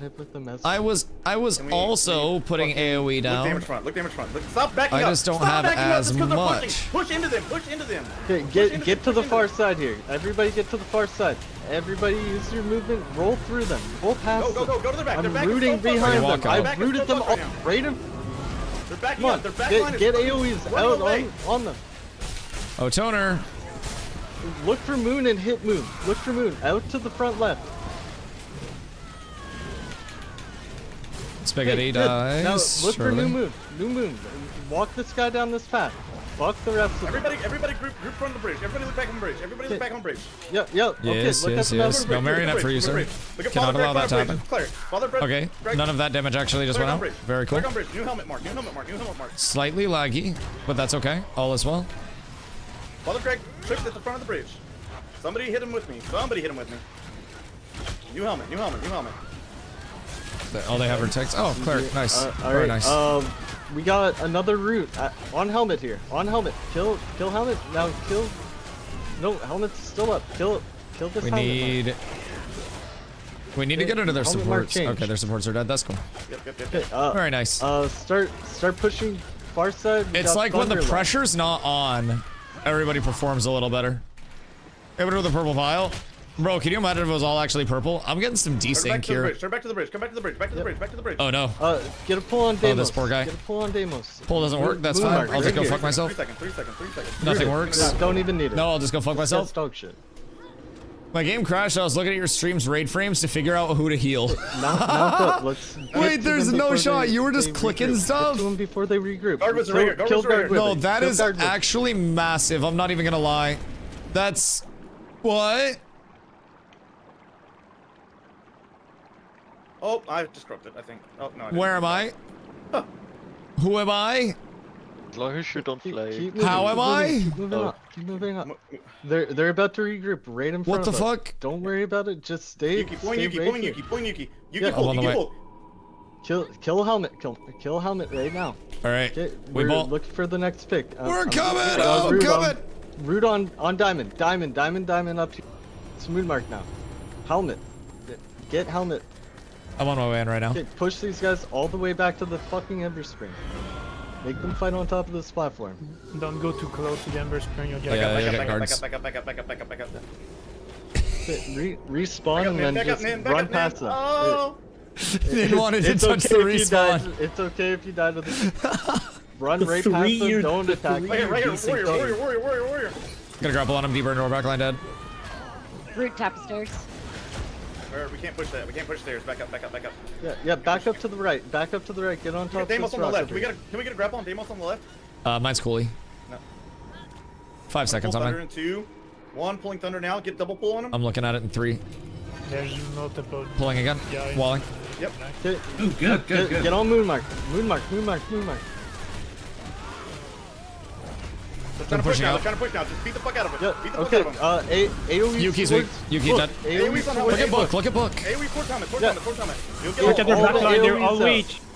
They're all weak. Watch your AoEs. Root in front. Res back and come back. Okay, helmet's one. Okay, start. Don't go too far. Just We've got come to the Amity edge of the hill. back. Yeah, push it. EBC Push the in the back line. back. Ice in the back. It's okay. Push front. We're Come on, fine. look for new helmet. Look for helmet. Yeah. Helmet off to the left, down the hill. Helmet off to the left down the hill. Half health. Nice. Look, yeah. I'm on their backline here, looking to cry. They just got the MV advantage now. Come back to the right. Top of the hill. Coming up. Don't attack anybody I'm on until top. you get back to the hill if you die. Quick accent. Come up to the hill. Come up the hill. We need heals up here. Let's go. Got a lot of clerics. Let's get some heals out, y'all. Yeah, look at helmet right in front of me. Helmet. The Mars, constant top of the hill, respawns on are the rock. fucking insane for this. It's so chaotic. Everybody just run back in and swanton again. We just go until everybody's gear is broken. Stay on the platform. We're still good. Come back out. Hiya. Come back out. They're running. They're all half health running away. I got a dead spawn. Fuck. We have 12 lives left. Everybody else look right at Toner. Oh, that's a fat trip. Pull him in. He's tripped right here. You guys really hate that shit right now. Wop just got fucking whopped on. If I'm being real. Bye-bye. Come on, look at this. Now look Locust right side. I gotta reload. Locust right side trip. Okay, reload. Nice. Hit this Locust. Hit this helmet. Helmet. Look, all damage forward. I must get into you. All right, please. Right, helmet behind us to the right. Helmet behind you guys to the right. Turn to the right. No! The dots! That was a bait. Everything was a bait. The fight never ends. Yeah, regroup on the platform. Everybody's just fucking respawning and running back in. One more push left. I think we're just going at it until we fucking break our armor at this point. I love this shit. Dude, I'm having a fucking blast. Anytime there are enough people for me to get value out of going into a backline and trying to... Ow. Oh, not like this. Anytime I get value out of like running into a backline and shinging and like actually playing with a melee weapon out and hitting combos, it's so fun. Everybody else. It's so fun, dude. I have not a worry in the fucking world right now. I just love PvP in this game. It's such a fucking blast to actually like have content kick up. And in a world where there's not necessarily the most of it right now, is really cool to still have it in our own little corner of things here. Yeet. Oh. Oh. Feels so good. But he's unflagging. Yeah, don't Okay, go that guy's on dead. Nightmare. Don't. Very nice, very nice. Played fighter in P2 is fun when you attack from the rear. I love trying to get into back lines. 1000%. They are. My ideal scenario. Left. Don't let them just jump down on the right. My ideal scenario Go to their back line. Everybody push is to the right. that Everybody we push to the right. have. Push to the right. Everybody go to the right. Everybody push to the Everybody go to the right. Look for all of those marks. Get AoEs out onto all of our marks. Start getting AoEs down. Yeah, look big AoE clump. Yeah, look at both. Nice helmet now. Helmet. Okay, this dies New from. helmet. Where's my wall, dog? New helmet. That should take so long Green to cross actually pop looking up. good. Green cross Look at looking good. right side helmet. Focus the fucking helmet. That's the only person I want everybody on. Is helmet. Look for helmet. Target zombie if you have to. Target zombie. We're on it. Over. Careful. Dead. Listen, man, I will kill the targets. Good. We just must find them. We're swarmed from everywhere. Let me get the horse. The horse must die. But yeah, no, genuinely, any fights where you can actually, like, fucking get in, operate on squishies, and avoid that full, like, front on front. Oh, dude, it's so fucking fun. And it just, oh no. Nice try, everyone. Like something tells me. People are gonna okay, play no like bug. that, and it is Oh, what it thank is, God. but- Oh, I thought I was gonna get cooked by guards again. Holy fuck, that would have been awful. All of my mounts are dead yet again. All right, biggest note from today's PvP: unsummon my mount before I go into fights, bro. I lost a lot of good mounts on this fine day. I lost a whole lot of good mounts. Oh wait, what's happening here? I got the ocular, don't worry. Hiya. I will kill him with the ocular. I'll kill him with it. Zombie spawn. Zombie spawns are a little common. GG my boy, was a fucking blast. Genuinely. Like, I just enjoy the fucking content, I'll be real. And now we have a good reason to try to campaign for some respawn protection around that fucking teleporter. Cause that thing a bitch. I think it would be super cool to have those moments of like, we're holed up here and we know that they're coming up and it's gonna be a huge fight. But I feel like the load screen element kind of kills the hype around that breach of the top floor right now. But I feel like that could be such a fucking cool fight if it works out in an ideal way, you know what I mean? Like if they're able to get either some form of like a teleporter protection, like the respawn pro on that for a sec, or if they're able to like do not have a load screen somehow. I think that'd be a little hard, but like it'll be a blast if they can get that all sorted out. It was still fun though, man. GG's all around. Beautiful yaps, beautiful content. Shout out EBC and Amnesty for making it content too. That was fun. Because God knows it was just yap before that. You got corrupted? Wait, did you lose gear? Because we might be able to find where your gear went, unironically. No? Okay, good. Okay. Do you need us to come kill you? Or are you good now? Like, are you all set? Because we can... I died to Sentinel. Okay, you're all set? Okay, good. Good. Okay, yo, GG's Locust. Good. As long as nobody lost anything, then we're all up tremendous for the PvP on the day. If I'm being real. Cause like, my choices right now are either go hit a bunch of mobs, go hit a bunch of ravens or grems, or yap until there's PvP. Just swipe his gear back. Nah, any swiper would absolutely be gifting a shitload of subs in the channel. It's just like anybody that was willing to swipe, they definitely have enough money to gift. Definitely. Because some weirdo member telling everyone they exploited and RMT'd. Wait, who? I have someone saying that they're exploiting and RMTing? Like one of my people? Or someone saying that Rhinos is? Wait, is Socks leaking the overlay? What are they adding? Summoner? Summoner's on November 18th. Yes. Crazy work if you ever think I RMT'd. Listen, I always tell people, bro, I'm too fucking broke to RMT. That's my take on it. I'm safe. Marked safe from any accusations. Yes.